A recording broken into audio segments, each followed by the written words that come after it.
നമ്മൾ ഇന്ന് ഡിസ്കസ് ചെയ്യാൻ പോകുന്നത് റിയാക്ടിന്റെ ഫ്രെയിംവർക്ക് നെക്സ്റ്റ് ജേസിനെ കുറിച്ചാണ്. അതിൽ നെക്സ്റ്റ് ജേസിന്റെ വേർഷൻ 50യും അതിന്റെ ചേഞ്ചസും അതുപോലെ തന്നെ നെക്സ്റ്റ് ജേസിന്റെ ഫണ്ടമെന്റൽസ് എല്ലാം ഈ ഒരു വീഡിയോയിൽ നമ്മൾ കവർ ചെയ്യുന്നുണ്ട് കേട്ടോ. അപ്പൊ ഫസ്റ്റ് എന്താണ് നെക്സ്റ്റ് ജേസ് എന്ന് ചോദിച്ചിട്ടുണ്ടെങ്കിൽ ഞാൻ ഓൾറെഡി പറഞ്ഞ പോലെ ഇതൊരു റിയാക്ടിന്റെ ഫ്രെയിംവർക്ക് ആണ്. റിയാക്ടിന്റെ കേസിൽ നമുക്കറിയാം അതൊരു ജാവാസ്ക്രിപ്റ്റിന്റെ ലൈബ്രറിയാണ്.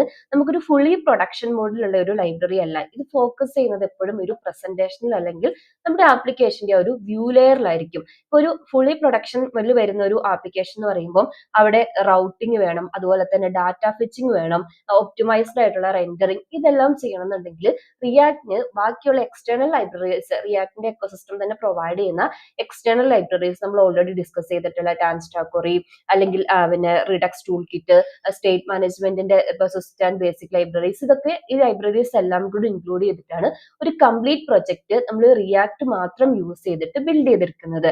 ഇനി നെക്സ്റ്റ് ഡേയ്സിലേക്ക് വരുന്ന സമയത്ത് ഇവിടെയും യൂസർ ഇന്റർഫേസ് ബിൽഡ് ചെയ്യുന്നത് റിയാക്ട് യൂസ് ചെയ്തിട്ടാണ്. ഇത് കൂടാതെ ഒരു കംപ്ലീറ്റ് പ്രൊജക്ട് ബിൽഡ് ചെയ്യാനുള്ള എല്ലാ പാക്കേജസും ഇത് തന്നെ പ്രൊവൈഡ് ചെയ്യുന്നുണ്ട്. അതായത് ഇത് യൂസ് ചെയ്തതിൽ തന്നെ റൗട്ടിംഗ്, ഒപ്റ്റിമൈസ്ഡ് ആയിട്ടുള്ള rendering, bundling, data fetching, compiling എല്ലാം ഈ ഒരു ഫ്രെയിംവർക്ക് തന്നെ പ്രൊവൈഡ് ചെയ്യുന്നുണ്ട്. നമുക്ക് ഒരു അഡീഷണൽ പാക്കേജസും നെക്സ്റ്റ് ഡേയ്സിലേക്ക് ഇൻസ്റ്റാൾ ചെയ്ത് യൂസ് ചെയ്യേണ്ട. നിങ്ങൾ മസ്റ്റ് ആയിട്ട് അറിഞ്ഞിരിക്കേണ്ട ഒരു കാര്യം, നമ്മൾ ഏതെങ്കിലും ഒരു ഫ്രെയിംവർക്കിന്റെ മേലെ ഡിപ്പെൻഡ് ചെയ്യുമ്പോൾ അത് യൂസ് ചെയ്യാൻ സ്റ്റാർട്ട് ചെയ്യുന്ന സമയത്ത് ഡെഫിനറ്റ് ആയിട്ടും ആ ഫ്രെയിംവർക്കിന് അതിൻ്റെതായ ഒരു സെറ്റ് ഓഫ് കൺവെൻഷൻസും റൂൾസും ഉണ്ടാവും. നമ്മൾ അത് ഫോളോ ചെയ്യണം. നെക്സ്റ്റ് ഡേയ്സിന്റെ കേസിലും അങ്ങനെ തന്നെയാണ്. പക്ഷെ നിങ്ങൾ പേടിക്കേണ്ട, നല്ല എക്സ്പീരിയൻസ്ഡ് ആയിട്ടുള്ള ഡെവലപ്പേഴ്സിന് ബിൽഡ് ചെയ്തിരിക്കുന്ന ഒരു ഫ്രെയിംവർക്ക് ആണിത്. അതുപോലെ തന്നെ അവർക്ക് സ്ട്രോങ് കമ്മ്യൂണിറ്റി സപ്പോർട്ടും ഉണ്ട്.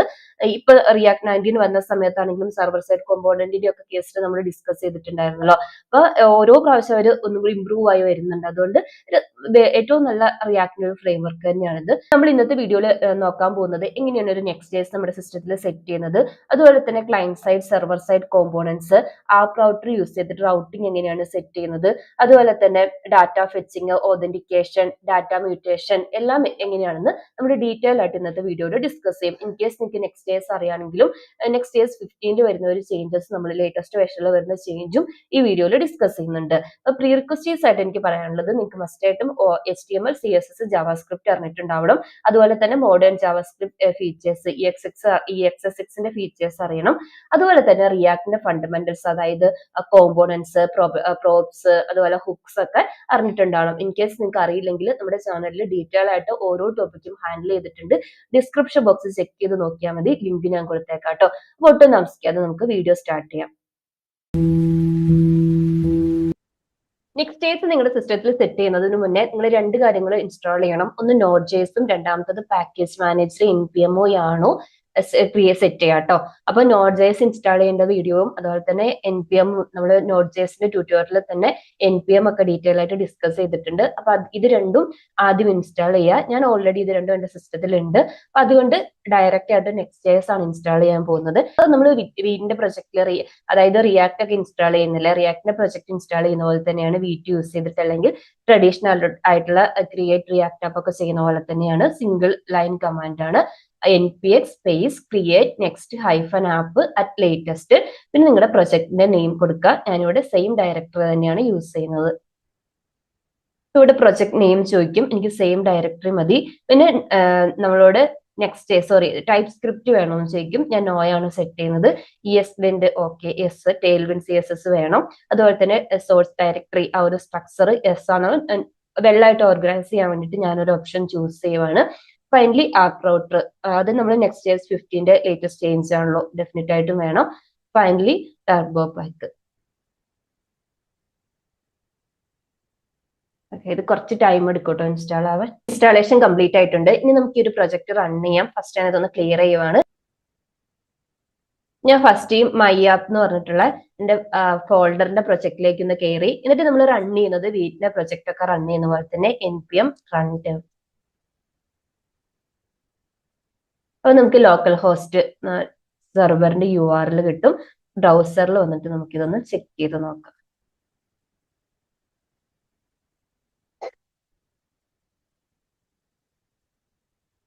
ഓക്കെ, അപ്പോൾ ഇതാണ് Next.jsന്റെ ഹോം പേജ്. ഇവിടെ Next.jsന്റെ ഐക്കൺ, അതുപോലെ തന്നെ get started by editing app dot page dot J S app slash, അതായത് സോഴ്സിൽ ആപ്പ് എന്ന് പറഞ്ഞ ഡയറക്ടറിന്റെ അണ്ടറിൽ page dot J S file ഉണ്ട്. അവിടെ നമുക്ക് എന്തെങ്കിലും ഒരു ചേഞ്ച് ചെയ്ത് ഇൻസ്റ്റന്റ് ചേഞ്ചസ് കാണാന്നാ പറയുന്നത്. സോ ഞാൻ ഫസ്റ്റ് ഈ ടെർമിനൽ ഒന്ന് ക്ലോസ് ചെയ്തിട്ട് ഇവർ പറഞ്ഞ പാത്തിലെ, അതായത് മൈ ആപ്പ് ഫോൾഡറിന്റെ അകത്ത്, സോഴ്സ് ഫോൾഡറിന്റെ അകത്ത്, ആപ്പ് ഫോൾഡറിന്റെ അകത്ത് ഇവിടെ page dot J S S file അല്ലെ, ഇവിടെ ഒന്നിക്ക് ചേഞ്ച് ചെയ്യാം. ഇപ്പൊ save and see your changes instantly എന്ന് പറഞ്ഞിട്ടുള്ള ആ ഒരു ലൈനില്ലേ, അത് തന്നെ നമുക്ക് എഡിറ്റ് ചെയ്യാം. എഡിറ്റ് ചെയ്തിട്ട് ഞാനിവിടെ ഹലോ വേൾഡ് എന്ന് കൊടുക്കുകയാണ്. സേവ് ചെയ്യുക, ഇന്റർഫേസിൽ വന്ന് ചെക്ക് ചെയ്ത് നോക്കുക, ഇതവിടെ ഹലോ വേൾഡ് ആയിട്ടുണ്ട്. ഇനി നമുക്ക് ഇതിന്റെ കോൺഫിഗറേഷൻ ഫയൽസ് ഒന്ന് ചെക്ക് ചെയ്ത് നോക്കാം. നമ്മുടെ ഡിപ്പെൻഡൻസീസ് എല്ലാം ഇൻസ്റ്റാൾ ചെയ്യുന്ന package dot J S S file ഉണ്ട്. ടെയിൽവിൻഡ് CSSന്റെ കോൺഫിഗറേഷൻ ഫയൽസ് ടെയിൽവിൻഡും പോസ്റ്റ് CSSഉം ഉണ്ട്. അതുപോലെ തന്നെ ESLintന്റെ കോൺഫിഗറേഷൻ ഫയൽ ഉണ്ട്, നമ്മൾ ലേറ്റർ ചെക്ക് ചെയ്ത് നോക്കും. പിന്നെ പാക്കേജിന്റെ ലോഗ് JSON ഫയലും gitignore ഫയലും ഉണ്ട്. പിന്നെ നമ്മുടെ മെയിൻ ഡയറക്ടറി, പിന്നെ ഫോൾഡേഴ്സിലേക്ക് വരുന്ന സമയത്ത് ഡോട്ട് നെക്സ്റ്റ് എന്ന് പറഞ്ഞിട്ടുള്ള ഫോൾഡർ ഉണ്ട്. പിന്നെ നോട്ട് മോഡ്യൂൾസ് സെറ്റ് ചെയ്യുന്നത് പബ്ലിക് ഫോൾഡർ, ഇവിടെയാണ് നമ്മൾ ഷെയർഡ് ആയിട്ടുള്ള ഫയൽസ് എല്ലാം, മീൻസ് ഇപ്പൊ ഇമേജസ് അങ്ങനത്തെ കാര്യങ്ങളൊക്കെ സെറ്റ് ചെയ്യുന്നത് സാധാരണ പ്രൊജക്റ്റിൽ ചെയ്യുന്ന പോലെ തന്നെ. പിന്നെ സോഴ്സിന്റെ അണ്ടറിൽ വരുന്ന ആപ്പ് ഫോൾഡറിന്റെ അകത്താണ് നമ്മൾ കോഡിംഗ് എല്ലാം ചെയ്യുന്നത്.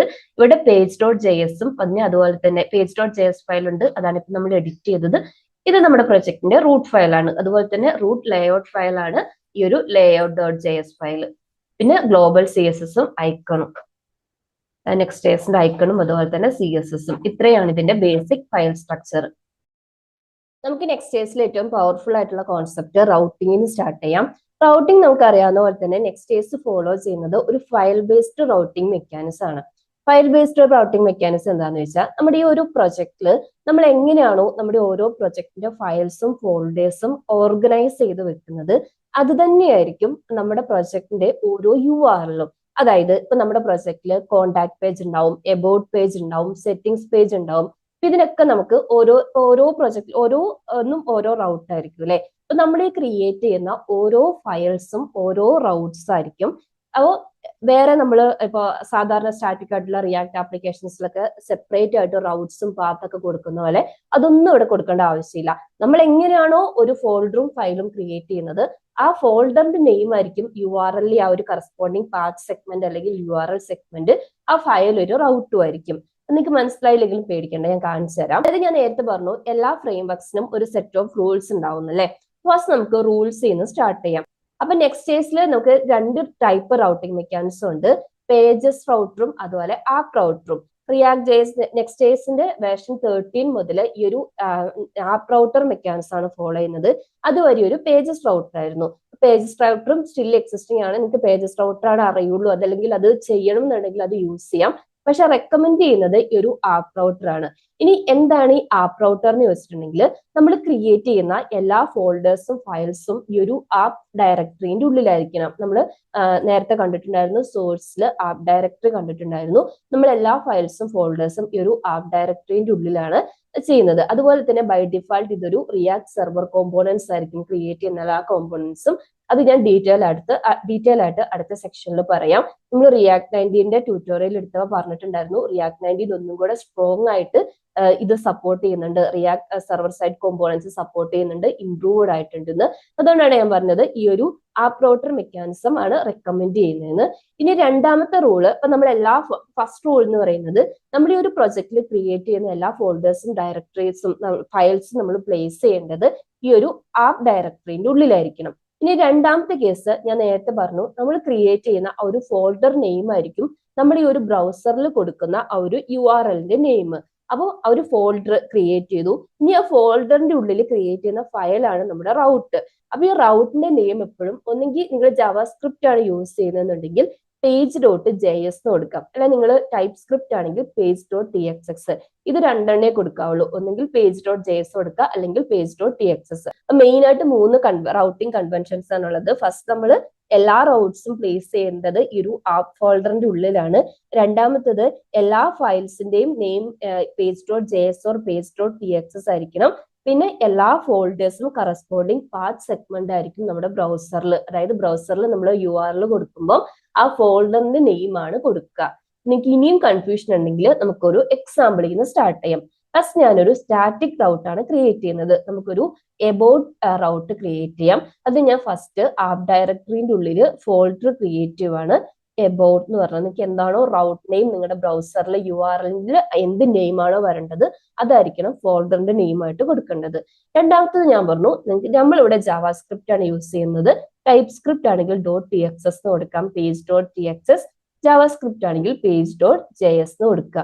ഇതിന്റെ ഉള്ളിൽ സാധാരണ നിങ്ങൾ റിയാക്റ്റിൽ എങ്ങനെയാണോ ഫങ്ഷണൽ കോമ്പോണന്റ് ക്രിയേറ്റ് ചെയ്യുന്നത് അതുപോലെ തന്നെ ക്രിയേറ്റ് ചെയ്യാം. അപ്പൊ നമ്മൾ ക്രിയേറ്റ് ചെയ്യുന്നത് എബൌട്ട് റൗട്ട് ആയതുകൊണ്ട് എബൌട്ട് പേജ് എന്ന് പറഞ്ഞിട്ടൊരു ഫങ്ഷണൽ കോമ്പോണന്റ് ക്രിയേറ്റ് ചെയ്ത് എക്സ്പോർട്ട് ചെയ്തു. ഇനി നിങ്ങൾ റിയാക്ടിന്റെ റൗട്ടിംഗ് ലൈബ്രറിയിൽ ഒന്നും ചെയ്യുന്ന പോലെ സെപ്പറേറ്റ് റൗട്ട് ഒന്നും സെറ്റ് ചെയ്യേണ്ട. നമുക്ക് ഡയറക്റ്റ് ആയിട്ട് നിങ്ങളുടെ ബ്രൗസറിൽ പോയി നിങ്ങൾക്ക് ഡയറക്റ്റ് ആയിട്ട് നിങ്ങളുടെ ബ്രൗസറിൽ പോയി ഈ ഒരു ഫോൾഡറിന്റെ നെയിം മാത്രം കൊടുത്താൽ മതി. പിന്നെ ഒരു കാര്യം എന്താണെന്ന് വെച്ചാൽ ഈ ഒരു page.js നമ്മൾ നേരത്തെ കണ്ട page.js ഇപ്പൊ നമ്മൾ ക്രിയേറ്റ് ചെയ്ത page.js അല്ല, ഈ പ്രോജക്റ്റിൽ ബൈ ഡിഫാൾട്ട് ഉള്ള ഈ ഒരു page.js ആണ് നമ്മുടെ പ്രോജക്റ്റിന്റെ റൂട്ട് റൗട്ട്. അതായത് നമ്മൾ കണ്ടിട്ടുണ്ടായിരുന്നു നമ്മൾ ബ്രൗസറിൽ പോയിട്ട് // കൊടുക്കുമ്പോൾ ഈ ഒരു റൗട്ട് ഈ ഒരു പേജ് ആയിരിക്കും ഡിസ്പ്ലേ ചെയ്ത് വരുന്നത്. ഇനി നിങ്ങൾക്ക് എബൌട്ട് റൗട്ടിലേക്ക് പോകണമെങ്കിൽ ജസ്റ്റ് ആ ഫോൾഡർ നെയിം കൊടുത്താൽ മതി. നമ്മുടെ /about കൊടുക്കുകയാണെങ്കിൽ ഇവിടെ കണ്ടില്ലേ ആ ഒരു എബൌട്ട് പേജിലേക്ക് പോയി. ഇപ്പൊ നമ്മളിവിടെ എക്സ്ട്രാ ഒരു സെറ്റിംഗ്സിന്റെ ആവശ്യമില്ല. ഞാൻ സ്റ്റാർട്ടിങ്ങിൽ പറഞ്ഞ ഡെഫിനിഷൻ നിങ്ങൾക്ക് ക്ലിയർ ആയില്ലേ? നമ്മൾ എങ്ങനെയാണോ നമ്മുടെ പ്രോജക്റ്റിലെ ഫോൾഡേഴ്സും ഫയൽസും അലൈൻ ചെയ്യുന്നത്, ഓർഗനൈസ് ചെയ്യുന്നത്, ആ ഒരു മെത്തേഡിലാണ് URL ബ്രൗസറിൽ റെപ്രസെന്റ് ചെയ്യുന്നത്. അതായത് ഓരോ ഫയൽസും ഓരോ URL ആയിട്ട് മാപ്പ് ചെയ്യും. ഇനി നിങ്ങൾക്ക് ഇതിപ്പോ നമ്മളൊരു സിംഗിൾ റൗട്ടിലെ ക്രിയേറ്റ് ചെയ്തത്, നെസ്റ്റഡ് റൗട്ട്സ് വേണമെങ്കിലും ക്രിയേറ്റ് ചെയ്യാം. ഫോർ എക്സാമ്പിൾ ആയിട്ട് എനിക്കൊരു സെറ്റിംഗ്സ് റൗട്ട് ക്രിയേറ്റ് ചെയ്യണം. എഗെയിൻ ഞാൻ ആപ്പ് ഡയറക്ടറിന്റെ ഉള്ളിൽ ഫസ്റ്റ് നമ്മൾ ഡാഷ്ബോർഡിലാണ് സാധാരണ സെറ്റിംഗ്സ് കൊടുക്കുക. ഫസ്റ്റ് എനിക്കൊരു ഡാഷ്ബോർഡ് ഉണ്ട്. ഈ റൗട്ടിന്റെ അകത്ത് എഗെയിൻ ഒരു സെറ്റിംഗ് റൗട്ട് ഉണ്ട്.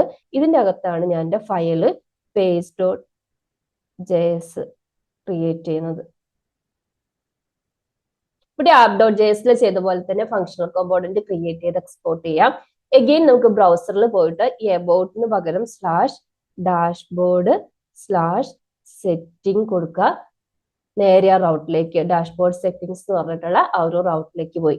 ഇനി നമുക്കറിയാം എല്ലാ പ്രോഗ്രാമിംഗ് ലാംഗ്വേജിലും രണ്ട് ടൈപ്പ് റൗട്ട്സ് ഉണ്ടാവും അല്ലെ. ഒന്ന് സ്റ്റാറ്റിക് റൗട്ട്സ്, നമ്മളിപ്പോ ക്രിയേറ്റ് ചെയ്തത് സ്റ്റാറ്റിക് റൗട്ട്സ് ആണ്. സ്റ്റാറ്റിക് റൗട്ട്സ് എന്ന് വെച്ചിട്ടുണ്ടെങ്കിൽ ഈ ഒരു പേജിലേക്ക് അല്ലെങ്കിൽ ഈ ഒരു റൗട്ടിന്റെ URL ഫിക്സ്ഡ് ആയിരിക്കും. അതായത് നമുക്ക് എപ്പോഴും ഈ ഡാഷ്ബോർഡ് സെറ്റിംഗ്സിലേക്ക് പോകാൻ വേണ്ടി ഈ ഒരു URL തന്നെയായിരിക്കും യൂസ് ചെയ്യുന്നത്. ഇനി നമുക്കൊരു ഇ-കൊമേഴ്സ് സൈറ്റ്, ഇപ്പൊ ഒരു ആമസോണിന്റെ പേജ് എടുക്കുമെന്ന് വിചാരിച്ചു. അവിടെ നമുക്ക് ഒരു പ്രൊഡക്റ്റിനെ ഡിസ്പ്ലേ ചെയ്യുന്നത് പേജസ് ഉണ്ടല്ലേ. അതായത് ഇപ്പൊ നമ്മൾ ഏതെങ്കിലും ഒരു ലാപ്ടോപ്പ് നടിച്ചു കൊടുത്തിട്ടുണ്ടെങ്കിൽ ഒരുപാട് കമ്പനീസിന്റെ ലാപ്ടോപ്പ് നമ്മുടെ പേജിൽ വരും. ഇനി നമ്മൾ ഏതെങ്കിലും ഒരു കറസ്പോണ്ടിങ് ലാപ്ടോപ്പിന്റെ ഇമേജസിലോ അതിന്റെ താഴെ കൊടുത്തിരിക്കുന്ന ഡിസ്ക്രിപ്ഷനിലോ ക്ലിക്ക് ചെയ്യുമ്പോൾ അതിന്റെ കറസ്പോണ്ടിങ് റൗട്ടിലേക്ക് പോയി അതിന്റെ ഡീറ്റെയിലും പ്രൈസും കാര്യങ്ങളൊക്കെ ആ പേജിൽ ഡിസ്പ്ലേ ചെയ്യും. അപ്പൊ ഇതുപോലെ നമുക്ക് ഡൈനാമിക് റൗട്ട്സ് എങ്ങനെയാണ് ക്രിയേറ്റ് ചെയ്യുന്നത്? സാധാരണ ഒരു റിയൽ പ്രൊജക്റ്റിൽ നമുക്ക് ഇതുപോലെ സ്റ്റാറ്റിക് റൗട്ട്സിനേക്കാളും കൂടുതൽ ഡൈനാമിക് റൗട്ട്സ് ആയിരിക്കും വരിക. അതായത് ഏതെങ്കിലും ഒരു കണ്ടന്റിനെ ബേസ് ചെയ്തിട്ട് ആ ഒരു റൗട്ടിനെ പേജ് ആക്സസ് ചെയ്ത് അതിനെ ബേസ് ചെയ്ത് അതിന്റെ കണ്ടന്റ് ഡിസ്പ്ലേ ചെയ്യേണ്ടി വരും. അപ്പോൾ എങ്ങനെയാണ് ഡൈനാമിക് റൗട്ട്സ് ക്രിയേറ്റ് ചെയ്യുന്നതെന്ന് നോക്കാം. അപ്പൊ നമുക്കൊരു ഡൈനാമിക് റൗട്ട് എങ്ങനെയാണ് ക്രിയേറ്റ് ചെയ്യുന്നത് നോക്കാം. നമ്മളിപ്പോ ഈ പറഞ്ഞ പ്രോഡക്റ്റിന്റെ സെയിം എക്സാമ്പിൾ എടുക്കാം കേട്ടോ. ഫസ്റ്റ് ഞാൻ ഒരു സ്റ്റാറ്റിക് ആയിട്ടൊരു ഫോൾഡർ ആണ് ക്രിയേറ്റ് ചെയ്യുന്നത്, പ്രോഡക്റ്റ് എന്ന് പറഞ്ഞിട്ട്. ഇനി ഇതിന്റെ അകത്ത് നിങ്ങൾക്ക് ഡൈനാമിക് ആയിട്ട് browser parameters, URL parameters pass ചെയ്ത് കൊടുക്കണം എന്നുണ്ടെങ്കിൽ നമ്മൾ ഫോൾഡർ ക്രിയേറ്റ് ചെയ്യുമ്പോൾ ഇപ്പൊ നമ്മൾ പറഞ്ഞു നമ്മൾ നേരത്തെ ഒരു ലാപ്ടോപ്പിന്റെ എക്സാമ്പിൾ ആയിരുന്നു അല്ലേ പറഞ്ഞത്. ഇപ്പൊ നിങ്ങൾ ഒരു പ്രോഡക്റ്റ് ലിസ്റ്റ്, ലാപ്ടോപ്പിന്റെ ലിസ്റ്റ് വന്നു, അതിൽ ലെനോവോന്റെ ലാപ്ടോപ്പിൽ നമ്മൾ ക്ലിക്ക് ചെയ്യുമ്പോൾ അതിനെ യുണീക്ക് ആക്കുന്നത് അതിന്റെ ഒരു പ്രോഡക്റ്റ് ID ആയിരിക്കുമല്ലോ. അപ്പൊ ബ്രൗസറിൽ നിന്ന് ആ ഒരു റൗട്ടിലേക്ക് പാസ് ചെയ്യുന്നത് എന്തായിരിക്കും? അതിന് ക്ലയന്റ് സൈഡിൽ നിന്ന് ബ്രൗസറിലേക്ക് URL ഉണ്ടാവുന്നത് ആ പ്രോഡക്റ്റിന്റെ ID ആയിരിക്കും. ആ പ്രോഡക്റ്റ് ID ബേസ് ചെയ്തിട്ടാണ് ഡാറ്റാബേസിൽ നിന്ന് നമ്മൾ ആ പ്രോഡക്റ്റ് ഡീറ്റെയിൽസ് ഫിക്സ് ചെയ്ത് ഈ ഒരു റൗട്ടറിന്റെ പേജിൽ, പ്രോഡക്ട്സിന്റെ പേജിൽ കാണിക്കാൻ പോകുന്നത്. സോ എനിക്ക് പ്രോഡക്റ്റിന്റെ ID ആയിരിക്കും എനിക്ക് എന്താവാൻ പോകുന്നത്, ആ URL നിന്ന് വരാൻ പോകുന്നത്. സോ ID റിസീവ് ചെയ്യാൻ വേണ്ടിയിട്ട് എഗെയിൻ നമ്മളൊരു ഫോൾഡർ ക്രിയേറ്റ് ചെയ്യണം. ഇത് ഡൈനാമിക് റൗട്ട് ആയതുകൊണ്ട് നമ്മൾ ഇതിനെ സ്ക്വയർ ബ്രാക്കറ്റിന്റെ ഉള്ളിൽ വേണം ഈ ഒരു ഫോൾഡർ നെയിം കൊടുക്കാൻ വേണ്ടിയിട്ട്. ഓക്കെ, അതിന്റെ അകത്ത് നമുക്ക് എന്ത് ചെയ്യാം, നമ്മുടെ റൗട്ടിന്റെ ഫയൽ ക്രിയേറ്റ് ചെയ്യാം, page.js ഫയൽ ക്രിയേറ്റ് ചെയ്യാം. ഇതിന്റെ അകത്ത് നമുക്കൊരു പ്രോഡക്റ്റ് പേജ് ക്രിയേറ്റ് ചെയ്യാം. സാധാരണ ഒരു ഫങ്ഷണൽ കോമ്പോണന്റ് ആണ്. ഇനി നമുക്ക് ബ്രൗസറിൽ പോയിട്ട് ഫസ്റ്റ് പ്രോഡക്ട്സ് /1 എന്ന് കൊടുക്കാം. 1 എന്ന് പറഞ്ഞിട്ടുള്ള പ്രോഡക്റ്റ് എന്നായിരുന്നല്ലേ, നമ്മളിവിടെ ഒരു കണ്ടന്റും കൊടുക്കാത്തതുകൊണ്ടാണ് ഞാൻ പ്രോഡക്റ്റ് എന്ന് കൊടുത്തു. പ്രോഡക്റ്റ് പേജിലേക്ക് പോയി. ഇനി നമ്മൾ /2 എന്ന് കൊടുത്തിട്ടുണ്ടെങ്കിലും സെയിം പ്രോഡക്റ്റ് പേജിലേക്ക് 3 എന്ന് കൊടുത്തു, അല്ലെങ്കിൽ ഐഡിക്ക് പകരം നിങ്ങൾ പ്രോഡക്റ്റിന്റെ നെയിം കൊടുത്താലൊക്കെ ഈ ഒരു ഡൈനാമിക് റൗട്ടിലേക്കാണ് പോകുന്നത്. ഇനി നെക്സ്റ്റ് നമ്മുടെ URLന്റെ പാരാമീറ്റർ ആക്സസ് ചെയ്യണം. ആക്സസ് ചെയ്താലേ നമുക്ക് ഡാറ്റാബേസിൽ നിന്ന് ഈ പ്രോഡക്റ്റ് ഡീറ്റെയിൽ എടുത്തിട്ട് വന്ന് ഡിസ്പ്ലേ ചെയ്യാൻ വേണ്ടി പറ്റും. എക്സാമ്പിൾ ആയിട്ട് ഒരു ലെനോവോന്റെ ഐഡിയ കൊടുത്തെങ്കിൽ ഈ ഒരു സപ്പോസ് ലെനോവോന്റെ ID 1 ആണെങ്കിൽ അത് എടുത്തിട്ട് പോയി അഗെയിൻ റിക്വസ്റ്റ് ചെയ്ത് ഡാറ്റാബേസിൽ നിന്ന് എന്ത് ചെയ്യണം, ഈ പ്രോഡക്റ്റ് ഡീറ്റെയിൽസ് എടുത്തിട്ട് വന്ന് കാണിക്കണം. സോ നമ്മൾ എന്ത് ചെയ്യണം, അതിനെ ആക്സസ് ചെയ്യാൻ വേണ്ടിയിട്ട് Next.js തന്നെ പ്രൊവൈഡ് ചെയ്യുന്നത് നമുക്ക് പ്രോപ്സ് ആയിട്ട് ആക്സസ് ചെയ്യാം. പാരംസ് ഒബ്ജക്റ്റ്, പാരാമീറ്റർ ഒബ്ജക്റ്റ് ആക്സസ് ചെയ്യാം. ഇനി നമുക്ക് ഡീസ്ട്രക്ചറിങ് ചെയ്തെടുക്കാം. ഇപ്പൊ ഞാനൊരു H1 ടാഗ് ക്രിയേറ്റ് ചെയ്തിട്ട് പ്രോഡക്റ്റ് ഡീറ്റെയിൽസ് പറഞ്ഞ് ജസ്റ്റ് അതിനെ കൊടുക്കുന്നതേ ഉള്ളൂ. നമുക്ക് ഈ params.id എന്ന് പറഞ്ഞിട്ട് ഇതിനെ ആക്സസ് ചെയ്യാൻ വേണ്ടി പറ്റും. അല്ലെങ്കിൽ നിങ്ങൾക്ക് ഡീസ്ട്രക്ചറിങ് ചെയ്യാം. ഇപ്പൊ കണ്ടില്ലേ, പ്രോഡക്റ്റ് നമ്മൾ ഈ URL കൊടുത്തിരിക്കുന്ന ഒരു ഡൈനാമിക് വാല്യൂ നമ്മുടെ പേജിലേക്ക് ആക്സസ് ചെയ്യാൻ വേണ്ടി പറ്റും. ഇപ്പൊ Next.jsൽ നമുക്ക് ഈ പാരംസ് ഒബ്ജക്റ്റ് ത്രൂ ഡൈനാമിക് വാല്യൂവിനെ ആക്സസ് ചെയ്ത് ഡിസ്പ്ലേ ചെയ്യാം. ഇനി ആപ്പ് റൗട്ടർ തന്നെ ഇൻട്രൊഡ്യൂസ് ചെയ്ത വേറൊരു ഇൻട്രസ്റ്റിംഗ് കോൺസെപ്റ്റ് ആണ് റൂട്ട് ഗ്രൂപ്പ് എന്നുള്ളത്. ഇതൊരു സിമ്പിൾ ആയിട്ടുള്ള കോൺസെപ്റ്റ് ആട്ടോ. അതായത് ഇപ്പൊ നിങ്ങൾക്ക് ഒരു സെറ്റ് ഓഫ് റൗട്ട്സ് ഉണ്ട്, അത് റിലേറ്റഡ് ആയിട്ടുള്ള റൗട്ട്സ് ആണ്. എക്സാമ്പിൾ ആയിട്ട് നിങ്ങൾക്ക് യൂസർ ഡീറ്റെയിൽസ്, അതായത് പ്രൊഫൈലിന്റെ റൗട്ട്, യൂസർ സെറ്റിംഗ്സിന്റെ റൗട്ട്, ഇതെല്ലാം കൂടെ ഒരുമിച്ച് ഒരു സ്ഥലത്ത് ഓർഗനൈസ് ചെയ്യണം എന്ന് വിചാരിച്ചു. അപ്പൊ നമ്മൾ നേരത്തെ പറഞ്ഞിട്ടുണ്ടായിരുന്നു, നമ്മൾ ക്രിയേറ്റ് ചെയ്യുന്ന ഓരോ ഫോൾഡേഴ്സും അതിന്റെ കറസ്പോണ്ടിങ് URLന്റെ പാത്ത് സെഗ്മെന്റ് ആണെന്നല്ലേ. അതായത് നമ്മൾ എബൌട്ടിന്റെ ഫോൾഡർ ക്രിയേറ്റ് ചെയ്തപ്പം അവിടെ ഒരു /about ആയി, അതേപോലെ പ്രോഡക്റ്റ് ആയപ്പോൾ /about പ്രോഡക്റ്റ് ആയി, ഡാഷ്ബോർഡ് വന്നപ്പോൾ /dashboard ആയി. നമ്മൾ ക്രിയേറ്റ് ചെയ്യുന്ന എല്ലാ ഫോൾഡേഴ്സും എന്താണ്, നമ്മുടെ ബ്രൗസറിലെ ഓരോ പാത്ത് സെഗ്മെന്റ് ആണ്. ഇനിയിപ്പം എനിക്കൊരു പുതിയൊരു റിക്വയർമെന്റ് വരുവാണ്. അതായത് ഇപ്പൊ ഞാൻ ഈ പറഞ്ഞ യൂസർ റിലേറ്റഡ് ഇൻഫർമേഷൻസ് എല്ലാം എനിക്ക് ഒരു ഫോൾഡറിന്റെ അണ്ടറിൽ കീപ്പ് ചെയ്യണം. പക്ഷെ എന്റെ URLനെ അഫക്ട് ചെയ്യാൻ പാടില്ല. അതായത് എനിക്കൊരു /user എന്ന് പറഞ്ഞിട്ട് ഒരു ഫോൾഡർ ക്രിയേറ്റ് ചെയ്തിട്ട് ഇതിൽ വരുന്ന എല്ലാ റൗട്ട്സിനെയും ഇതിന്റെ ഉള്ളിൽ വേണം സെറ്റ് ചെയ്യാൻ വേണ്ടിയിട്ട്. പക്ഷെ യൂസർ എന്ന് പറയുന്നത് എന്റെ ഒരു URL കൊടുക്കാൻ പാടില്ല. അതായത് നമ്മൾ ഓൾറെഡി നമുക്ക് പ്രൊഫൈലിന്റെ യൂസർ സെറ്റിംഗ്സിന്റെ ഒക്കെ റൗട്ട്സ് നമ്മുടെ കയ്യിൽ ഉണ്ടെന്ന് വിചാരിച്ചു. എനിക്കിത് അവിടെ ഇവിടെ ഇങ്ങനെ ചെതറിക്കിടക്കുക, ഇതെല്ലാം കൂടെ ഒരുമിച്ച് ചേർത്ത് ഒരു ഫോൾഡറിന്റെ അണ്ടറിൽ കൊണ്ടുവരണം. നമ്മുടെ കോഡ് ഒന്ന് മെയിൻറ്റനബിൾ ആകാൻ വേണ്ടിയിട്ടും റീയൂസബിലിറ്റി ഇൻക്രീസ് ചെയ്യാനും പെട്ടെന്ന് ഒരാൾക്ക് വായിച്ച് മനസ്സിലാക്കാനൊക്കെ വേണ്ടിയിട്ട്. സോ നമുക്ക് എന്ത് ചെയ്യണം, അപ്പൊ കൊണ്ടുവന്നിട്ടുണ്ടെങ്കിൽ നമ്മുടെ URL ചേഞ്ച് ചെയ്യേണ്ടി വരും. എനിക്ക് എക്സിസ്റ്റിംഗ് URLനെ അഫക്ട് ചെയ്യാതെ എനിക്ക് ഈ ഒരു ഗ്രൂപ്പ് ചെയ്യണം, റിലേറ്റഡ് റൗട്ട്സ് എല്ലാം കൂടെ ഗ്രൂപ്പ് ചെയ്യണമെങ്കിൽ നമുക്ക് ഈ ആപ്പ് റൗട്ടറിന്റെ റൂട്ട് ഗ്രൂപ്പ് യൂസ് ചെയ്യാം. അതായത് നമ്മളിപ്പം ചെയ്തതുപോലെയല്ല, ഫോൾഡർ നെയിം നമ്മൾ സ്ക്വയർ ബ്രാക്കറ്റ് യൂസ് ചെയ്തപ്പോൾ ഡൈനാമിക് റൗട്ട് ആയതുപോലെ തന്നെ നമ്മൾ ഫങ്ഷണൽ ബ്രാക്കറ്റിന്റെ ഉള്ളിൽ ഫോൾഡർ നെയിം കൊടുക്കുക. അപ്പൊ നമ്മൾ യൂസർ എന്ന് പറഞ്ഞിട്ടാണ് ഫോൾഡർ ക്രിയേറ്റ് ചെയ്യുന്നത്. ഇതിന്റെ അകത്ത് എനിക്കൊരു പ്രൊഫൈൽ റൗട്ടും ക്രിയേറ്റ് ചെയ്യണം, ഒരു സെറ്റിംഗ്സ് റൗട്ടും യൂസർ റിലേറ്റ് ചെയ്തിട്ടുള്ളത് ക്രിയേറ്റ് ചെയ്യണം. ഫസ്റ്റ് നമുക്ക് പ്രൊഫൈലിന്റെ റൗട്ട് ക്രിയേറ്റ് ചെയ്യാം. പ്രൊഫൈലിന്റെ ഫോൾഡറും അതിന്റെ page.js ഫയലും പിന്നെ അതിന്റെ കണ്ടന്റ് സെറ്റ് ചെയ്യാം, അതായത് ഫങ്ഷണൽ കോമ്പോണന്റ് ക്രിയേറ്റ് ചെയ്യാം. ഇനി ഇതുപോലെ തന്നെ എനിക്ക് അഗെയിൻ യൂസറിന്റെ അകത്ത് ഒരു സെറ്റിംഗ് ഫോൾഡറും അതിന്റെ അകത്ത് സെറ്റിംഗ് റൗട്ടും സെറ്റിംഗ്സിന്റെ page.jsഉം സെറ്റ് ചെയ്യണം. അഗെയിൻ അതിന്റെ ഫങ്ഷണൽ കോമ്പോണന്റും. ഇനി നമുക്ക് ബ്രൗസറിൽ പോയിട്ടൊന്ന് ചെക്ക് ചെയ്ത് നോക്കാം. അപ്പൊ നമ്മൾ ആക്സസ് ചെയ്യുന്ന ഇങ്ങനെയാ, നമുക്ക് യൂസറിന്റെ ആവശ്യമില്ല, ഡയറക്റ്റ് ആയിട്ട് പ്രൊഫൈലിൽ പോകണമെന്ന് വിചാരിച്ചു. യൂസർ പ്രൊഫൈലിലേക്ക് പോകാൻ പറ്റുന്നുണ്ട്. അതുപോലെ തന്നെ സെറ്റിംഗ്സ് ആണ്, യൂസർ സെറ്റിംഗ്സ് ആണ്, സെറ്റിംഗ്സ് എടുക്കാൻ വേണ്ടി പറ്റും. ഇവിടെ നമുക്ക് എന്ത് ചെയ്യേണ്ട ആവശ്യമില്ല, /user പ്രൊഫൈല് യൂസർ സെറ്റിംഗ്സ് കൊടുക്കേണ്ട ആവശ്യമില്ല. അപ്പൊ നിങ്ങൾക്ക് റൂട്ട് ഗ്രൂപ്പ് മനസ്സിലായില്ലേ? അതായത് റിലേറ്റഡ് ആയിട്ടുള്ള റൗട്ട്സിനെ എല്ലാം കൂടെ നമുക്ക് ഇതുപോലെ ഒരു ഫോൾഡറിന്റെ അണ്ടറിൽ കൊണ്ടുവന്ന് സെറ്റ് ചെയ്യാം. പക്ഷെ നമുക്ക് URLന്റെ എഫക്ട് ചെയ്യില്ല. URL ഈ ഒരു യൂസർ കൊടുക്കേണ്ട ആവശ്യമില്ല. നമ്മൾ ഇന്നത്തെ വീഡിയോയിൽ ഡിസ്കസ് ചെയ്യാൻ പോകുന്നത് Next.jsന്റെ ഒരു ഇമ്പോർട്ടന്റ് കോൺസെപ്റ്റ് ലേഔട്ടിനെ കുറിച്ചാണ്. ഇത് സ്റ്റാർട്ട് ചെയ്യുന്നതിന് മുന്നേ നമ്മൾ Next.jsന്റെ ട്യൂട്ടോറിയലിന്റെ പാർട്ട് 1 ഓൾറെഡി കംപ്ലീറ്റ് ചെയ്തിട്ടുണ്ട്. അവിടെ നമ്മൾ എന്താണ് നെക്സ്റ്റ്.js, ഒരു പ്രൊജക്ട് എങ്ങനെയാണ് സെറ്റ് ചെയ്യുന്നത്, എന്താണ് റൗട്ട്സ്, അതിന്റെ ഡീറ്റെയിൽ ആയിട്ട് ഡിസ്കസ് ചെയ്തിട്ടുണ്ട്. നിങ്ങൾ കണ്ടിട്ടില്ല എന്നുണ്ടെങ്കിൽ ഡിസ്ക്രിപ്ഷൻ ബോക്സ് ചെക്ക് ചെയ്താൽ മതി, അവിടെ ഞാൻ ലിങ്ക് കൊടുത്തേക്കാം കേട്ടോ. ഇനി ലേഔട്ടിലേക്ക് വരുന്ന സമയത്ത് നമുക്ക് ലേഔട്ട് നമുക്കറിയാലോ, അതൊരു കോമൺ യൂസർ ഇന്റർഫേസ് സ്ട്രക്ചർ ആണ്, അല്ലെങ്കിൽ ഒരു ഷെയർഡ് UI സ്ട്രക്ചർ ആണെന്ന് പറയാം. എക്സാമ്പിൾ ആയിട്ട് നമ്മളൊരു യൂസർ ഇന്റർഫേസിൽ കോമൺ ആയിട്ട് കാണുന്ന കുറെ എലമെന്റ്സ് ആയിരിക്കും, അതായത് ഹെഡേഴ്സ്, നാവിഗേഷൻ ബാർ, ഫൂട്ടർ.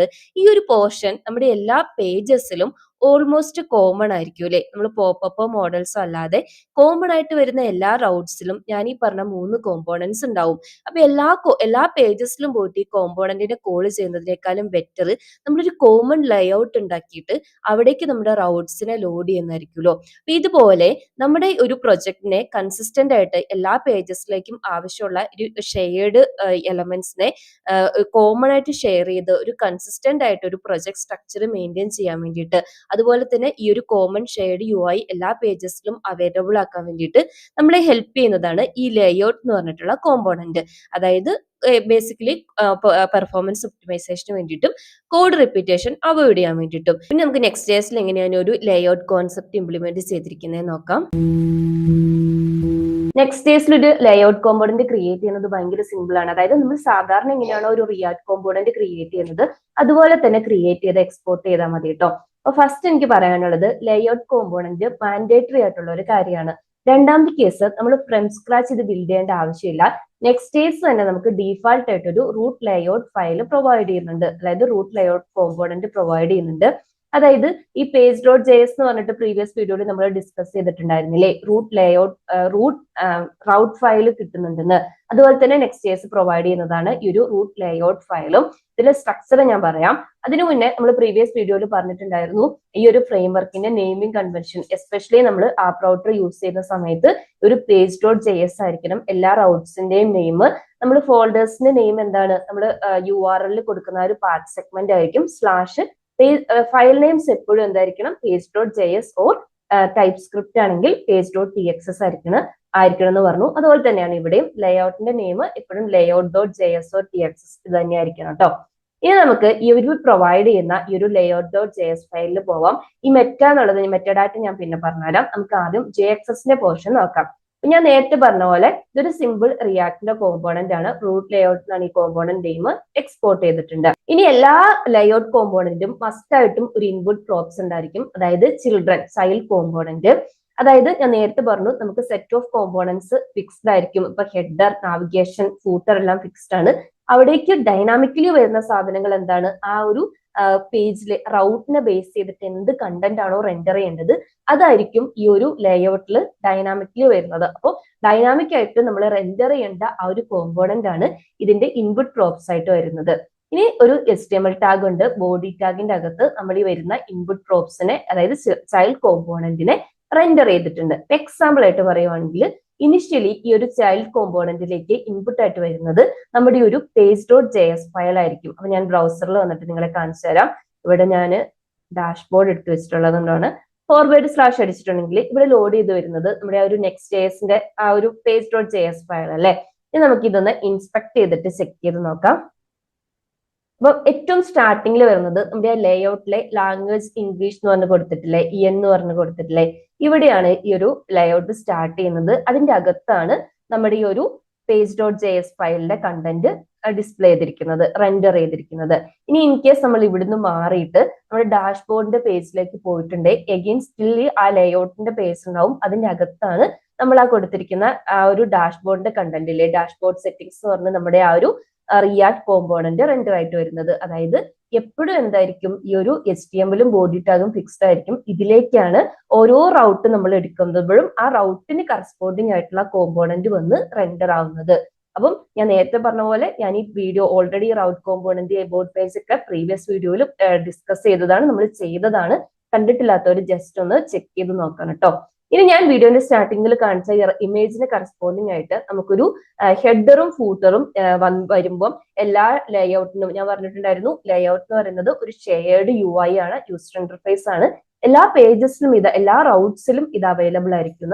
അതൊന്ന് ചെക്ക് ചെയ്ത് നോക്കാം. ഇവിടെ ഞാൻ നമ്മൾ നേരത്തെ റൂട്ട് ലേഔട്ട് ഫയലിന്റെ അകത്ത് ബോഡിയും HTML അതുപോലെ തന്നെ വെച്ചിട്ട് ഒരു ഹെഡറും ഒരു ഫൂട്ടറും കൊടുത്തിട്ടുണ്ട് കേട്ടോ. പിന്നെ അതുപോലെ തന്നെ മെയിൻ ടാഗിന്റെ അകത്താണ് ഒരു ചിൽഡ്രൻ കൊടുത്തിരിക്കുന്നത്.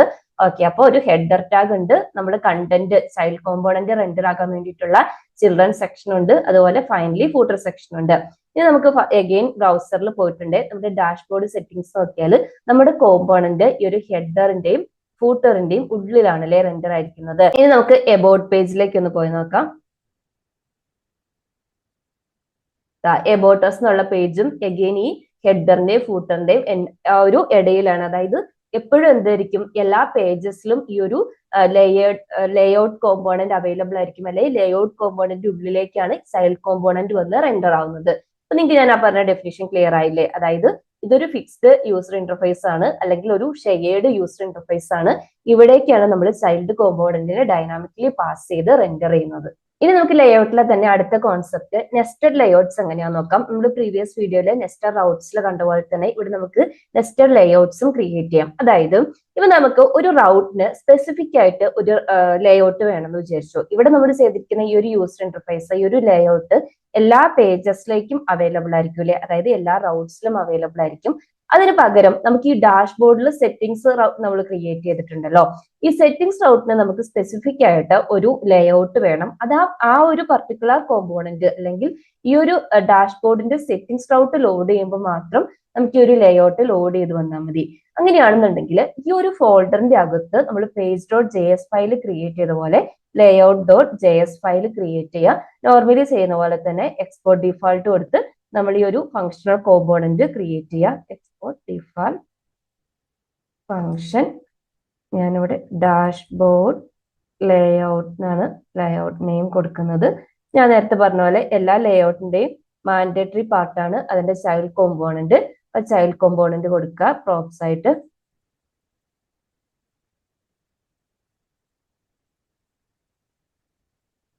ഇതിൽ ഞാനൊരു ഡിവ് ടാഗ് ക്രിയേറ്റ് ചെയ്തിട്ട് ഫസ്റ്റ് നമുക്കറിയാലോ, ഞാനൊരു സെക്ഷൻ ബാറിന്റെ അകത്ത് എൻ്റെ ഒരു ചൈൽഡ് കോമ്പോണന്റിനെ റെൻഡർ ചെയ്യുന്നുണ്ട്. എന്താണോ ഇപ്പൊ നമ്മുടെ കേസിലാണെങ്കിൽ ഡാഷ്ബോർഡിന്റെ ആ ഒരു ഫയൽ ആയിരിക്കും ചിൽഡ്രൻ ആയിട്ട് വരുന്നത്. അതിന്റെ കൂടെ ഞാൻ ഒരു navigation bar means actual menu ഒന്നും ചെയ്യുന്നില്ല, ജസ്റ്റ് ഒരു നാവ് ബാർ ക്രിയേറ്റ് ചെയ്തിട്ട് ഒരു സെന്റൻസ് ഡാഷ്ബോർഡ് ലേഔട്ട് എന്ന് പറഞ്ഞു കൊടുക്കുക കേട്ടോ.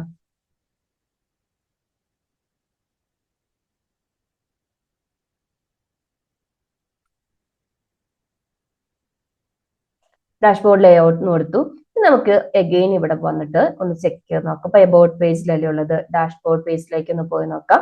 നമ്മൾ നോക്കിയിട്ടുണ്ടെങ്കിൽ ഇവിടെ കാണാം ഡാഷ്ബോർഡ് ലേഔട്ട്, ഡാഷ്ബോർഡ് സെറ്റിംഗ്സ്. അതായത് ഇതെങ്ങനെയാ വർക്ക് ചെയ്യുന്നതെന്ന് വെച്ചിട്ടുണ്ടെങ്കിൽ ഇനിഷ്യലി നമ്മൾ റെൻഡർ ചെയ്യുമ്പോൾ സ്റ്റാർട്ട് ചെയ്യുന്നത് നമ്മുടെ റൂട്ട് ലേഔട്ട് ഫയൽ, അതായത് ഈ ഒരു layout.js ലായിരിക്കും. ഇവിടെ വന്നു ഹെഡർ, ഫൂട്ടർ, പിന്നെ നമ്മുടെ ചിൽഡ്രൻ, അതായത് ഇവിടെ ചൈൽഡ് ആയിട്ട് ഏതായിരിക്കും വരിക, നമ്മുടെ ഒരു ഡാഷ്ബോർഡ് സെറ്റിംഗ്സിലെ സെറ്റിംഗ്സ് എന്ന് പറഞ്ഞിട്ടുള്ള ഒരു റൗട്ട് ആയിരിക്കും. അവിടെ നിന്നിട്ട് നേരെ സെറ്റിംഗ്സിന്റെ പേജിലേക്ക് പോയി, ലേഔട്ടിലേക്ക് പോയി.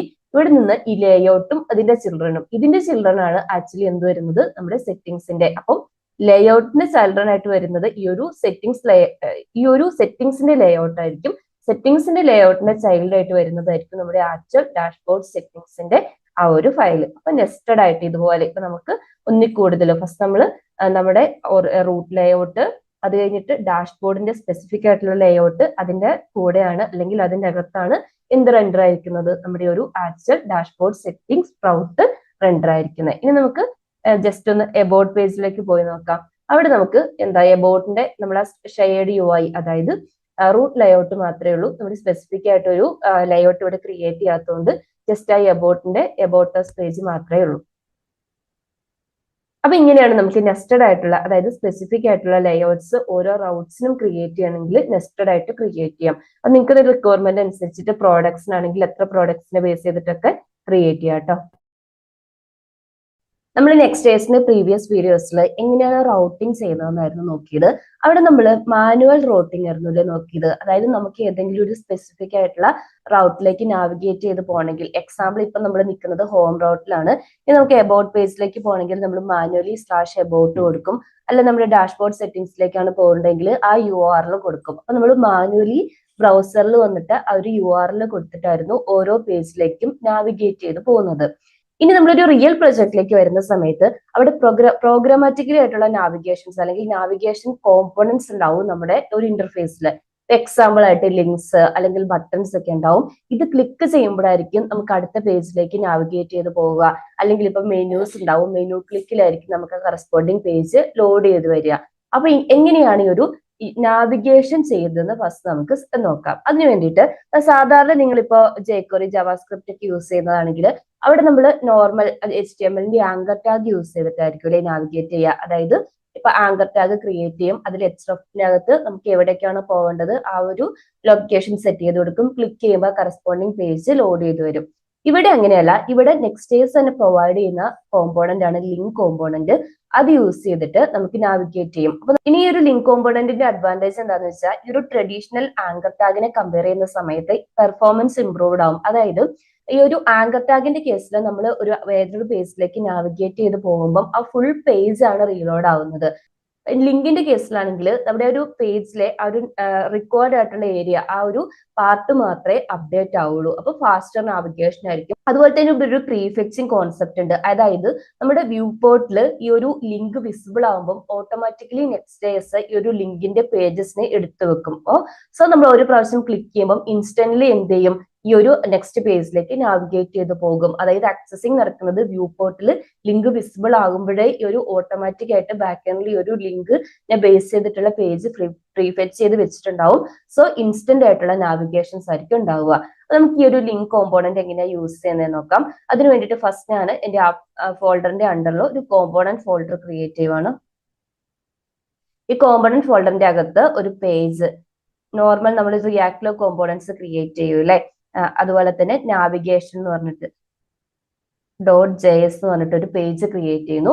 ഇനി ഇതിന്റെ അകത്ത് ഞാൻ പറഞ്ഞ പോലെ ഞാൻ പറഞ്ഞിട്ടുണ്ടായിരുന്നു ലിങ്ക് കോമ്പോണന്റ് യൂസ് ചെയ്തിട്ടാണ് Next.js സെർച്ച് ബാറിൽ എടുത്ത് വെച്ചിട്ടുണ്ടായിരുന്നു, ക്ലോസ് ചെയ്യാം കേട്ടോ. ലിങ്ക് കോമ്പോണന്റ് യൂസ് ചെയ്തിട്ടാണ് നമ്മൾ ലിങ്ക്സ് ക്രിയേറ്റ് ചെയ്യുന്നതെന്ന്. സോ ലിങ്ക് കോമ്പോണന്റ് /link ന്ന് ലിങ്ക് കോമ്പോണന്റ് ഫസ്റ്റ് ഇമ്പോർട്ട് ചെയ്തു. ഇനി ഞാൻ ഈ ഒരു കോമ്പോണന്റിനെ ക്രിയേറ്റ് ചെയ്യാണ്, എക്സ്പോർട്ട് ഡിഫാൾട്ട്. ഇനി ഒരു കോമ്പോണന്റിന്റെ അകത്ത് നമുക്ക് ആവശ്യമുള്ള ഏതൊക്കെ പേജിലേക്കാണോ ലിങ്ക്സ് ക്രിയേറ്റ് ചെയ്യേണ്ടത് അത് ക്രിയേറ്റ് ചെയ്യാം. ഫസ്റ്റ് ഞാനൊരു നാവിഗേഷൻ ടാബ് ക്രിയേറ്റ് ചെയ്യാണ്. അതിന്റെ അകത്ത് ഈ ഒരു ലിങ്ക് കോമ്പോണന്റിനെ ഡിഫൈൻ ചെയ്യുന്നു. ഫസ്റ്റ് നമുക്ക് ഹോം പേജിലേക്കാണ് പോകേണ്ടത്. സോ ഞാൻ ആ ലിങ്കിന് ക്യാപ്ഷൻ കൊടുക്കുക, ഹോം എന്ന് കൊടുത്തു. അതായത് ലിങ്കിന്റെ ടെക്സ്റ്റ് നമുക്ക് വ്യൂ ഏരിയയിൽ വിസിബിൾ ആയിരിക്കുന്ന ടെക്സ്റ്റ് കൊടുക്കുക. അത് കഴിഞ്ഞ് href ടാഗിന്റെ ഉള്ളിലാണ് നമ്മുടെ ലൊക്കേഷൻ കൊടുക്കേണ്ടത്. ഇവിടെ ഞാൻ ഡയറക്റ്റ് നമുക്കറിയാലോ ഹോമിലേക്ക് പോകേണ്ടത് സ്ലാഷ് ആണ്, // അത് സെറ്റ് ചെയ്ത് കൊടുക്കുക. ഇനി ഇതിന്റെ കൂടെ ഞാനൊരു ടെയിൽവിൻ CSSന്റെ ക്ലാസ്സും കൂടെ ഡിഫൈൻ ചെയ്ത് കൊടുക്കുന്നുണ്ട്. ഇതേപോലെ തന്നെ നമ്മൾ പ്രീവിയസ് വീഡിയോ ഓൾറെഡി ചെയ്തിട്ടുണ്ടായിരുന്നു, നിങ്ങളത് കണ്ടിട്ടില്ലെങ്കിൽ കാണുക കേട്ടോ. നമ്മൾ ഓൾറെഡി എന്താണ് Next.jsന്റെ നാവിഗേഷൻസ് മീൻസ് റൗട്ടിംഗ് ഡീറ്റെയിൽ ആയിട്ട് ഡിസ്കസ് ചെയ്തിട്ടുണ്ടായിരുന്നു. റൗട്ട്സ് ക്രിയേറ്റ് ചെയ്യുന്നത്, പേജസ് ലേഔട്ട് ഒക്കെ പറഞ്ഞിട്ടുണ്ട്. ലിങ്ക് ഡിസ്ക്രിപ്ഷൻ ബോക്സിൽ നോക്കിയാൽ മതി കേട്ടോ, ഞാൻ കൊടുത്തേക്കാം. ഇനി നെക്സ്റ്റ് നമുക്ക് എബൌട്ട് പേജിലേക്ക് പോകണം. ഞാൻ എബൌട്ട് എന്നാണ് ക്യാപ്ഷൻ കൊടുക്കുന്നത്. അഗെയിൻ സെയിം സ്റ്റെപ്പ് തന്നെയാണ് കേട്ടോ. href ടാഗിന്റെ അകത്ത് /about സെയിം CSS ക്ലാസ് തന്നെ കൊടുക്കുക.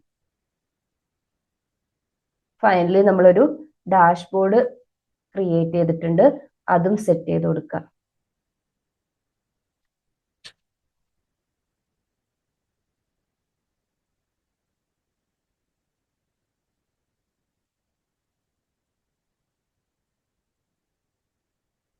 നമ്മളുടെ ക്ലാസ് നെയിം കൊടുത്തിട്ടുണ്ടായിരുന്നില്ല.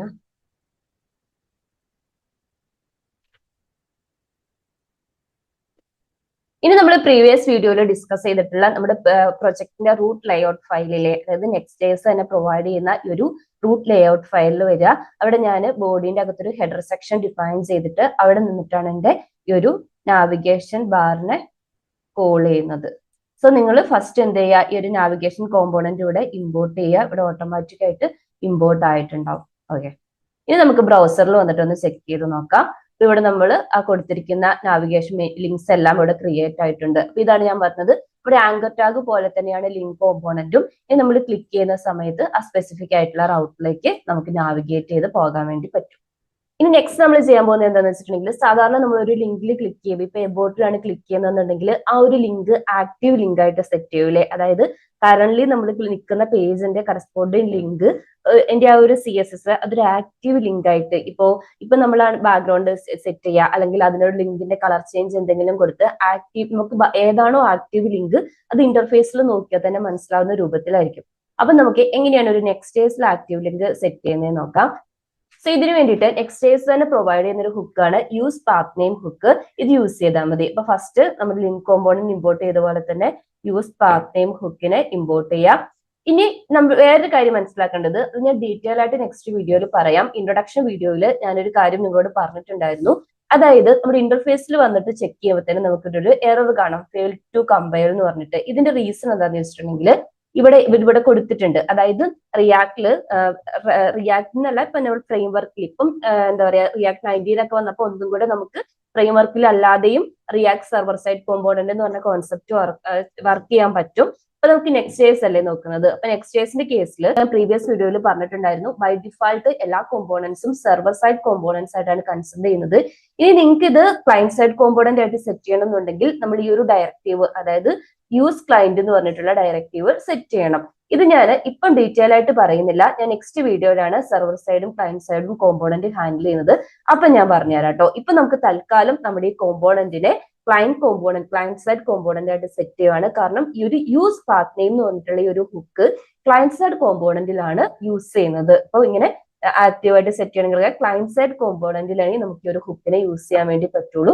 സോ ഞാൻ ഈ ഒരു കോമ്പോണന്റ് ഒരു ക്ലയന്റ് സൈഡ് കോമ്പോണന്റ് ആയിട്ട് സെറ്റ് ചെയ്തു. ഓക്കെ, ഇനി നെക്സ്റ്റ് ഈ ഒരു ഹുക്ക് നമുക്ക് റിട്ടേൺ ചെയ്യുന്നത് കറന്റ്ലി നമ്മുടെ ഈ ഒരു ബ്രൗസറിൽ ആക്റ്റീവായിട്ട് നിൽക്കുന്ന ലിങ്ക് ഏതാണോ അതാണ്. ഇപ്പൊ എബോട്ടിലേക്കാണ് പോകുന്നതെങ്കിൽ എബോട്ട് ആയിരിക്കും, അല്ല ഡാഷ്ബോർഡ് സെറ്റിംഗ്സിലേക്കാണ് പോകുന്നതെങ്കിൽ ഡാഷ്ബോർഡ് സെറ്റിംഗ്സ് ആയിരിക്കും. ഇപ്പൊ കറന്റ്ലി ആക്റ്റീവായിട്ട് നിൽക്കുന്ന ആ ഒരു കംപ്ലീറ്റ് URL ആ ഒരു പാത്ത് ആയിരിക്കും ഈ ഒരു ഹുക്ക് നമുക്ക് റിട്ടേൺ ചെയ്യുന്നത്. സോ ഞാൻ അതൊരു വേരിയബിളിലേക്ക് എടുക്കുകയാണ്, കോൺസ്റ്റന്റ് പാത്ത് നെയിം എന്ന് പറഞ്ഞിട്ട് ഒരു വേരിയബിളിലേക്ക് യൂസ് പാത്ത് നെയിം ഹുക്കിനെ കോൾ ചെയ്ത് ആക്സസ് ചെയ്യുവാണ്. ഇനി നമുക്ക് ഈ ഒരു പാത്ത് നെയിമിന്റെ വാല്യൂവിനെ ബേസ് ചെയ്തിട്ട് ഈ ഒരു ലിങ്കിന്റെ CSS ക്ലാസ് സെറ്റ് ചെയ്ത് കൊടുക്കാം. നമുക്ക് ഞാൻ നേരത്തെ പറഞ്ഞ പോലെ CSS പോർഷൻ ആണല്ലോ വേരി ആവുക. സോ ഞാനിവിടെ മാനുവലി ചെയ്തിരിക്കുന്ന ഈ ഒരു CSS ക്ലാസ്സിലെ ഇതിനെ ഒന്ന് റിമൂവ് ചെയ്യുവാണ് കേട്ടോ. ഫസ്റ്റ് ഞാൻ മാനുവലായിട്ട് കുറച്ച് സ്റ്റൈൽ, അതായത് XY കാര്യങ്ങളൊക്കെ പാഡിംഗ് ഒക്കെ സെറ്റ് ചെയ്ത് കൊടുത്തു, റൗണ്ടഡ് ആയിട്ടൊക്കെ സെറ്റ് ചെയ്ത് കൊടുത്തു. നെക്സ്റ്റ് നമുക്ക് ഇതിന്റെ വാല്യൂ ചെക്ക് ചെയ്യണം. അപ്പം ഹോം റൗട്ട് ആണെങ്കിൽ ഇതിന്റെ പാത്ത് നെയിം എന്ന് പറയുന്നത് സ്ലാഷ് ആയിരിക്കുമല്ലോ, ഫോർവേഡ് സ്ലാഷ് ആയിരിക്കുമല്ലോ. നമ്മൾ ഫസ്റ്റ് ചെക്ക് ചെയ്യുക, path name equal to forward slash ആണോ എന്ന് ചെക്ക് ചെയ്യുക. ഇപ്പൊ നമ്മൾ നിൽക്കുന്നത് ഹോം റൗട്ടിലാണ്, അതായത് ഫോർവേഡ് സ്ലാഷ് ആണെന്നുണ്ടെങ്കിൽ ഞാൻ ഈ ഒരു ലിങ്കിന് ബാക്ക്ഗ്രൗണ്ട് കളറായിട്ട് ബ്ലൂ സെറ്റ് ചെയ്ത് കൊടുക്കും, ടെക്സ്റ്റ് കളറായിട്ട് വൈറ്റും കൊടുക്കും. അല്ല വേറൊരു ലിങ്കിലാണ് നമ്മൾ നിൽക്കുന്നത് എന്നുണ്ടെങ്കിൽ നമ്മൾ നേരത്തെ കണ്ട പോലെ ഒരു ടെക്സ്റ്റ് കളർ ബ്ലൂവും ബാക്ക്ഗ്രൗണ്ട് കളർ ഒന്നും നമ്മൾ സെറ്റ് ചെയ്ത് കൊടുക്കില്ല. അതായത് ഫസ്റ്റ് നമ്മൾ കണ്ടീഷണൽ ഓപ്പറേറ്റർ യൂസ് ചെയ്തു, അത് കഴിഞ്ഞിട്ട് ഇതാണെന്നുണ്ടെങ്കിൽ ഇപ്പൊ ഞാൻ പറഞ്ഞ പോലെ ബാക്ക്ഗ്രൗണ്ട് കളർ ബ്ലൂ സെറ്റ് ചെയ്തു, ടെക്സ്റ്റ് കളർ വൈറ്റ് ആയിരിക്കും.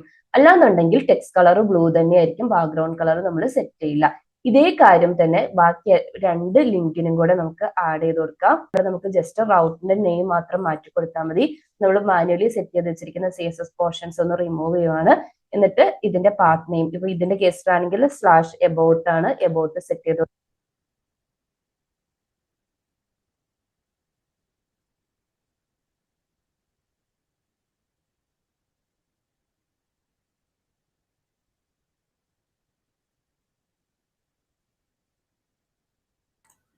ഇനി നമുക്ക് ബ്രൗസറിൽ പോയി ചെക്ക് ചെയ്തിട്ടുണ്ടെങ്കിൽ ഇപ്പൊ നിൽക്കുന്നത് ഡാഷ്ബോർഡ് സെറ്റിംഗ്സിലായതുകൊണ്ട് നമുക്ക് അതിന്റെ ബാക്ക്ഗ്രൗണ്ട് കളർ ബ്ലൂ ആയി, അതുപോലെ തന്നെ എന്താ പറയുക ടെക്സ്റ്റ് കളർ വൈറ്റ് ആയി, ആക്റ്റീവ് ലിങ്ക് ആണെന്ന് നമുക്ക് പെട്ടെന്ന് മനസ്സിലാവും. വേറൊരു ലിങ്കിലേക്ക് നാവിഗേറ്റ് ചെയ്ത് പോയിട്ടുണ്ടെങ്കിലും പ്രീവിയസ് ലിങ്കിനെ റീസെറ്റ് ചെയ്യും, കറണ്ട് ലിങ്ക് നമ്മൾ ക്ലിക്ക് ചെയ്തിരിക്കുന്ന ലിങ്കിനെ ആക്റ്റീവ് ലിങ്ക് ആയിട്ട് സെറ്റ് ചെയ്യും. അപ്പൊ ബേസിക്കലി ഈ ഒരു യൂസ് പാത്ത് നെയിം എന്ന് പറഞ്ഞിട്ടുള്ള ഹുക്ക് യൂസ് ചെയ്തിട്ടാണ് നമ്മൾ ഈ ഒരു ആക്റ്റീവ് ലിങ്കിനെ സെറ്റ് ചെയ്യുന്നത്. നിങ്ങൾക്ക് ഇത് കുറച്ചും കൂടെ റിയൽ പ്രൊജക്റ്റിൽ കുറച്ചും കൂടി ഭംഗിയായിട്ട് നിങ്ങൾക്ക് ആക്റ്റീവ് ലിങ്കും അതുപോലെ തന്നെ നോർമൽ ലിങ്ക്സുകളും സെറ്റ് ചെയ്ത് കൊടുക്കാം കേട്ടോ. ഇത്രയും നേരം നമ്മൾ ഡിസ്കസ് ചെയ്തുകൊണ്ടിരുന്നത് ഈ ഒരു ലിങ്ക് കോമ്പോണൻസിനെ കുറിച്ചായിരുന്നു അല്ലെ. അതായത് ലിങ്ക് നമുക്ക് എന്താ പറയുക ഇതുപോലെ ലിങ്ക്സ് ക്രിയേറ്റ് ചെയ്തിട്ട് അങ്ങോട്ടും ഇങ്ങോട്ടും ഒക്കെ മൂവ് ചെയ്യാൻ വേണ്ടി പറ്റും. ഇനി നമുക്ക് പ്രോഗ്രാമാറ്റിക്കലി എങ്ങനെയാണ് മൂവ് ചെയ്യുന്നത്, അതായത് ഞാൻ നേരത്തെ പറഞ്ഞ പോലെ തന്നെ ഇപ്പൊ ഒരു ബട്ടൺ ക്ലിക്കില്ലെങ്കിൽ ഫോമിന്റെ സബ്മിറ്റിൽ ഒക്കെ വേറൊരു പേജിലേക്ക് നമുക്ക് മൂവ് ചെയ്യണം എന്നുണ്ടെങ്കിൽ അതെങ്ങനെയാണ് ചെയ്യുന്നതെന്ന് നോക്കാം. അതിന് വേണ്ടിയിട്ട് ഞാൻ ജസ്റ്റ് ഈ ഒരു എബൌട്ട് പേജിന്റെ അകത്ത് ഒരു ബട്ടൺ ഫസ്റ്റ് ക്രിയേറ്റ് ചെയ്യുവാണ്. എനിക്ക് ഈ ഒരു ബട്ടൺ ക്ലിക്ക് ചെയ്യുന്ന സമയത്ത് എൻ്റെ ഒരു ഹോമിലേക്ക് പോകണം. അപ്പൊ മെനു ലിങ്ക് ക്ലിക്ക് ചെയ്യുന്നതിന് പകരം എനിക്ക് എന്ത് യൂസ് ചെയ്തിട്ട് വേണം, ബട്ടൺ ക്ലിക്കിൽ പ്രോഗ്രാമാറ്റിക്കലി ആണ് എനിക്ക് നാവിഗേറ്റ് ചെയ്യേണ്ടത്. അങ്ങനെ വേണമെങ്കിൽ നമ്മുടെ യൂസ് പാത്ത് നെയിം ഹുക്കിന്റെ കേസ് പറഞ്ഞ പോലെ തന്നെ റിയാക്ട് പ്രൊവൈഡ് ചെയ്യുന്ന വേറൊരു ഹുക്കാണ് use router hook. Use router ഹുക്കിന്റെ അകത്ത് അത് റിട്ടേൺ ചെയ്യുന്ന ഒരു ഒബ്ജക്റ്റ് ആയിരിക്കും. ആ ഒബ്ജക്റ്റിൽ മൾട്ടിപ്പിൾ മെത്തേഡ്സ് ഉണ്ട്. നമുക്ക് ഇതുപോലെ ഫോർവേഡ് ബാക്ക്വേർഡ് അല്ലെങ്കിൽ ഒരു പുതിയ ഒരു റൗട്ടിലേക്കൊക്കെ നാവിഗേറ്റ് ചെയ്യാൻ വേണ്ടിയിട്ട് അത് ഞാൻ പറഞ്ഞുതരാം. ഫസ്റ്റ് ഞാൻ നമ്മുടെ എബൌട്ട് പേജിലെ അതിന്റെ അകത്ത് ഒരു ബട്ടൺ ക്രിയേറ്റ് ചെയ്യുവാണ്. അപ്പൊ ഫസ്റ്റ് ഞാൻ ഇതിനൊരു കണ്ടെയ്നർ ആക്കി മാറ്റുകയാണ്. ഇപ്പോഴത്തേക്ക് അതിനകത്തൊരു H1 ടാഗ് മാത്രമേ ഉള്ളൂ. നമ്മൾ പ്രീവിയസ് വീഡിയോയിൽ ക്രിയേറ്റ് ചെയ്ത ഒരു H1 ടാഗ് മാത്രമേ ഉള്ളൂ. ഞാൻ ഇതിനൊരു കണ്ടെയ്നർ ഡിവിഷൻ ഫസ്റ്റ് ക്രിയേറ്റ് ചെയ്യുവാണ്. ഇനി ഇതിന്റെ അകത്ത് ഞാൻ പറഞ്ഞ പോലെ ഒരു ബട്ടൺ ക്രിയേറ്റ് ചെയ്യുവാണ്. ഈ ബട്ടൺ ക്ലിക്കാണ് നമുക്ക് തിരിച്ച് ഹോം പേജിലേക്ക് നമുക്ക് നാവിഗേറ്റ് ചെയ്ത് പോകാൻ വേണ്ടി പറ്റുന്നത്. ഇനി ഒരു ബട്ടൺ ഒരു CSS ക്ലാസ് ആഡ് ചെയ്ത് കൊടുക്കുക കേട്ടോ. നമ്മുടെ ടെയിൽവിൻ CSSനെ കുറച്ച് ക്ലാസ് ആഡ് ചെയ്ത് കൊടുക്കുകയാണ്. ഇനി ഞാൻ പറഞ്ഞ പോലെ നമ്മൾ ഈ ഒരു ഹുക്ക്, അതായത് യൂസ് റൗട്ടർ ഹുക്കാണ് യൂസ് ചെയ്യുന്നതെന്ന് പറഞ്ഞു. ഈ ഒരു ഹുക്ക് യൂസ് ചെയ്യണമെന്നുണ്ടെങ്കിലും നമുക്ക് ക്ലയന്റ് സൈഡ് കോമ്പോണന്റ് ആയിരിക്കണം. അപ്പൊ ഞാൻ ഈ ഒരു യൂസ് ക്ലയന്റ് എന്ന് പറഞ്ഞ ഡയറക്റ്റീവ് സെറ്റ് ചെയ്ത് കൊടുത്തു. അത് കഴിഞ്ഞിട്ട് നമ്മൾ ഈ പറഞ്ഞ യൂസ് റൗട്ടർ എന്ന് പറഞ്ഞിട്ടുള്ള ഒരു കോമ്പോണന്റിന്റെ ഹുക്കിനെ ഇമ്പോർട്ട് ചെയ്യാം. നെക്സ്റ്റ് /നാവിഗേഷൻ എന്ന് വേണം കേട്ടോ ഇമ്പോർട്ട് ചെയ്യാൻ വേണ്ടിയിട്ട്. നെക്സ്റ്റ് ഞാൻ ഈ റൗട്ടർ യൂസ് റൗട്ടർ ഹുക്കിനെ കോൾ ചെയ്യുവാണ്. ഇത് റിട്ടേൺ ചെയ്യുന്നത് ഞാൻ നേരത്തെ പറഞ്ഞ പോലെ ഒരു ഒബ്ജക്റ്റ് ആയിരിക്കും. അത് റൗട്ടർ എന്ന് പറഞ്ഞിട്ടുള്ള വേരിയബിളിലേക്കാണ് എടുക്കുന്നത്. ഇനി നമുക്ക് ഈ ബട്ടന്റെ ക്ലിക്ക് ഇവന്റ് ഇംപ്ലിമെന്റ് ചെയ്യാം. ഓൺ ക്ലിക്കില് നമ്മൾ ഈ റൗട്ടർ ഒബ്ജക്റ്റിന്റെ ഡോട്ട് പുഷ് മെത്തേഡിനെ കോൾ ചെയ്യാം. ഇതാ ഞാൻ നേരത്തെ നിങ്ങളോട് പറഞ്ഞത്, ഈ ഒരു റൗട്ടർ മെത്തേഡ് നമുക്ക് ഇതുപോലെ ഫോർവേഡ്, ബാക്ക്വേർഡ്, പുഷ്, ഇതൊക്കെയാണ് 4 മെയിൻ മെത്തേഡ്സ് ഉണ്ട്, പ്രൊവൈഡ് ചെയ്യുന്നുണ്ട്. ഇതിൽ നമ്മൾ പുഷ് മെത്തേഡാണ് കോൾ ചെയ്യുന്നത്. ഇതിന്റെ അകത്ത് നമുക്ക് ഏത് പേജിലേക്കാണ് ഈ ബട്ടൺ ക്ലിക്ക് ചെയ്യുന്ന സമയത്ത് നാവിഗേറ്റ് ചെയ്ത് പോകേണ്ടത് ആ പേജിന്റെ URL കൊടുക്കാം. അപ്പൊ ഇത് കൂടാതെ ഇതൊരു ഹിസ്റ്ററി സ്റ്റാക്ക് മെയിൻറ്റെയിൻ ചെയ്യുന്നുണ്ട്. ഇപ്പൊ നിങ്ങൾക്ക് ഈ ഒരു ബട്ടൺ ക്ലിക്കില് ഇപ്പൊ ഏതായിരുന്നോ ഏത് പേജിൽ നിന്നാണോ നാവിഗേറ്റ് ചെയ്ത് വന്നത് തിരിച്ച് ബാക്ക് ആ പേജിലേക്ക് പോകണമെന്നുണ്ടെങ്കിൽ റൗട്ടർ ഡോട്ട് ബാക്കിനെ കോൾ ചെയ്താൽ മതി.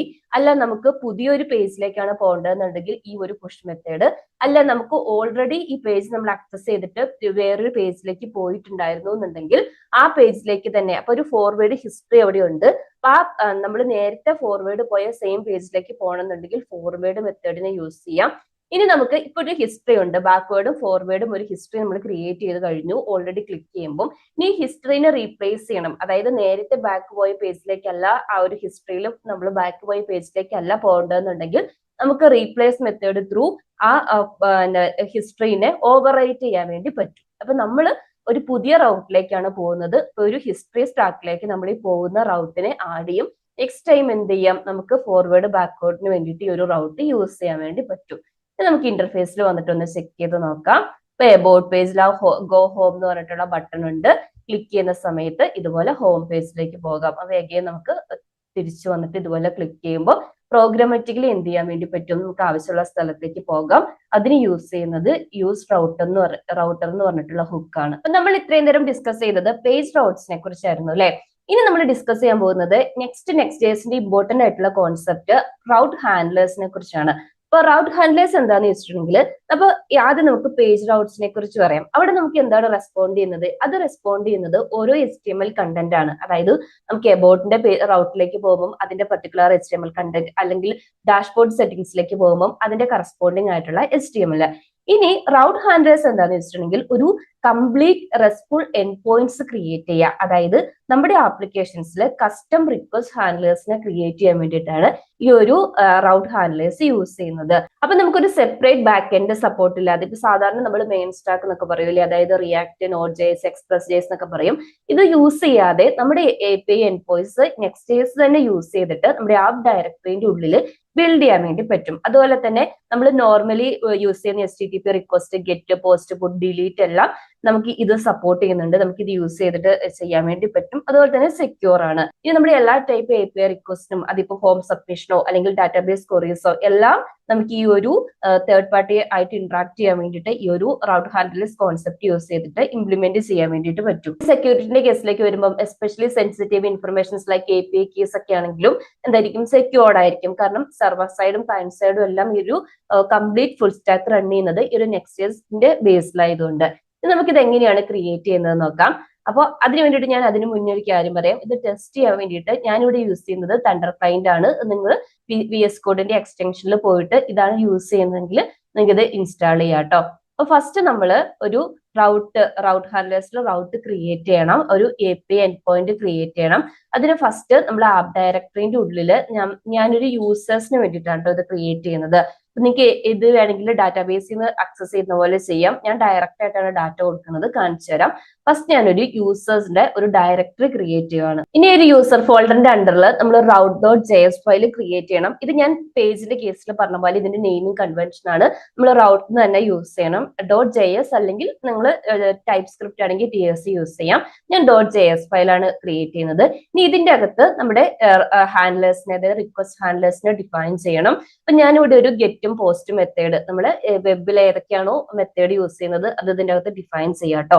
അപ്പൊ ഞാൻ രണ്ട് മെത്തേഡ്, ഗെറ്റും പോസ്റ്റ് മെത്തേഡാണ് യൂസ് ചെയ്യുന്നത്. രണ്ടും എക്സ്പോർട്ട് ചെയ്യുന്നുണ്ട്. Export again async method, asynchronous function.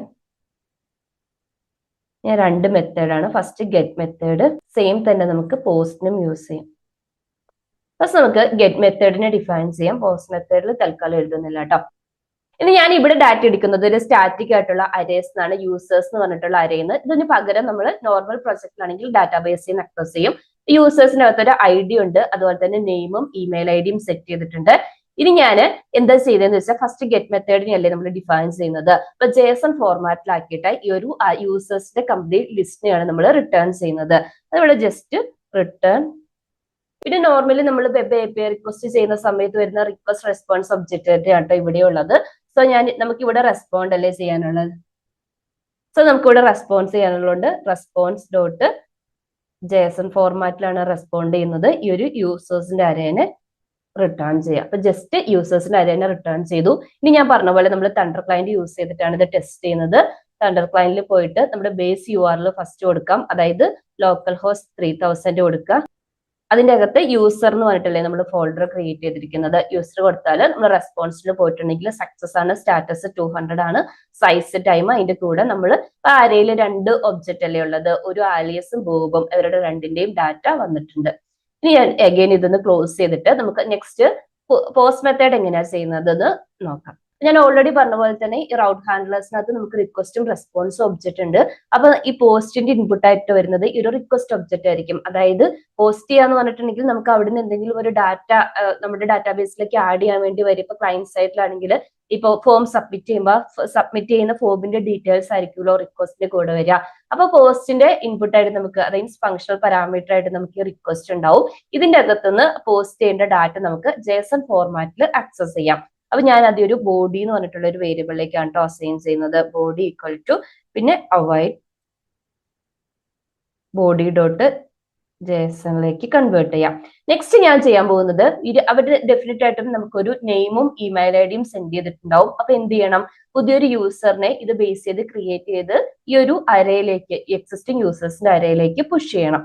So നമുക്ക് കോൺസ്റ്റ് ന്യൂ യൂസർ എന്ന് പറഞ്ഞിട്ട് ആക്സസ് ചെയ്യാം.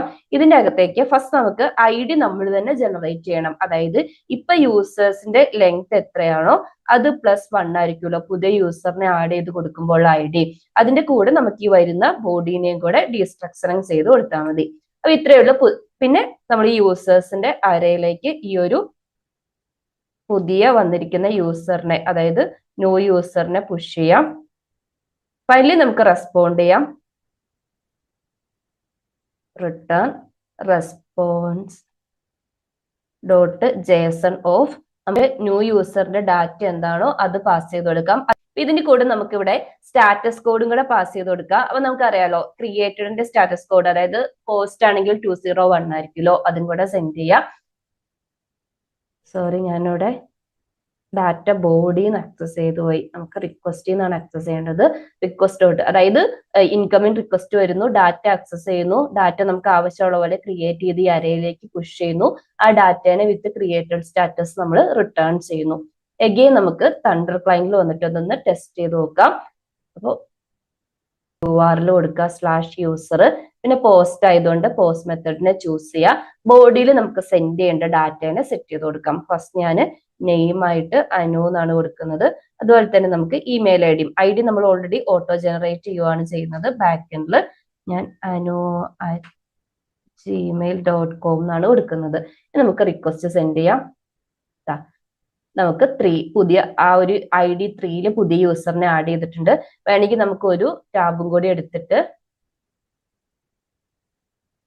ഈ ഒരു ഗെറ്റ് മെത്തേഡും കൂടെ ടെസ്റ്റ് ചെയ്ത് നോക്കാം. ഗെറ്റ് മെത്തേഡിന്റെ ഉള്ളിൽ ആ 3 യൂസേഴ്സിനെ നമുക്ക് ആക്സസ് ചെയ്യാൻ പറ്റുന്നുണ്ട്. ഇനി നമ്മൾ പേജ് റൗട്ടറിന്റെ കേസിൽ ഡൈനാമിക് പാരാമീറ്റേഴ്സ് യൂസ് ചെയ്തിട്ടുണ്ടായിരുന്നല്ലേ, അതുപോലെ തന്നെ നമുക്ക് ഇതിന്റെ കേസിലും ചെയ്യാം. അതായത് നമുക്ക് ഏതെങ്കിലും ഒരു ഐഡിനെ ബേസ് ചെയ്തിട്ട് നമുക്ക് വരുന്ന ഒരു റിക്വസ്റ്റിൽ ഒരു സ്പെസിഫിക് ID ഉണ്ടാവും. ആ ഐഡിനെ ബേസ് ചെയ്തിട്ട് വേണം എനിക്ക് ഈ യൂസേഴ്സിന്റെ അരയിൽ യൂസറിനെ ആക്സസ് ചെയ്യാമെന്ന് വിചാരിച്ചോ. അങ്ങനെയാണെന്നുണ്ടെങ്കിൽ നമ്മൾ അന്ന് ഒരു സ്ക്വയർ ബ്രാക്കറ്റിന്റെ ഉള്ളിൽ ID യൂസ് ചെയ്തിട്ടുണ്ടായിരുന്നില്ലേ. അതായത് നമ്മൾ ഒരു പ്രോഡക്ട്സ് ക്രിയേറ്റ് ചെയ്തപ്പം ID വെച്ചിട്ട് അതിന്റെ ഫോൾഡർ നെയിം സ്ക്വയർ ബ്രാക്കറ്റിൽ സെറ്റ് ചെയ്തില്ലേ, സെയിം കോൺസെപ്റ്റ് തന്നെയാണ് ഇവിടെയും യൂസ് ചെയ്യുന്നത്. അതായത് ഞാൻ ഈ യൂസേഴ്സിന്റെ അണ്ടറിൽ പുതിയൊരു ഫോൾഡർ ക്രിയേറ്റ് ചെയ്യാണ്. ഡൈനാമിക് ആയിട്ടാണ് ഇതിന്റെ പാരാമീറ്റർ വരുന്നതെങ്കിൽ അഗെയിൻ സ്ക്വയർ ബ്രാക്കറ്റിന്റെ ഉള്ളിൽ വേണം ആ ഒരു നെയിം സെറ്റ് ചെയ്യാൻ വേണ്ടിയിട്ട്. ID എന്ന് കൊടുത്തു. ഇതിന്റെ അകത്ത് സെയിം നെയിമിംഗ് കൺവെൻഷൻ, അതായത് route.js ഫയൽ ക്രിയേറ്റ് ചെയ്യാം. അത് നമുക്ക് ആക്സസ് ചെയ്യാൻ വേണ്ടിയിട്ടുള്ള അരേ, അതായത് നമ്മൾ ഓൾറെഡി റൗട്ട്സിന്റെ അകത്ത് ക്രിയേറ്റ് ചെയ്തിട്ടുണ്ട് യൂസേഴ്സിന്റെ അരേ, അതിനെ ഇമ്പോർട്ട് ചെയ്യാം. ഫ്രം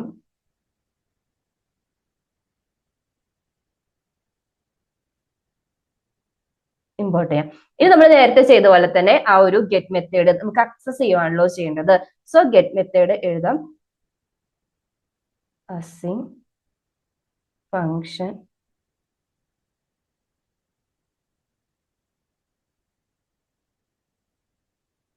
ഇനി ഇതിന്റെ ഉള്ളിൽ നമ്മൾ ഗെറ്റിന്റെ കേസിലാണെങ്കിൽ നമുക്ക് റിക്വസ്റ്റ് ഒബ്ജക്റ്റ്, നമ്മൾ പോസ്റ്റിന്റെ കേസിൽ കണ്ട പോലെ റിക്വസ്റ്റ് ഒബ്ജക്റ്റ് വേണം. നമുക്ക് രണ്ടാമത്തെ പാരാമീറ്റർ ആണ് ഇമ്പോർട്ടന്റ്. അത് നമ്മൾ ഓൾറെഡി റൗട്ട്സിന്റെ കേസിൽ പേജ് റൗട്ടറിന്റെ കേസിൽ ഡിസ്കസ് ചെയ്തിട്ടുണ്ടായിരുന്നു. ഇത് പ്രൊവൈഡ് ചെയ്യുന്ന പാരംസ് ഒബ്ജക്റ്റ്, അതായത് ഈ ഒബ്ജക്റ്റിന് ഈ ഫോൾഡർ നെയിമിനെ ബേസ് ചെയ്തിട്ട് URL എന്താണോ ഡൈനാമിക് ആയിട്ട് സെറ്റ് ചെയ്തിരിക്കുന്നത് അത് നമുക്ക് ആക്സസ് ചെയ്യാൻ വേണ്ടി പറ്റും. ഇവിടെ നമുക്ക് എന്താ ഡൈനാമിക് ആയിട്ട് സെറ്റ് ചെയ്തിരിക്കുന്നത്? ID ആണ് അല്ലെ, യൂസർ ID ആണ് നമുക്ക് വരുന്നത്. സോ ഞാൻ ഈ പാരം ഒബ്ജക്റ്റിനെ ഡീസ്ട്രക്ചറിങ് ചെയ്തെടുക്കുകയാണ്. ID എന്ന് പറഞ്ഞ വേരിയബിളിലേക്ക് അവൈറ്റ് പാരംസിനെ ഡീസ്ട്രക്ചറിങ് ചെയ്തെടുക്കാം. നെക്സ്റ്റ് നമുക്ക് ഈ ഒരു ജാവാസ്ക്രിപ്റ്റിന്റെ built in method, filtration method use ചെയ്തിട്ട് ഈ ഒരു അവർ സെൻഡ് ചെയ്തിരിക്കുന്ന IDനെ ബേസ് ചെയ്തിട്ടുള്ള യൂസറിനെ ആക്സസ് ചെയ്യാം. First user equal to users dot find loop ചെയ്യുമല്ലോ. ഓരോ ഈച്ച് യൂസറിനെ ആക്സസ് ചെയ്യാം. അവിടെ ഫിൽട്ടർ കണ്ടീഷൻ എന്താണ്? ഈ യൂസറിന്റെ അകത്തുള്ള ID ഈക്വൽ ടു നമ്മൾ ഓൾറെഡി എടുത്തു വെച്ചിരിക്കുന്ന ഈ ID. അപ്പൊ ഞാൻ ഇൻറ്റിലേക്ക് കൺവേർട്ട് ചെയ്യുവാണ് കേട്ടോ. പാഴ്സിന്റ് ഓഫ് ID. ഫൈനലി നമുക്ക് എന്ത് ചെയ്യാം? നേരത്തെ ചെയ്ത പോലെ തന്നെ ഈ ഒരു പർട്ടിക്കുലർ നമ്മൾ ആക്സസ് ചെയ്തിരിക്കുന്ന യൂസർ ഏതാണോ അതിനെ JSON ഫോർമാറ്റിൽ റെസ്പോണ്ട് ചെയ്യാം. Response dot JSON of filter ചെയ്തെടുത്തിരിക്കുന്ന ആ ഒരു യൂസറിനെ റെസ്പോണ്ട് ചെയ്യാം.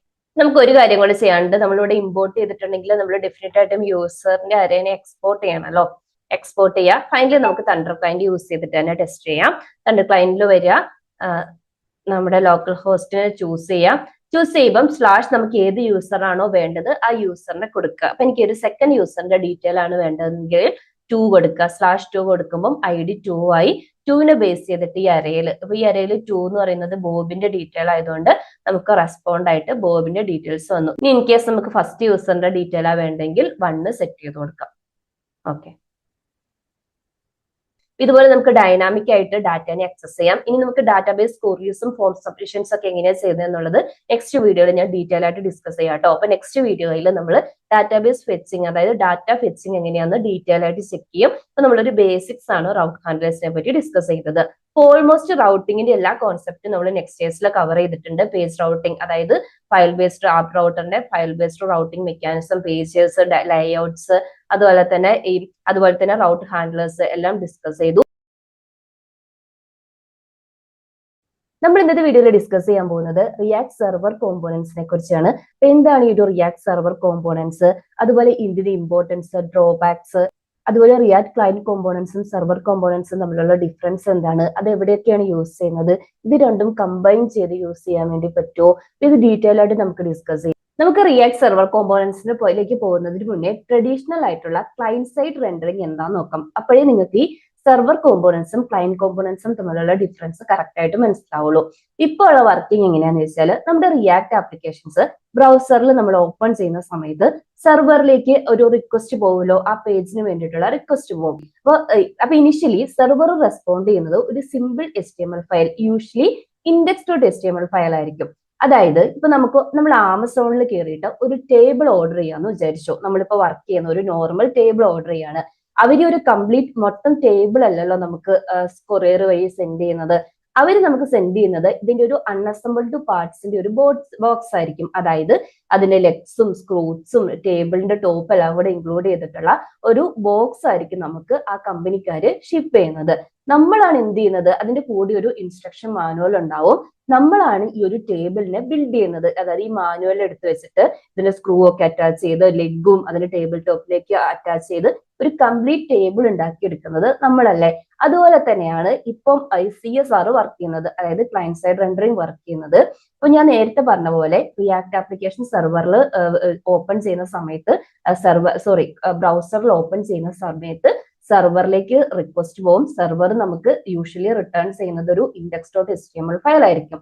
ഇനി ഈ ഫയലില് രണ്ട് കാര്യങ്ങളാണ് മെയിൻ ആയിട്ട് ഉണ്ടാവുന്നത്. ഒരു empty div tag ഉണ്ടാവും. അതായത് നമ്മുടെ റിയാക്ട് ആപ്ലിക്കേഷൻ റെൻഡർ ചെയ്യാൻ സ്റ്റാർട്ട് ചെയ്യുന്നത് ഒരു ID റൂട്ട് ആയിട്ട് സെറ്റ് ചെയ്തിട്ടുള്ള ഒരു പ്രൊജക്റ്റിലായിരിക്കുമല്ലോ, അതായത് div ടാഗിലായിരിക്കുമല്ലോ.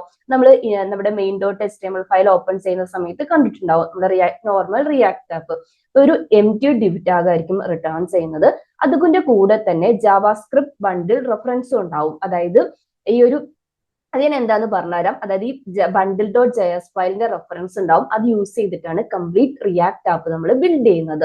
ഓക്കെ, അപ്പൊ ഫസ്റ്റ് സ്റ്റെപ്പ് എന്താ നടക്കുന്നതെന്ന് വെച്ചിട്ടുണ്ടെങ്കിൽ, ഈ bundle.js ഫയലില് നമ്മൾ ബ്രൗസർ ഡൗൺലോഡ് ചെയ്യും. ഇതിന്റെ അകത്ത് ഒന്ന് നമ്മുടെ റിയാക്ട് ലൈബ്രറി ഉണ്ടാവും. അതുപോലെ നമ്മുടെ റിയാക്ട് കോമ്പോണൻസ്, അതായത് നമ്മുടെ dashboard, header component, navigation component, എന്തൊക്കെയാണോ നമ്മുടെ റിയാക്ട് ആപ്പിലുള്ള കോമ്പോണൻസ്, ആ കോമ്പോണൻസ് ഉണ്ടാവും. അതുപോലെ ആപ്ലിക്കേഷൻ ലോജിക്സ്, അതായത് ഇവന്റ് ലിസണേഴ്സ്, യൂസ് സ്റ്റേറ്റ്സ്, പിന്നെ യൂസ് എഫക്റ്റ്, അങ്ങനത്തെ ഹുക്സും എല്ലാ ഡീറ്റെയിൽസും ഈ ഒരു bundle.js ഫയലിലായിരിക്കും ഉണ്ടാവുക. അപ്പൊ എന്താ നടക്കുന്നത്, സെർവർ മീൻസ് ബ്രൗസർ ഈ ഒരു ഫയൽ ഡൗൺലോഡ് ചെയ്ത് നമ്മൾ ടേബിൾ ക്രിയേറ്റ് ചെയ്യുന്ന പോലെ യൂസർ ഇന്റർഫേസ് ബിൽഡ് ചെയ്യും. അപ്പോൾ ഇവിടുത്തെ ഇഷ്യൂ എന്താന്ന് വെച്ചിട്ടുണ്ടെങ്കിൽ, നമ്മുടെ ഈ ബണ്ടിൽ സൈസ്, അതായത് ഇപ്പോൾ ഒരു വലിയൊരു റിയാക്ട് ആപ്ലിക്കേഷൻ ആണെന്ന് വിചാരിച്ചു, അപ്പൊ ഡെഫിനറ്റ് ആയിട്ടും ഈ ജാവാസ്ക്രിപ്റ്റ് ബണ്ടിലും വലുതായിരിക്കുമല്ലോ. അപ്പൊ എന്താ, ഈ ഒരു കംപ്ലീറ്റ് ഫയൽ ഡൗൺലോഡ് ചെയ്ത് UI ബിൽഡ് ചെയ്യുന്നത് വരെ ഈ ഒരു യൂസറിന് കാണുന്നത് ഒരു ബ്ലാങ്ക് സ്ക്രീൻ ആയിരിക്കും. അപ്പൊ ഈ ഒരു പ്രോസസ്സിലെ, അതായത് ഈ ഒരു ഡൗൺലോഡ് ചെയ്ത് ഈ ഒരു ജാവാസ്ക്രിപ്റ്റ് UI ബിൽഡ് ചെയ്യുന്ന ആ ഒരു പ്രോസസ്സിനെ നമ്മൾ ഹൈഡ്രേഷൻ എന്നാ പറയുന്നത്. സ്റ്റാറ്റിക് ആയിട്ടുള്ള ഒരു HTML പേജിലേക്ക് റിയാക്ട് ഇന്ററാക്ടിവിറ്റി അറ്റാച്ച് ചെയ്യുക. അതായത് ഈ ക്ലിക്ക് ഇവന്റ്സ് ഉണ്ടെങ്കിൽ അത്, അതുപോലെ തന്നെ സ്റ്റേറ്റ്സിനെ അപ്ഡേറ്റ് ചെയ്യുന്നത്. അപ്പൊ ഇതെല്ലാം ആ പേജിനെ ഇന്ററാക്റ്റീവ് ആയിട്ട് മാറ്റുക, UI ബിൽഡ് ചെയ്യുന്ന ഒരു പ്രോസസ്സിനെയാണ് ഹൈഡ്രേഷൻ എന്ന് പറയുന്നത്. ഞാൻ പറഞ്ഞ പോലെ ഈ ഒരു കംപ്ലീറ്റ് പ്രോസസ്സും, അതായത് റിയാക്ട് ജാവാസ്ക്രിപ്റ്റ് ബണ്ടിലിനെ റീഡ് ചെയ്ത് UI ബിൽഡ് ചെയ്യുന്ന ഈ കംപ്ലീറ്റ് പ്രോസസ്സും നടക്കുന്നത് ബ്രൗസറിന്റെ ഉള്ളിലായിരിക്കും. അപ്പൊ ഞാൻ നേരത്തെ പറഞ്ഞ പോലെ ഇത് ഒന്ന് കൺസ്യൂം, അതായത് കംപ്ലീറ്റ് ബണ്ടിൽ ഡൗൺലോഡ് ചെയ്ത് UI ബിൽഡ് ചെയ്യുന്നത് വരെ യൂസറിന് കാണുന്നത് ഒരു ബ്ലാങ്ക് സ്ക്രീൻ ആയിരിക്കും. എസ്പെഷ്യലി നമ്മുടെ ഇന്റർനെറ്റിന്റെ സ്പീഡ് സ്ലോ ആണെന്നുണ്ടെങ്കിൽ ഇത് പിന്നെയും കൂടുതൽ ടൈം എടുക്കും അല്ലേ. അപ്പൊ ഒരു ബാഡ് യൂസർ എക്സ്പീരിയൻസ് ആയിരിക്കും ഇവിടെ ഉണ്ടാവുന്നത്, ബാഡ് SEO ആയിരിക്കും ഉണ്ടാവുന്നത്. അപ്പൊ ഇതിന്റെ ഒരു സൊല്യൂഷൻ പോലെ നമുക്ക് റിയാക്ട് സെർവർ കോമ്പോണൻസ് യൂസ് ചെയ്യാം. ഇനി റിയാക്ട് സെർവർ കോമ്പോണൻസിൽ ഇതിന്റെ ഓപ്പോസിറ്റ് ആണ് വർക്ക് ചെയ്യുന്നത്. അതായത് ഈ ഒരു കോമ്പോണന്റ് റെൻഡർ ചെയ്ത് ഒരു പ്രീബിൽറ്റ് HTML ആയിരിക്കും ബ്രൗസറിലേക്ക് സെൻഡ് ചെയ്യുന്നത്. ബ്രൗസർ ഇതിനെ ഇൻസ്റ്റന്റ്ലി ഷോ ചെയ്യും. അതായത് സ്റ്റെപ്പ് ബൈ സ്റ്റെപ്പ് ആയിട്ട് പറയാം. നമ്മൾ നേരത്തെ പറഞ്ഞ സെയിം എക്സാമ്പിൾ എടുക്കാം. അതായത് നമ്മൾ റിയാക്ട് ആപ്ലിക്കേഷൻ നമ്മൾ ബ്രൗസറിൽ ഓപ്പൺ ചെയ്യുന്നു. സപ്പോസ് നമ്മൾ ഒരു എബൌട്ട് പേജിൽ ഒരു റിക്വസ്റ്റ് പോകുന്ന സമയത്ത് ഈ ഒരു റിക്വസ്റ്റ് നേരെ പോകുന്നത് നെക്സ്റ്റ്.js സെർവറിലേക്കായിരിക്കും. അതായത് ബ്രൗസറിലായിരിക്കില്ല ഈ ഒരു കോമ്പോണന്റ് റെൻഡറിങ് നടക്കുന്നത്, സെർവറിലായിരിക്കും ഈ ഒരു കോമ്പോണന്റ് റെൻഡറിങ് നടക്കുന്നത്. അപ്പൊ നേരത്തെ എന്താ നടന്നത്, ഒരു HTML ഫയൽ ആയിരിക്കും റിട്ടേൺ ചെയ്യുന്നത് ക്ലയന്റ് സൈഡിലേക്ക്. പക്ഷെ ഇവിടെ എന്താന്ന് വെച്ചിട്ടുണ്ടെങ്കിൽ നമ്മൾ പറഞ്ഞ പോലെ സെർവറിലായിരിക്കും ഇമ്മീഡിയറ്റ്ലി ഈ പേജ് റെൻഡർ ആവുന്നത്. എന്ന് വെച്ചാൽ നെക്സ്റ്റ്.js സെർവർ ഈ ഒരു റിയാക്ട് കോമ്പോണന്റിനെ എക്സിക്യൂട്ട് ചെയ്യും. എക്സിക്യൂട്ട് ചെയ്തിട്ട്, അതായത് നമ്മുടെ റിയാക്ട് കോമ്പോണന്റിൽ മെയിൻ ആയിട്ട് രണ്ട് പോർഷൻ ആയിരിക്കും ഉണ്ടാവുക. ജാവാസ്ക്രിപ്റ്റിന്റെ ലോജിക് ഉണ്ടാവും, HTML ഉണ്ടാവും. അപ്പൊ ഈ ഒരു ലോജിക്ക് ബേസ് ചെയ്തിട്ട് ഒരു final pure HTML JXS build ചെയ്ത് ഈ ഒരു HTML ആയിരിക്കും ബ്രൗസറിലേക്ക് സെൻഡ് ചെയ്യുന്നത്. അതായത് ബ്രൗസർ എങ്ങനെയാണോ യൂസർ ഇന്റർഫേസ് ബിൽഡ് ചെയ്യുന്നത് ആ ഒരു ഫോർമാറ്റിൽ, അതായത് നമ്മുടെ JXSഉം ജാവാസ്ക്രിപ്റ്റും കൂടെ ചേർന്നിട്ടുള്ള കോമ്പോണന്റിനെ സെർവർ എക്സിക്യൂട്ട് ചെയ്ത് ആ ഒരു ഫൈനൽ HTML, അതായത് പ്രീബിൽഡ് HTML ആയിരിക്കും നമ്മുടെ ബ്രൗസറിലേക്ക് സെൻഡ് ചെയ്യുന്നത്. ബ്രൗസർ ഈ ഒരു നമ്മൾ നേരത്തെ ചെയ്ത പോലെ ജാവാസ്ക്രിപ്റ്റ് ബണ്ടിലിനെ ഡൗൺലോഡ് ചെയ്ത് എക്സിക്യൂട്ട് ചെയ്യുന്നതിന് പകരം ഈ ഒരു ഫൈനൽ HTML ജസ്റ്റ് ഡൗൺലോഡ് ചെയ്ത് അവർക്ക് ഇമ്മീഡിയറ്റ്ലി എന്ത് ചെയ്യാം, കസ്റ്റമറിന് ഷോ ചെയ്യാൻ വേണ്ടി പറ്റും. ദാറ്റ് മീൻസ് ഈ ബ്രൗസർ ഈ ഒരു റിയാക്ട് കോഡിനെ പ്രോസസ് ചെയ്യേണ്ട ആവശ്യമില്ല. ഇമ്മീഡിയറ്റ്ലി അവർക്ക് കിട്ടുന്ന ആ പേജിന് ഇൻസ്റ്റന്റ് ആയിട്ട് ഷോ ചെയ്താൽ മാത്രം മതി. സോ നമ്മൾ നേരത്തെ പറഞ്ഞ ആ ഒരു ഇഷ്യൂസ്, അതായത് ബ്രൗസർ ഈ ഒരു ജാവാസ്ക്രിപ്റ്റ് കോഡ് എക്സിക്യൂട്ട് ചെയ്യുന്നത് വരെ വെയിറ്റ് ചെയ്യേണ്ട ആവശ്യമില്ല. ഈ പ്രീബിൽറ്റ് HTML നോർമൽ വെബ്സൈറ്റ് പോലെ തന്നെ ജസ്റ്റ് റെൻഡർ ചെയ്യാൻ വേണ്ടി ചെയ്താൽ മതി. സോ ക്ലയന്റ് സൈഡ് റെൻഡറിംഗ് പോലെ ഉണ്ടാകുന്ന ഒരു ലോഡിംഗ് ഡിലേ നമുക്ക് അവോയ്ഡ് ചെയ്യാൻ വേണ്ടി പറ്റും. സോ നമ്മൾ ജാവാസ്ക്രിപ്റ്റ് കോഡ് ക്ലയന്റ് സൈഡിലേക്ക് സെൻഡ് ചെയ്യില്ല. പ്രീബിൽറ്റ്, അതായത് JXS ബേസ് ചെയ്ത് ജാവാസ്ക്രിപ്റ്റ് കോഡും കൂടെ യൂസ് ചെയ്ത് ഫൈനൽ HTML എങ്ങനെയാണോ ഉണ്ടാകുന്നത് ഫൈനൽ HTML ആയിരിക്കും ക്ലയന്റ് സൈഡിലേക്ക്. അതാ ഒരു HTML അല്ല, ഫൈനൽ HTML ആയിരിക്കും പോകുന്നത്. നിങ്ങൾക്ക് കോഡ് കാണുമ്പോൾ ഒന്നുകൂടെ മനസ്സിലാവും. പിന്നെ പിന്നെ ചില എക്സെപ്ഷണൽ കേസ് ഉണ്ട്, അത് ഞാൻ നെക്സ്റ്റ് പറയാം. എപ്പോഴും നമുക്ക് ഈ ഒരു ഫൈനൽ HTML മാത്രമായിട്ട് ക്ലയന്റ് സൈഡിലേക്ക് ബ്രൗസറിലേക്ക് സെൻഡ് ചെയ്യാൻ വേണ്ടി പറ്റില്ല. അത് ഞാൻ ഡീറ്റെയിൽ ആയിട്ട് പറയാം. ആദ്യം നമുക്ക് ഒരു normal component, server side component എങ്ങനെയാ വർക്ക് ചെയ്യുന്നത് നോക്കാം. അതിന് വേണ്ടിയിട്ട് നമ്മൾ പ്രീവിയസ് വീഡിയോയിൽ യൂസ് ചെയ്തിട്ടുള്ള സെയിം നെക്സ്റ്റ്.js പ്രൊജക്ട് ആണ് യൂസ് ചെയ്യുന്നത്. എന്തിനാ നെക്സ്റ്റ്.js യൂസ് ചെയ്യുന്നതെന്ന് വെച്ചാൽ, ആദ്യം നിങ്ങൾ മനസ്സിലാക്കേണ്ടത് നെക്സ്റ്റ്.js വേണ്ടി സ്പെസിഫിക് ആയിട്ടുള്ള ഒരു കോൺസെപ്റ്റ് അല്ല react server components.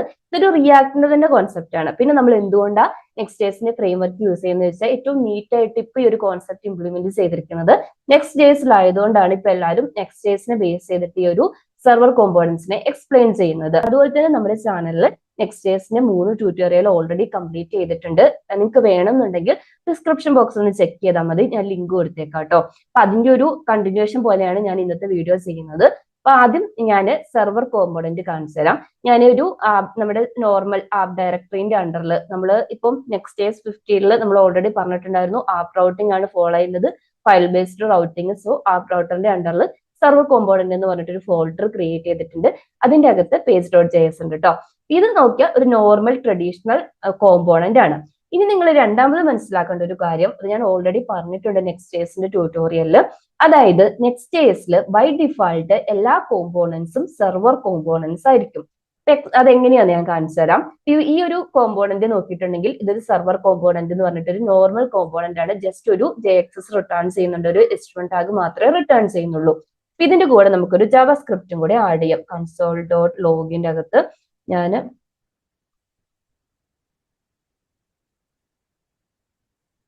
Rendering server എന്ന് കൊടുക്കുകയാണ്.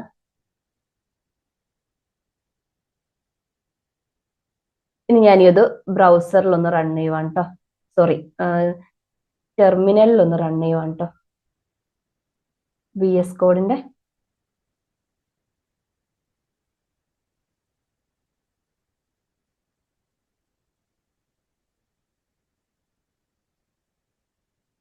അതുപോലെ നമ്മുടെ page.js ഫയലില്ലേ, അതായത് റൂട്ട് റൗട്ട് അല്ലേ, അവിടെ ഞാൻ ഓൾറെഡി സെർവർ കോമ്പോണന്റിനെ ഇൻക്ലൂഡ് ചെയ്ത് കോൾ ചെയ്തിട്ടുണ്ട്. ഇനി ഇവിടെ വന്നിട്ടൊന്ന് റിഫ്രഷ് ചെയ്യാം.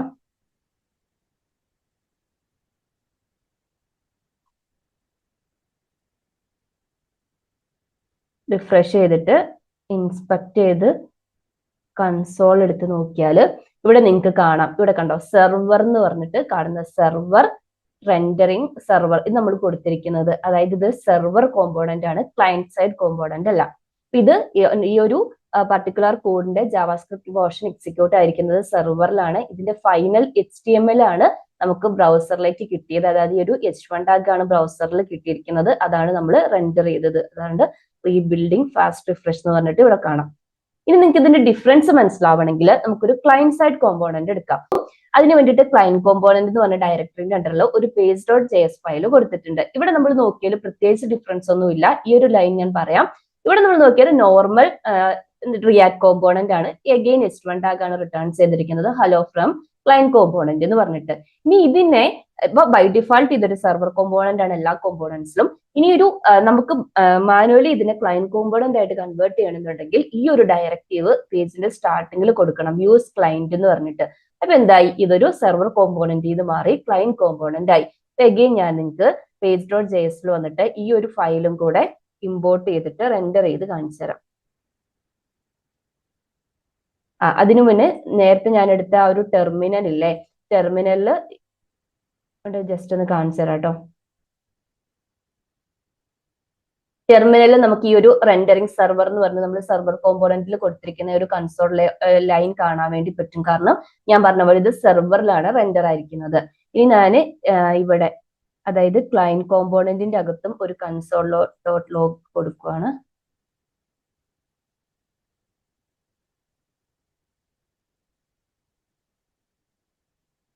ക്ലയന്റ് റെൻഡറിംഗ് കൊടുക്കുന്നു.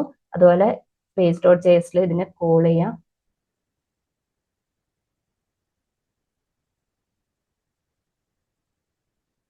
അപ്പോഴും എന്താണ്, നമ്മൾ ബ്രൗസറിൽ നോക്കിയിട്ടുണ്ട്, സോറി ടെർമിനലിൽ നോക്കിയിട്ടുണ്ട്. VS Code ടെർമിനലിൽ നമുക്ക് റെൻഡറിംഗ് സെർവർ മാത്രമേ കാണുന്നുള്ളൂ. കാരണം ഇത് ക്ലയന്റ് കോമ്പോണന്റ് ആയതുകൊണ്ട് ഇത് റെൻഡർ ചെയ്യുന്നത് എവിടെയായിരിക്കും, ഇത് എക്സിക്യൂട്ട് ചെയ്ത് റെൻഡർ ആവുന്നത് ബ്രൗസറിലായിരിക്കും. അത് നമുക്ക് ഡിഫറൻസ് മനസ്സിലാവണമെങ്കിൽ അഗെയിൻ ഇവിടെ വന്നിട്ട് റിഫ്രഷ് ചെയ്യാം. റിഫ്രഷ് ചെയ്യുമ്പോൾ ഇതിൽ മാത്രമേ നമുക്ക് ആ സെർവർ എന്ന് പറഞ്ഞിട്ട് കാണാൻ പറ്റുന്നുള്ളൂ. ഇവിടെ നോക്കിയിട്ടുണ്ടെങ്കിൽ ക്ലയന്റ് OT വിട്ടുപോയിട്ടുണ്ട്, ക്ലയന്റ് റെൻഡറിംഗേ ഉള്ളൂ. അതിനർത്ഥം എന്താണെന്ന് വെച്ചിട്ടുണ്ടെങ്കിൽ ഈ രണ്ടാമത്തത് ക്ലയന്റ് സൈഡ് കോമ്പോണന്റ് റെൻഡർ ആയിരിക്കുന്നത്, ഇത് റെൻഡർ ആയിരിക്കുന്നത് ബ്രൗസറിലും ഇത് റെൻഡർ ആയിരിക്കുന്നത് സെർവറിലുമാണ്. അപ്പം ഇത് ഫാസ്റ്റ് ആയിട്ട് നമുക്ക് അക്സസ് ചെയ്യാൻ വേണ്ടി പറ്റും. കാരണം ഇതിന്റെ complete process react component execute ആയിരിക്കുന്നത് സെർവറിലാണ്. എന്നാൽ ഇതിന്റെ ഒരു ബ്രൗസർ എഗെയിൻ നമ്മൾ നേരത്തെ പറഞ്ഞ bundle.js ഫയൽ ഡൗൺലോഡ് ചെയ്ത് എക്സിക്യൂട്ട്, അതായത് UI ബിൽഡ് ചെയ്തിരിക്കുന്നത് ബ്രൗസറിലായിരിക്കും. ഇതിന്റെ പെർഫോമൻസിന്റെ ബേസിൽ ഈ ഒരു ഡിഫറൻസ് മനസ്സിലാവണമെന്നുണ്ടെങ്കിൽ നമ്മൾ വലിയ പ്രൊജക്ട് ഒക്കെ എടുക്കണം. അപ്പോൾ ഈ ഒരു ക്ലയന്റ് സൈഡ് കോമ്പോണന്റ്സിന്റെ കംപ്ലീറ്റ് കോഡ് ബ്രൗസറിൽ ബിൽഡ് ചെയ്ത് വരാനുള്ള ഒരു ബ്ലാങ്ക് സ്ക്രീൻ നമുക്ക് കാണാൻ പറ്റിട്ടോ. ഇവിടെ നമ്മൾ ജസ്റ്റ് ഒരു H1 ടാഗ് മാത്രമല്ലേ കൊടുത്തിട്ടുള്ളൂ. അപ്പൊ നിങ്ങൾക്ക് ബേസിക് ഡിഫറൻസ് മനസ്സിലായല്ലോ. ഇതാണ് ഇതിന്റെ ബേസിക് ഡിഫറൻസ്. അതായത് ഇത് റിട്ടേൺ ചെയ്യുന്നത് ഒരു ഫൈനൽ HTML ആണെങ്കിൽ ഇത് റിട്ടേൺ ചെയ്യുന്നത് ഒരു ബ്ലാങ്ക് HTML ആയിരിക്കും. ഇതിന്റെ കംപ്ലീറ്റ് എക്സിക്യൂഷൻ നടക്കുന്നത് ക്ലയന്റ് സൈഡിലാണെങ്കിൽ റിയാക്ട് സെർവർ കോമ്പോണന്റ് എക്സിക്യൂഷൻ നടക്കുന്നത് സെർവർ സൈഡിലായിരിക്കും. ഇനി നമുക്ക് ഫസ്റ്റ് ഈ ക്ലയന്റ് കോമ്പോണന്റ് ഇല്ലേ, ഇതിനെ ഒന്നൊരു കണ്ടെയ്നർ div ആഡ് ചെയ്തിട്ട് നമുക്ക് ഇതിനൊരു ഇന്ററാക്ടിവിറ്റി ആഡ് ചെയ്യാം. അതായത് നമുക്കൊരു ബട്ടൺ ക്ലിക്ക് ചെയ്യുന്ന സമയത്ത് ഈ ഒരു അലേർട്ട് മെസ്സേജ് കാണിക്കുന്നത് പോലെ ഈ ക്ലയന്റ് കോമ്പോണന്റിനെ ജസ്റ്റ് ഒന്ന് ചേഞ്ച് ചെയ്യുകയാണ്. ഇനി H1 ടാഗ് കഴിഞ്ഞിട്ടൊരു ബട്ടൺ, ഒരു ക്ലിക്ക് മീ ബട്ടൺ ആഡ് ചെയ്തിട്ടുണ്ട് കേട്ടോ. അപ്പൊ നമുക്ക് ജസ്റ്റ് ബ്രൗസറിൽ വന്നിട്ട് ഒന്ന് ചെക്ക് ചെയ്ത് നോക്കാം. റിഫ്രഷ് ചെയ്യാം. റിഫ്രഷ് ചെയ്യുമ്പോൾ ഈ ഒരു ക്ലിക്ക് മീ ബട്ടൺ വന്നിട്ടുണ്ട്. നമ്മൾ ക്ലിക്ക് ചെയ്യുന്ന സമയത്ത് ഈ ഒരു ക്ലിക്ക്ഡ് എന്ന് പറഞ്ഞിട്ട് അലേർട്ട് മെസ്സേജ് വന്നിട്ടുണ്ട്. ഇഷ്യൂസ് ഒന്നുമില്ല. ഇനി ഞാൻ എന്റെ സെർവർ കോമ്പോണന്റ്സിൽ പോയിട്ട് സെയിം കാര്യം തന്നെ ചെയ്യുവാണ്. ഫസ്റ്റ് ഞാനൊരു കണ്ടെയ്നർ div ആഡ് ചെയ്ത് കൊടുക്കുകയാണ്. അതുപോലെ ഈ ബട്ടണും ആഡ് ചെയ്ത് കൊടുത്തിട്ടുണ്ട്. divന്റെ ക്ലോസിംഗ് ടാഗ് താഴേക്ക്. ഇനി എഗെയിൻ നമുക്ക് ബ്രൗസറിൽ വന്നിട്ട് ചെക്ക് ചെയ്ത് നോക്കിയാൽ നമുക്ക് ഇവിടെ ഒരു എറർ ആയിരിക്കും കാണാൻ പറ്റുക. അതായത് event handlers cannot pass through to the client component props. അതായത് ഞാൻ നിങ്ങളോട് നേരത്തെ പറഞ്ഞ ഡെഫിനിഷന്റെ രണ്ടാമത്തെ പോർഷൻ ഇവിടെയാണ് വർക്ക് ചെയ്യുന്നത്. അതായത് നമ്മുടെ പേജിനെ ഇന്ററാക്റ്റീവ് ആക്കുന്ന, ഇന്ററാക്ടിവിറ്റി വരുന്ന കോമ്പോണന്റ്സ് ഒന്നും നമുക്ക് സെർവർ കോമ്പോണന്റ്സ് ആയിട്ട് ചെയ്യാൻ വേണ്ടി പറ്റില്ല. അതായത് ഇപ്പോ ഇന്ററാക്ടിവിറ്റി എന്ന് പറയുമ്പോൾ on click event, on submission event, അല്ലെങ്കിൽ ഓൺ ബ്ലർ, ഓൺ ഫോക്കസ്, അങ്ങനെ ഇവന്റ് ലിസണേഴ്സ് വരുന്ന കോമ്പോണൻസ് ഒന്നും നമുക്ക് സെർവർ കോമ്പോണൻസ് ആയിട്ട് ചെയ്യാൻ വേണ്ടി പറ്റില്ല. അതിന്റെ റീസൺ എവിഡന്റ് ആണ്. കാരണം ഇത് റെൻഡർ ചെയ്തിരിക്കുന്നത് സെർവറിലാണ്. സ്റ്റാറ്റിക് HTML മാത്രമേ നമുക്ക് ബ്രൗസറിൽ അവൈലബിൾ ആയിട്ടുള്ളൂ. സോ ഈ ഇവന്റ്സ് വർക്ക് ചെയ്യണമെന്നുണ്ടെങ്കിൽ അതിന്റെ കറസ്പോണ്ടിങ് JS ബ്രൗസറിൽ വേണം. അപ്പൊ ഇവിടെ ബട്ടൺ ക്ലിക്കിന്റെ ആ ഒരു ക്ലിക്ക് ഇവന്റ് ലിസണർ നമുക്ക് ബ്രൗസറിൽ ഉണ്ടെങ്കിലേ ക്ലയന്റ് സൈഡിൽ ഉണ്ടെങ്കിലേ എന്ത് ചെയ്യുന്നുള്ളൂ, ഈ ക്ലിക്ക് വർക്ക് ആവുള്ളൂ. അപ്പൊ ഈ ക്ലിക്ക് ഇവിടെ വർക്ക് ആവില്ല. എന്താന്ന് വെച്ചിട്ടുണ്ടെങ്കിൽ ഇതിന്റെ കോഡ് എവിടെയുള്ളത്, സെർവർ സൈഡിലാണ് ഈ ഒരു കോഡ് റെൻഡർ ആയിട്ടുള്ളത്. അതുപോലെ തന്നെ ഹുക്സിന്റെ കേസിലാണെങ്കിലും ഇപ്പൊ ഞാൻ ഈ ഒരു ബട്ടൺ ഇവിടുന്ന് റിമൂവ് ചെയ്തിട്ടുണ്ട്. എന്നിട്ട് റിയാക്ടിന്റെ ഒരു ഹുക്ക്, നമ്മുടെ ബേസിക് യൂസ്റ്റേറ്റ് ഹുക്ക് ഇല്ലേ, അതിനെ ഒന്ന് ഇമ്പോർട്ട് ചെയ്യാം. യൂസ്റ്റേറ്റ് ഹുക്കിനെ ഇമ്പോർട്ട് ചെയ്തു. എഗെയിൻ നമ്മൾ ബ്രൗസറിൽ വന്ന് നോക്കിയിട്ടുണ്ടെങ്കിൽ നമുക്ക് ഡിഫറെന്റ് ആയിട്ടുള്ള എറർ ആണെങ്കിലും സെയിം ലോജിക് തന്നെയാണ്. You are importing a component that is use state this hooks works only in a client component. അവര് തന്നെ അവിടെ കൊടുത്തിട്ടുണ്ട്. അതായത് ഇപ്പൊ യൂസ്റ്റേറ്റ് ഹുക്സ് ആണെന്നുണ്ടെങ്കിലും എഗെയിൻ നമുക്ക് നമ്മുടെ സ്റ്റേറ്റ് അപ്ഡേറ്റ് ചെയ്യണമെന്നുണ്ടെങ്കിൽ ഈ ഹുക്സിന്റെ ഡീറ്റെയിൽ നമുക്ക് ക്ലയന്റ് സൈഡിൽ വേണം. സെയിം തന്നെയാണ് സൈഡ് എഫക്ട് ഹാൻഡിൽ ചെയ്യുന്ന യൂസർ എഫക്ട് ഹുക്ക് ആണെന്നുണ്ടെങ്കിലും അവിടെയും നമുക്ക് എന്ത് വേണം, ക്ലയന്റ് സൈഡിൽ ഈ ഒരു JSന്റെ പോർഷൻ വേണം. അപ്പൊ 2-3 കേസ്. അപ്പൊ ഇത് നമുക്ക് ഇതിന്റെ സെർവർ കോമ്പോണൻസിന്റെ ഒരു ലിമിറ്റേഷൻസ് ആണെന്നും പറയാം. അതായത് ഹുക്സ്, ഏതൊരു ഹുക്സ് ആണെങ്കിലും ഇവിടെ നമുക്ക് യൂസ് ചെയ്യാൻ പറ്റില്ല. കോമ്പോണന്റ് ക്ലൈന്റ് കോമ്പോണന്റ് ആയിട്ട് തന്നെ നമ്മൾ ഡിഫൈൻ ചെയ്യണം. അതുപോലെ തന്നെ ഇവന്റ് ലിസണേഴ്സിന്റെ കേസിലും. അപ്പൊ നിങ്ങൾ ചോദിക്കും, പിന്നെ എന്തുകൊണ്ടാണ് നമ്മൾ ഈ സെർവർ കോമ്പോണന്റ് യൂസ് ചെയ്യുന്നതെന്ന്. ഇപ്പൊ നമ്മുടെ ഒരു പ്രൊജക്റ്റില് എപ്പോഴും എല്ലാ കോമ്പോണൻസിലും യൂസർ ഇന്ററാക്ടിവിറ്റി വേണമെന്ന് നിർബന്ധമില്ലല്ലോ. യൂസർ ഇന്ററാക്ടിവിറ്റി വേണ്ട ഒരു സെറ്റ് ഓഫ് കോമ്പോണൻസ് ഉണ്ടാവും. ഇതുപോലെ സ്റ്റാറ്റിക് ആയിട്ടുള്ള കുറച്ച് കോമ്പോണൻസ് ഉണ്ടാവും. അത് നമുക്ക് സ്റ്റാറ്റിക് കോമ്പോണൻസിലെ ഈ ഒരു സെർവർ കോമ്പോണൻസും സെർവർ കോമ്പോണൻസും ഇന്ററാക്റ്റീവ് ആയിട്ട് വരുന്ന കോമ്പോണൻസിലെ ക്ലയന്റ് സൈഡ് കോമ്പോണന്റും യൂസ് ചെയ്യാമല്ലോ. അപ്പൊ അതിന്റെ ഡീറ്റെയിൽ ഇൻക്ലൂഡിംഗ് ഡാറ്റ ഫെച്ചിങ് ഞാൻ ഡീറ്റെയിൽ ആയിട്ട് നെക്സ്റ്റ് വീഡിയോയിൽ പറയാം. അപ്പൊ നിങ്ങൾക്ക് ഇതിന്റെ ബേസിക് ഡിഫറൻസ് മനസ്സിലായല്ലോ. അതായത് ഈ ഇന്ററാക്ടിവിറ്റി ആയിട്ട് വരുന്ന കാര്യങ്ങൾ, അതായത് ഹുക്സ്, ഇവന്റ് ലിസണേഴ്സ് കാര്യങ്ങളൊക്കെ ക്ലയന്റ് കോമ്പോണൻസിലും സ്റ്റാറ്റിക് ആയിട്ട് വരുന്ന പേജസ് നമുക്ക് സെർവർ സൈഡിലും റെൻഡർ ചെയ്യാൻ വേണ്ടി പറ്റും. ഈ വീഡിയോയിൽ നെക്സ്റ്റ്.js ഡാറ്റ ഫെച്ചിങ് ആണ് ഡീറ്റെയിൽ ആയിട്ട് നോക്കാൻ പോകുന്നത്. അത് 2 കോമ്പോണൻസിലും, ക്ലയന്റ് കോമ്പോണൻസിലും സെർവർ കോമ്പോണൻസിലും ചെക്ക് ചെയ്യും. Already React server components RSC ആർക്കിടെക്ചറിന്റെ ഡീറ്റെയിൽ ആയിട്ടുള്ള വീഡിയോ നമ്മൾ നെക്സ്റ്റ്.js 15 ചെയ്തിട്ടുണ്ട്. ഇത് നെക്സ്റ്റ്.jsന്റെ സീരീസിലെ 4ാമത്തെ വീഡിയോ ആണ്. ഓൾറെഡി എന്താണ് നെക്സ്റ്റ്.js നമ്മുടെ സിസ്റ്റത്തിൽ സെറ്റ് ചെയ്യുന്നത്, നെക്സ്റ്റ്.jsന്റെ ബേസിക്സ്, റൗട്ടിംഗ് ഒക്കെ ഡീറ്റെയിൽ ആയിട്ട് നമ്മൾ ഓരോ വീഡിയോസിലായിട്ട് ഹാൻഡിൽ ചെയ്തിട്ടുണ്ട്. കാണാത്തവർക്ക് വേണ്ടിയിട്ട് ഡിസ്ക്രിപ്ഷൻ ബോക്സിൽ ഞാൻ ലിങ്ക് കൊടുത്തേക്കാം, ചെക്ക് ചെയ്ത് നോക്കുക കേട്ടോ. അത് നമുക്ക് സ്റ്റാർട്ട് ചെയ്യാം. നമ്മൾ ഓൾറെഡി പറഞ്ഞിട്ടുണ്ടായിരുന്നു, ബൈ ഡിഫാൾട്ട് നെക്സ്റ്റ്.jsൽ നമ്മൾ ക്രിയേറ്റ് ചെയ്യുന്ന കോമ്പോണൻസ് സെർവർ കോമ്പോണൻസ് ആയിരിക്കുമല്ലോ. അപ്പൊ ഫസ്റ്റ് നമുക്ക് ക്ലയന്റ് കോമ്പോണന്റിൽ എങ്ങനെയാണ് ഒരു ഡാറ്റ ഫെച്ചിങ് ചെയ്യുന്നത് നോക്കാം. അതിന് വേണ്ടിയിട്ട് ഞാൻ ആപ്പ് ഡയറക്ടറിന്റെ അണ്ടറിൽ യൂസർ ക്ലയന്റ് എന്ന് പറഞ്ഞിട്ട് ഒരു ഫോൾഡർ ക്രിയേറ്റ് ചെയ്യുവാണ് കേട്ടോ. ഫോൾഡർ നെയിം നിങ്ങൾക്ക് ഇഷ്ടമുള്ളത് കൊടുക്കാം. ഇതിന്റെ അകത്ത് page.js ഫയൽ ക്രിയേറ്റ് ചെയ്യുവാണ്. ഇതിന്റെ അകത്ത് നമ്മൾ ട്രഡീഷണൽ ആയിട്ട് റിയാക്റ്റിൽ എങ്ങനെയാണോ ഡാറ്റ ഫെച്ചിങ് ചെയ്യുന്നത് അതുപോലെ തന്നെയാണ്. അപ്പൊ ഡാറ്റ ഫെച്ചിങ്ങിന് വേണ്ടിയിട്ട് നമ്മളൊരു ഡമ്മി URL ആണ് യൂസ് ചെയ്യുന്നത്. ഇത് നമ്മൾ റിയാക്ടിന്റെ ബേസിക്സിന്റെ ട്യൂട്ടോറിയലിൽ ഓൾറെഡി യൂസ് ചെയ്തിട്ടുള്ളതാണ്. അതായത് typico.com /users കൊടുത്തിട്ടുണ്ടെങ്കിൽ നമുക്കൊരു സെറ്റ് ഓഫ് യൂസേഴ്സിന്റെ ഒരു അറേ ഓഫ് ഒബ്ജക്ട്സ് ആണിത്. ഓരോ ഒബ്ജക്റ്റും ചെക്ക് ചെയ്താൽ ഓരോ യൂസറിന്റെ ഡീറ്റെയിൽസ് ആയിരിക്കും കിട്ടുക. അതായത് ID, name, user name, address ഒക്കെയാണ്. നമ്മൾ ഈ ഒരു ഡമ്മി URL ആണ് ഡാറ്റ ഫെച്ചിങ്ങിന് യൂസ് ചെയ്യുന്നത്. ഓക്കെ, അപ്പൊ നമുക്ക് ഫസ്റ്റ് ക്ലയന്റ് കോമ്പോണന്റിൽ എങ്ങനെയാണ് ഡാറ്റ ഫെച്ച് ചെയ്യുന്നത് നോക്കാം. അപ്പൊ ഞാൻ ഓൾറെഡി യൂസ് ചെയ്തിരിക്കുന്ന ആ ഒരു കോഡ് തന്നെയാണ് ഇവിടെയും യൂസ് ചെയ്യുന്നത്. അതായത് നോർമൽ റിയാക്ട് കോമ്പോണൻസിൽ നമ്മൾ എങ്ങനെയാണോ ഡാറ്റ ഫെച്ച് ചെയ്യുന്നത്, യൂസ് എഫക്റ്റും യൂസ്റ്റേറ്റ് ഹുക്കും കൂടെ യൂസ് ചെയ്തിട്ട് അഡീഷണൽ ലൈബ്രറീസ് ഒന്നും യൂസ് ചെയ്യാതെ എങ്ങനെയാണോ ഡാറ്റ ഫെച്ച് ചെയ്യുന്നത് അതേ മെത്തേഡ് തന്നെയാണ്. അപ്പൊ ഇതിന്റെ ഫസ്റ്റ് നമ്മൾ 2 റിയാക്ടിന്റെ ഹുക്സ്, അതായത് use state hook state set ചെയ്യാനും അതുപോലെ തന്നെ കോമ്പോണന്റ് ബൗണ്ട് ചെയ്തതിനു ശേഷം സൈഡ് എഫക്ട്സ് വർക്ക് ചെയ്യാൻ വേണ്ടിയിട്ട് യൂസ് എഫക്ട് ഹുക്കും ഇമ്പോർട്ട് ചെയ്തിട്ടുണ്ട്. നെക്സ്റ്റ് നമ്മുടെ യൂസേഴ്സ് ക്ലയന്റ് എന്ന് പറഞ്ഞിട്ടുള്ള കോമ്പോണന്റ് ആണ്. ഇതിന്റെ അകത്ത് 2 സ്റ്റേറ്റ് പ്രോപ്പർട്ടി ഡിഫൈൻ ചെയ്തിട്ടുണ്ട്. ഫസ്റ്റ് യൂസേഴ്സിനെ സെറ്റ് ചെയ്യാൻ വേണ്ടിയിട്ട് യൂസേഴ്സ് എന്ന് പറഞ്ഞിട്ടുള്ള അരയും, രണ്ടാമത്തത് ഒരു ബൂലിയൻ പ്രോപ്പർട്ടിയാണ്. അതായത് ലോഡിങ്ങിന് ഇൻഡിക്കേറ്റ് ചെയ്യാൻ, ലോഡ് ചെയ്യുവാണെങ്കിൽ ട്രൂ ആയിരിക്കും, വൺസ് ലോഡിങ് കംപ്ലീറ്റ് ആയി ഡാറ്റ എടുത്തിട്ട് വന്നാൽ അത് ഫോൾസ് ആയിട്ട് സെറ്റ് ചെയ്യും. നിങ്ങൾക്ക് വേണമെങ്കിൽ ഇതൊരു സിംഗിൾ ഒബ്ജക്റ്റിന്റെ ഉള്ളിലും സെറ്റ് ചെയ്യാം. നമ്മൾ 2 സ്റ്റേറ്റ് പ്രോപ്പർട്ടി ആയിട്ട് ക്രിയേറ്റ് ചെയ്തിട്ടുണ്ട്. പിന്നെ യൂസ് എഫക്ട് ഹുക്കാണ്. യൂസ് എഫക്ട് ഹുക്കിന്റെ അകത്ത് നമ്മൾ കോൾ ബാക്ക് ഫംഗ്ഷൻ ഡിഫൈൻ ചെയ്തിട്ടുണ്ട്. ഇതിനകത്ത് ഫെച്ച് API യൂസ് ചെയ്തിട്ട് നമ്മുടെ ആ ഒരു ഡമ്മി URL കൊടുത്ത് ഡാറ്റ ഫെച്ച് ചെയ്യുന്നു.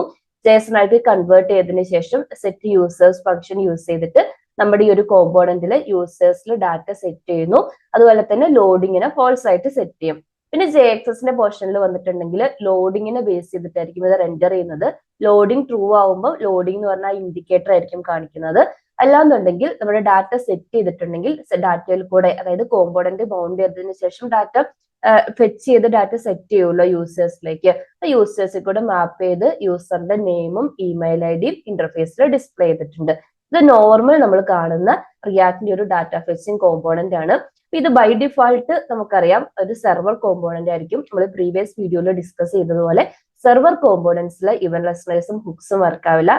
അതായത് ഇന്ററാക്റ്റീവ് ആയിട്ട് നമുക്ക് എന്തെങ്കിലും ചെയ്യണം എന്നുണ്ടെങ്കിൽ നമ്മളത് ക്ലയന്റ് കോമ്പോണന്റ് ആയിട്ട് സെറ്റ് ചെയ്യണം. സോ യൂസ് ക്ലയന്റ് എന്ന് പറഞ്ഞിട്ടുള്ള ഡയറക്റ്റീവ് സെറ്റ് ചെയ്യുക. ഇനി നമുക്ക് ബ്രൗസറിൽ വന്നിട്ട് ഒന്ന് ചെക്ക് ചെയ്ത് നോക്കാം. /user client നമ്മുടെ ഫോൾഡർ നെയിം കൊടുക്കാം. ഓക്കെ, അപ്പോൾ ഡാറ്റ പ്രോപ്പർ ആയിട്ട് ലോഡ് ചെയ്ത് വന്നിട്ടുണ്ട്. നെക്സ്റ്റ് നമുക്ക് എങ്ങനെയാണ് സെർവർ കോമ്പോണന്റ്സിൽ ഡാറ്റ ഫെച്ച് ചെയ്യുന്നത് നോക്കാം. അതിന് വേണ്ടിയിട്ട് സെയിം പ്രൊജക്റ്റിൽ നമ്മൾ യൂസർ ക്ലൈന്റ് എന്ന് പറഞ്ഞ ഫോൾഡർ ക്രിയേറ്റ് ചെയ്ത പോലെ തന്നെ ആപ്പ് ഡയറക്ടറിന്റെ അണ്ടറിൽ ഞാൻ യൂസർ സെർവർ എന്ന് പറഞ്ഞിട്ട് ഒരു ഫോൾഡറും കൂടെ ക്രിയേറ്റ് ചെയ്യാം കേട്ടോ. സെർവർ, പിന്നെ നമ്മൾ നേരത്തെ ചെയ്ത പോലെ JS ഫയൽ ക്രിയേറ്റ് ചെയ്യുക. നിങ്ങൾ ടൈപ്പ് സ്ക്രിപ്റ്റ് ആണെങ്കിൽ TXS ഫയൽ ക്രിയേറ്റ് ചെയ്യാം കേട്ടോ. ഇനി ഇതിന്റെ അകത്ത് ഈ ഒരു ഫങ്ഷണൽ കോമ്പോണന്റിനെ ഡിഫൈൻ ചെയ്യാം. ഇപ്പൊ നമ്മുടെ യൂസർ പേജ് എന്ന് പറഞ്ഞിട്ടാണ് ഞാൻ ആ ഫങ്ഷണൽ കോമ്പോണന്റിന് നെയിം കൊടുക്കുന്നത്.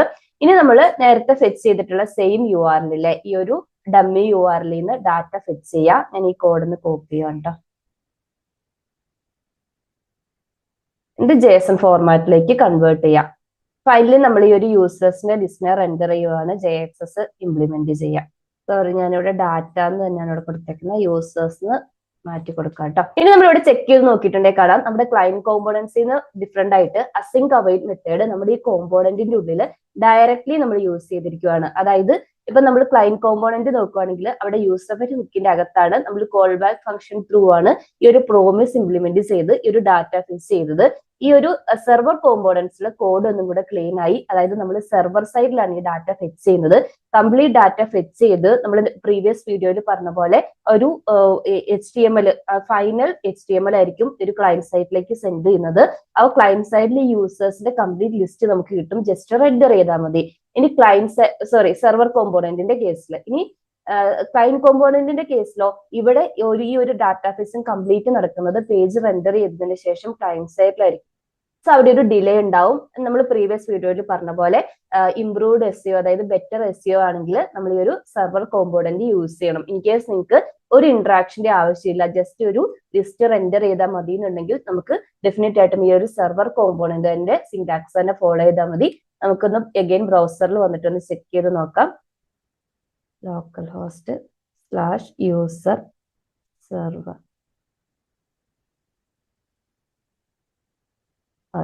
ഇത് നമുക്ക് ഫിക്സ് ചെയ്ത് വന്നിട്ടുണ്ട്. ഇത് നമ്മൾ ലോഡിങ്ങും എററും കൂടെ ഹാൻഡിൽ ചെയ്യണം അല്ലേ. മറ്റേ കേസിൽ നമ്മൾ, അതായത് ക്ലയന്റ് കോമ്പോണന്റിന്റെ കേസിൽ നമ്മൾ മാനുവലി ആയിരുന്നു എറർ ഹാൻഡിൽ ചെയ്തിട്ടില്ല. നിങ്ങൾക്ക് എററും ഇതുപോലെ തന്നെ ചെയ്യാം. നമ്മൾ ട്രഡീഷണൽ ആയിട്ട് ചെയ്യാറുണ്ടല്ലോ, എറർ എന്ന് പറഞ്ഞൊരു സ്റ്റേറ്റ് പ്രോപ്പർട്ടി ക്രിയേറ്റ് ചെയ്തിട്ട് എറർ ഉണ്ടോ എന്ന് ചെക്ക് ചെയ്ത് JXSൽ സെറ്റ് ചെയ്യുന്നത്. അപ്പം ഈ ലോഡിങ്ങും എററും ക്ലയന്റ് കോമ്പോണന്റിന്റെ കേസിൽ നമ്മൾ മാനുവലി ആണ് ഹാൻഡിൽ ചെയ്തത്. ഇനി സെർവർ കോമ്പോണന്റിന്റെ കേസിലേക്ക് വരുമ്പോൾ ലോഡിംഗ് ആണ് ചെയ്യേണ്ടതെന്നുണ്ടെങ്കിൽ ഈ ഫയൽ നെയിം ഇത് തന്നെയായിരിക്കണം. നമ്മൾ എപ്പോഴും പറയുന്ന പോലെ നെയിമിംഗ് കൺവെൻഷൻ ആണ് ഇതിന്റെ. loading.js എന്ന് കൊടുക്കുക, എന്നിട്ട് നമ്മുടെ ലോഡിംഗ് കോമ്പോണന്റ് എഴുതുക. അപ്പൊ നമ്മുടെ കേസിലാണെങ്കിൽ ലോഡിംഗ് എന്ന് പറഞ്ഞിട്ടുള്ളത് ജസ്റ്റ് നമ്മൾ ക്ലയന്റ് കോമ്പോണന്റിൽ കാണിച്ച പോലെ തന്നെ ഒരു ലോഡിംഗ് ഇൻഡിക്കേറ്റർ മതി. ഇവിടെ ഒരു S2 ടാഗും അതുപോലെ തന്നെ ഒരു P ടാഗും പാരഗ്രാഫ് ടാഗും ക്രിയേറ്റ് ചെയ്തിട്ട് ജസ്റ്റ് ലോഡിങ്ങിനെ ചെയ്തിട്ടുണ്ട്. ഇതുപോലെ തന്നെയാണ് എററും. അപ്പൊ എററിന് വേണ്ടിയിട്ട് നമ്മൾ അഗെയിൻ ഒരു ഫയലും കൂടെ ക്രിയേറ്റ് ചെയ്യണം. അഗെയിൻ ഈ നെയിം മാൻഡേറ്ററി ആണ്, ഇത് തന്നെ നമ്മൾ കൊടുക്കണം, error.js എന്ന് പറഞ്ഞിട്ട്. ഇവിടെ അഗെയിൻ നമ്മൾ ഒരു കോമ്പോണന്റിന്റെ കോഡ് കൊടുക്കുക. ഇവിടെ നിങ്ങൾ നോക്കിയിട്ടുണ്ടെങ്കിൽ കാണാം നമ്മൾ ഈ ഒരു എറർ കോമ്പോണന്റിനെ ക്ലയന്റ് കോമ്പോണന്റ് ആയിട്ടാണ് സെറ്റ് ചെയ്തിരിക്കുന്നത്. കാരണം ഇത് ക്ലയന്റ് സൈഡിൽ റെൻഡർ ചെയ്യേണ്ടതാണ്. എറർ ഡിപ്പെൻസ് ആണല്ലേ. നമുക്ക് ചിലപ്പം URL ബേസ്ഡ് എററോ ഡാറ്റ എറർ ഒക്കെ വരുന്ന സമയത്ത് അതിനെ ബേസ് ചെയ്തിട്ട് നമ്മുടെ ഈ കോമ്പോണന്റ് റീറെൻഡർ ആയിക്കൊണ്ടിരിക്കണം. നമ്മൾ ഇതിനെ ക്ലയന്റ് കോമ്പോണന്റ് ആയിട്ടാണ് സെറ്റ് ചെയ്തിരിക്കുന്നത്. യൂസർഫിറ്റ് ഹുക്കിന്റെ അകത്ത് നമ്മളൊരു കൺസോളിലാണ് ഈ എറർ കൊടുത്തിരിക്കുന്നത്. അതുപോലെ തന്നെ എന്റെ JXS പോർഷനിൽ അഗെയിൻ നമ്മൾ എററിനെ റെൻഡർ ചെയ്തിട്ടുണ്ട്. സോ സെർവർ കോമ്പോണൻസിലെ കേസിൽ മാനുവലി നമ്മളിവിടെ ലോഡിംഗ് എറർ സ്റ്റേറ്റിനെ ഹാൻഡിൽ ചെയ്യേണ്ട, അത് നെക്സ്റ്റ് സ്റ്റേജ് തന്നെ ഓട്ടോമാറ്റിക് ആയിട്ട് ഹാൻഡിൽ ചെയ്തോളും. അപ്പൊ ഇതാണ് ഇത് തമ്മിലുള്ള മെയിൻ ഡിഫറൻസ്. ഒന്ന് ഞാൻ പറഞ്ഞു, ഡയറക്ട്ലി അസിങ്ക് അവോയ്ഡ് നമ്മുടെ കോമ്പോണന്റിൽ യൂസ് ചെയ്ത് ഡാറ്റ ഫെച്ച് ചെയ്യാം. അതുപോലെ തന്നെ എറർ ലോഡിംഗ് സ്റ്റേറ്റിനെ നെക്സ്റ്റ് സ്റ്റേജ് തന്നെ അതിന്റെ ഒരു ഫയലിനെ ബേസ് ചെയ്ത് ഹാൻഡിൽ ചെയ്തോളും. നിങ്ങൾ അതിന്റെ അകത്ത് നിങ്ങൾക്ക് ലോഡിങ്ങിനും എററിനും എന്താണോ കറസ്പോണ്ടിങ് ആയിട്ട് മെസ്സേജസ് അല്ലെങ്കിൽ ഡിസ്പ്ലേ ചെയ്ത് വരേണ്ടത് അത് മാത്രം സെറ്റ് ചെയ്ത് കൊടുത്താൽ മതി. ഇനി ഞാൻ ഇവിടെ ഒരു ഡിലേയും കൂടെ സെറ്റ് ചെയ്യുവാണ് കേട്ടോ ഡാറ്റ ഫെച്ച് ചെയ്യുന്നിടത്ത്. എന്താന്ന് വെച്ചിട്ടുണ്ടെങ്കിൽ നമുക്ക് ഈ ഒരു ലോഡിങ് കറക്റ്റ് ആയിട്ട് വർക്ക് ചെയ്യുന്നുണ്ടോ എന്ന് അറിയാൻ വേണ്ടിയിട്ട് ഒരു 3000 മില്ലി സെക്കൻഡ് 3 സെക്കൻഡ് കൊടുക്കുവാണ്. എഗിൻ ഈ കോമ്പോണന്റിനെ ഒന്ന് റെൻഡർ ചെയ്യാം. അപ്പൊ കണ്ടില്ലേ, ലോഡിംഗ് എന്ന് പറഞ്ഞിട്ട് ആ ഒരു 3 മില്ലി സെക്കൻഡ് കഴിഞ്ഞിട്ട് വന്നിട്ടുണ്ട്. നമ്മൾ ഒന്നും മാനുവലി കൊടുക്കാതെ തന്നെ ഓട്ടോമാറ്റിക് ആയിട്ട് എടുത്തിട്ടുണ്ട്. നമുക്കൊരു ഇന്റൻഷനലി ഒരു എറർ ക്രിയേറ്റ് ചെയ്യാം. ഞാൻ URL കൂടെ ഒരു 1 2 3 എന്ന് പറഞ്ഞിട്ട് സെറ്റ് ചെയ്ത് കൊടുക്കുന്നുണ്ട്. എഗെയിൻ വന്നിട്ട് നമ്മൾ റിഫ്രഷ് ചെയ്യുവാണെന്നുണ്ടെങ്കിൽ ലോഡിംഗ് ഒരു 3 സെക്കൻഡ് കഴിയുമ്പോൾ ഇവിടെ കണ്ടില്ലേ, എററും ഓട്ടോമാറ്റിക് ആയിട്ട് നമ്മൾ ആ കൊടുത്തിരിക്കുന്ന JXS ഇവിടെ ഡിസ്പ്ലേ ചെയ്ത് വന്നിട്ടുണ്ട്. അപ്പൊ ഇങ്ങനെയാണ് നെക്സ്റ്റ് ഡേയ്സിൽ ക്ലയന്റ് സൈഡിലും അതുപോലെ തന്നെ സെർവർ സൈഡിലും ഡാറ്റ ഫെച്ച് ചെയ്യുന്നത്. നിങ്ങളുടെ റിക്വയർമെന്റിനെ ബേസ് ചെയ്തിട്ട്, അതായത് ഇന്ററാക്റ്റീവ് ആയിട്ടുള്ള ഡാറ്റ ഫെച്ചിങ് ആണ്, അതായത് എന്തെങ്കിലും ഒരു സ്പെസിഫിക് ക്ലയന്റ് ഇന്ററാക്ഷനെ ബേസ് ചെയ്തിട്ട് ഡാറ്റ ഫെച്ച് ചെയ്യണം, അങ്ങനെയുള്ള കേസിൽ നിങ്ങൾക്ക് ക്ലയന്റ് സൈഡ് കോമ്പോണന്റ് യൂസ് ചെയ്യാൻ പറ്റുള്ളൂ. അല്ല ഇതുപോലുള്ള കേസുകളിൽ, അതായത് നമുക്ക് യൂസർ ഇന്ററാക്ഷൻസ് ഒന്നും ഇല്ല, ഹുക്സ് ഒന്നും വേണ്ടാത്ത കേസിലാണെങ്കിൽ സെർവർ സൈഡ് കോമ്പോണന്റ് ആയിരിക്കും ബെറ്റർ. കാരണം നമ്മൾ നേരത്തെ പറഞ്ഞ പോലെ തന്നെ ഇവിടെ ഒരു ഡിലേ ഇല്ല, അതുപോലെ തന്നെ സെക്യൂർ ആണ് അല്ലെ. സീരീസിലെ പ്രീവിയസ് വീഡിയോയിൽ നമ്മൾ ഡിസ്കസ് ചെയ്തത് ക്ലയന്റ് കോമ്പോണൻസും സെർവർ കോമ്പോണൻസും ഇൻ ഡീറ്റെയിൽ ആയിരുന്നു. അപ്പൊ ഞാൻ ഓൾറെഡി പറഞ്ഞിട്ടുണ്ടായിരുന്നു, സെർവർ കോമ്പോണൻസിന് ഇന്ററാക്ഷൻസ്, അതായത് ഇപ്പോൾ ഇവന്റ് ലിസ്റ്റേഴ്സ് അല്ലെങ്കിൽ റിയാക്ട് ഹുക്സ് ഒന്നും ഹാൻഡിൽ ചെയ്യാൻ പറ്റില്ല. അങ്ങനെയുള്ള കേസിൽ നമ്മൾ മാനുവലി ഈ കോമ്പോണന്റിനെ യൂസ് ക്ലയന്റ് ഡയറക്റ്റീവ് യൂസ് ചെയ്തിട്ട് ക്ലയന്റ് കോമ്പോണന്റ് ആയിട്ട് സെറ്റ് ചെയ്ത് യൂസ് ചെയ്യണമെന്ന്. ഇന്നത്തെ വീഡിയോയിൽ നമ്മൾ ഡീറ്റെയിൽ ആയിട്ട് ഡിസ്കസ് ചെയ്യാൻ പോകുന്നത് സെർവർ ആക്ഷൻസ് ആണ്. പ്രീവിയസ് വീഡിയോയിൽ നമ്മൾ സെർവർ ഫങ്ഷൻസ് ഡിസ്കസ് ചെയ്തു. അതായത് സെർവർ സൈഡ് കോമ്പോണൻസിൽ നമുക്ക് ഡയറക്റ്റ് ആയിട്ട് ഇപ്പൊ ഒരു ഹുക്സും ഇല്ലാതെ ഡയറക്റ്റ് ആയിട്ട് അസിങ്ക് അവോയ്ഡ് മെത്തേഡ് യൂസ് ചെയ്തിട്ട് ഡാറ്റ ഫെച്ച് ചെയ്യാം. അതിനുവേണ്ടി നമ്മൾ JSON പ്ലേസ് ഹോൾഡറിന്റെ യൂസർ എന്ന് പറഞ്ഞിട്ടുള്ള ആ ഒരു API ആയിരുന്നു യൂസ് ചെയ്തിട്ടുണ്ടായിരുന്നത്. ഇന്ന് നമ്മൾ നോക്കാൻ പോകുന്നത് എങ്ങനെയാണ് ഡാറ്റ അപ്ഡേറ്റ് ചെയ്യുന്നത്. അതായത് ഒരു API എൻഡ് പോയിന്റ്സിൽ അല്ലെങ്കിൽ ഇപ്പൊ നമ്മുടെ റിയൽ ടൈം സിനാരിയോയിലാണെങ്കിൽ ഇപ്പൊ ഫോം സബ്മിഷൻ ഇതിലൊക്കെ ഒരു ഡാറ്റാബേസ് മ്യൂട്ടേഷൻ വരൂലേ, എങ്ങനെയാണ് ഒരു മ്യൂട്ടേഷൻ ചെയ്യുന്നത് എന്നാണ്. അപ്പൊ നമുക്ക് ഈ ഒരു API യൂസ് ചെയ്യാൻ പറ്റില്ല, കാരണം ഇത് നമുക്ക് ഡാറ്റ ഫെച്ചിങ്ങിന് മാത്രമേ യൂസ് ചെയ്യാൻ പറ്റുള്ളൂ. ഇനി നമുക്ക് ഡാറ്റ അപ്ഡേറ്റ് ചെയ്യാൻ വേണ്ടിയിട്ട് ഞാൻ mockAPI.io എന്ന് പറഞ്ഞിട്ടുള്ള അവിടെ സൈറ്റിൽ പോയിട്ട് ഒരു പ്രൊജക്ട് ക്രിയേറ്റ് ചെയ്തിട്ടുണ്ട്. ലിങ്ക് ഞാൻ ഡിസ്ക്രിപ്ഷൻ ബോക്സിൽ കൊടുത്തേക്കാം കേട്ടോ. ഇവിടെ ഒന്നുമില്ല, നമ്മൾ ഫസ്റ്റ് ഒരു പ്രൊജക്ട് ക്രിയേറ്റ് ചെയ്യുക. ഇവിടെ ഇപ്പൊ എന്റെ ലിമിറ്റ് തീർന്നു, അതുകൊണ്ടാണ് പെയ്ഡിന്റെ കാണിക്കുന്നത്. നോർമലി ഈ ഒരു ഫോർമാറ്റിലായിരിക്കും കാണിക്കുക. അതായത് എഡിറ്റ് കൊടുത്തിട്ടുണ്ടെങ്കിൽ ഫസ്റ്റ് നമ്മൾ പ്രൊജക്ട് നെയിം കൊടുക്കുക. അത് കഴിഞ്ഞിട്ട് ഈ ഒരു APIയിൽ എത്ര ഫീൽഡ് ആണോ നമുക്ക് സെറ്റ് ചെയ്യേണ്ടത് ആ നമ്പർ ഓഫ് ഫീൽഡ്സ് കൊടുക്കുക. എനിക്ക് ID നെയിമും മാത്രം മതി. ബൈ ഡിഫാൾട്ട് ഇവർ ഒരു 5 ഫീൽഡ് പ്രൊവൈഡ് ചെയ്യുന്നുണ്ട് കേട്ടോ. അത് കൂടാതെ അഡീഷണൽ ഫീൽഡ്സ് എന്തെങ്കിലും വേണമെങ്കിൽ ഡിഫാൾട്ട് വാല്യൂ സെറ്റ് ചെയ്ത് അത് നമുക്ക് ആഡ് ചെയ്ത് കൊടുക്കാം. അപ്പൊ നമ്മൾ ജസ്റ്റ് ID നെയിമും ഫസ്റ്റ് ഈ സൈറ്റിൽ നിന്ന് ഫെച്ച് ചെയ്യും. പിന്നെ എങ്ങനെയാണ് ഇതിലേക്ക് അപ്ഡേറ്റ് ചെയ്യുന്നത് നോക്കാം. അപ്പൊ ID നെയിം നമുക്ക് ഇവിടെ അപ്ഡേറ്റ് ചെയ്യാനും പറ്റും. അതായത് ഈ APIയിലേക്ക് നമുക്കൊരു കസ്റ്റം വാല്യൂ ആഡ് ചെയ്ത് കൊടുക്കാൻ വേണ്ടി പറ്റും. പിന്നെ ബൈ ഡിഫാൾട്ട് എത്ര യൂസേഴ്സ് വേണമെന്ന് കൊടുക്കാം. ഇപ്പൊ നമ്മളിവിടെ ബൈ ഡിഫാൾട്ട് ഒരു 18 യൂസേഴ്സ് ആണ് കൊടുത്തിരിക്കുന്നത്. ഇനി ഈ പ്രൊജക്ട് ക്രിയേറ്റ് ചെയ്ത് കഴിയുമ്പോൾ നമുക്കൊരു API URL എൻഡ് പോയിന്റ് കിട്ടും. ഇപ്പൊ ഇതാണ് നമ്മുടെ ഒരു URL. നമ്മൾ 18 യൂസേഴ്സ് ഇവിടെ നമുക്ക് യൂസേഴ്സിനനുസരിച്ച് ചേഞ്ച് ചെയ്യാം കേട്ടോ. ഇവിടെ ക്ലിക്ക് ചെയ്യുക. നമ്മളിവിടെ 21 യൂസേഴ്സ് ആണ് കൊടുത്തിരിക്കുന്നത്. അപ്പൊ നമുക്കിവിടെ നോക്കിയാൽ 21 യൂസേഴ്സ്. നമ്മുടെ ആവശ്യാനുസരണം പേജിനേഷൻ ഒക്കെ നിങ്ങൾക്ക് ചെക്ക് ചെയ്യണമെന്നുണ്ടെങ്കിൽ അതിൽ കൂടുതൽ യൂസേഴ്സിന് കൊടുക്കാം. അപ്പൊ എന്താണ് സെർവർ ആക്ഷൻസ് എന്ന് ചോദിച്ചിട്ടുണ്ടെങ്കിൽ, ഇത് നമ്മൾ ജാവാസ്ക്രിപ്റ്റിൽ സാധാരണ അസിൻക്രണസ് ഫംഗ്ഷൻസ് ക്രിയേറ്റ് ചെയ്യാറില്ലേ, അതേപോലെ ഒരു അസിൻക്രണസ് നോർമൽ ഫംഗ്ഷൻസ് തന്നെയാണ്. പക്ഷെ ഈ ഫംഗ്ഷൻ എക്സിക്യൂട്ട് ചെയ്യുന്നത് സെർവറിലായിരിക്കും. അതായത് ഈ സെർവർ റിലേറ്റഡ് ആയിട്ടുള്ള കോഡ് ഡിഫൈൻ ചെയ്യാനും എക്സിക്യൂട്ട് ചെയ്യാനും ഡയറക്റ്റ് ആയിട്ട് നമ്മുടെ കോമ്പോണൻസിൽ നിന്ന് പറ്റും. നോർമലി നമ്മൾ ചെയ്യുന്നത് ഒരു ഡാറ്റാബേസ് അപ്ഡേഷൻസ് ആണെങ്കിലും വരുമ്പോൾ ബാക്ക് എൻഡിലേക്ക് നമ്മൾ റിക്വസ്റ്റ് കൊടുത്ത് ബാക്ക് എൻഡിൽ ഒരു സെപ്പറേറ്റ് APIയിൽ ഇത് പ്രോസസ് ചെയ്ത് ഒരു റിക്വസ്റ്റ് റെസ്പോൺസ് മെക്കാനിസം ഫോർമാറ്റിലായിരിക്കും അല്ലെ. ഇവിടെ നമുക്ക് അതിന്റെ ആവശ്യമില്ല. ഡയറക്ട്ലി ഈ ഒരു സെർവർ സൈഡ് കോമ്പോണന്റിന്റെ കോൺസെപ്റ്റ് നമുക്ക് സെർവർ സൈഡിൽ തന്നെ ഡിഫൈൻ ചെയ്യാനും എക്സിക്യൂട്ട് ചെയ്യാനും പറ്റും. എവിടെയോ യൂസ്ഫുൾ ആവുന്നതെന്ന് ചോദിച്ചാൽ ഇപ്പൊ ഞാൻ നേരത്തെ പറഞ്ഞ പോലെ ഫോം സബ്മിഷൻസ് അല്ലെങ്കിൽ ഡാറ്റാബേസ് അപ്ഡേഷൻസോ ഇങ്ങനെ സെർവർ സൈഡ് ലോജിക്ക് നമുക്ക് ഡയറക്റ്റ് ആയിട്ട് നമ്മുടെ സെർവർ കോമ്പോണൻസിൽ തന്നെ ഹാൻഡിൽ ചെയ്യാൻ വേണ്ടി പറ്റും. അപ്പൊ നമുക്ക് എക്സാമ്പിൾ കാണുമ്പോൾ ഒന്നും കൂടെ ക്ലിയർ ആവും. അപ്പൊ ഫസ്റ്റ് സ്റ്റെപ്പ് നമ്മൾ ചെയ്യാൻ പോകുന്നത് പ്രീവിയസ് വീഡിയോയിൽ ചെയ്ത പോലെ ഈ ഒരു API ഫസ്റ്റ് യൂസേഴ്സിനെ എടുത്ത് ഒരു ലിസ്റ്റിലേക്ക് റെൻഡർ ചെയ്യുവാണ്. ഓക്കെ, അപ്പൊ ഞാൻ എന്റെ പ്രൊജക്റ്റിലേക്ക് തിരിച്ചു വന്നിട്ട് ആ ഫോൾഡറിന്റെ അണ്ടറിൽ ഫസ്റ്റ് ഒരു ഫോൾഡർ ക്രിയേറ്റ് ചെയ്യുവാണ്. സെർവർ ആക്ഷൻ യൂസർ എന്ന് പറഞ്ഞിട്ട് ഒരു ഫോൾഡർ ക്രിയേറ്റ് ചെയ്യുവാണ്. ഇതിനകത്ത് page.js ഫയൽ ക്രിയേറ്റ് ചെയ്യുന്നു. ഇനി ഇതിൽ നമ്മൾ പ്രീവിയസ് വീഡിയോയിൽ ഒരു page.js ഫയൽ ഓൾറെഡി ഡാറ്റ ഫെച്ചിങ്ങിന്റെ കോൺസെപ്റ്റ് എഴുതിയിട്ടുണ്ടല്ലോ. സെയിം കോഡ് തന്നെ ഇവിടെ റീയൂസ് ചെയ്യാം. യൂസർ പേജിന് പകരം ഞാൻ യൂസർ സെർവർ ആക്ഷൻ എന്നൊന്ന് നെയിം ചേഞ്ച് ചെയ്ത് കൊടുക്കുകയാണ്. അതുപോലെ തന്നെ URL എഡിറ്റ് ചെയ്യണം. പ്ലേസ് ഹോൾഡറിന് പകരം നമ്മളിപ്പോ മോക്ക് API ജനറേറ്റ് ചെയ്തിട്ടുള്ള ആ ഒരു എൻഡ് പോയിന്റ് സെറ്റ് ചെയ്ത് കൊടുക്കുകയാണ്. ഇനി ഞാൻ എൻ്റെ പ്രൊജക്റ്റ് ഒന്ന് റൺ ചെയ്തിട്ട് ബ്രൗസറിൽ വന്നിട്ടൊന്ന് ചെക്ക് ചെയ്ത് നോക്കുക. എൻ്റർ ചെയ്യുക npm run dev.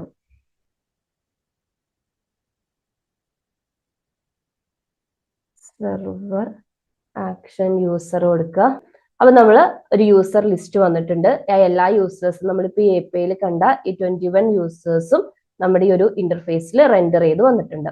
ഇനി നെക്സ്റ്റ് സ്റ്റെപ്പ് ഞാൻ നേരത്തെ പറഞ്ഞ പോലെ ഒരു പുതിയ യൂസറിനെ ഈ ഒരു ലിസ്റ്റിലേക്ക് ആഡ് ചെയ്ത് കൊടുക്കുകയാണ്. അതായത് ഈ ഒരു എൻഡ് പോയിന്റിലേക്ക് പുതിയൊരു യൂസറിനെ ആഡ് ചെയ്ത് കൊടുക്കുകയാണ്.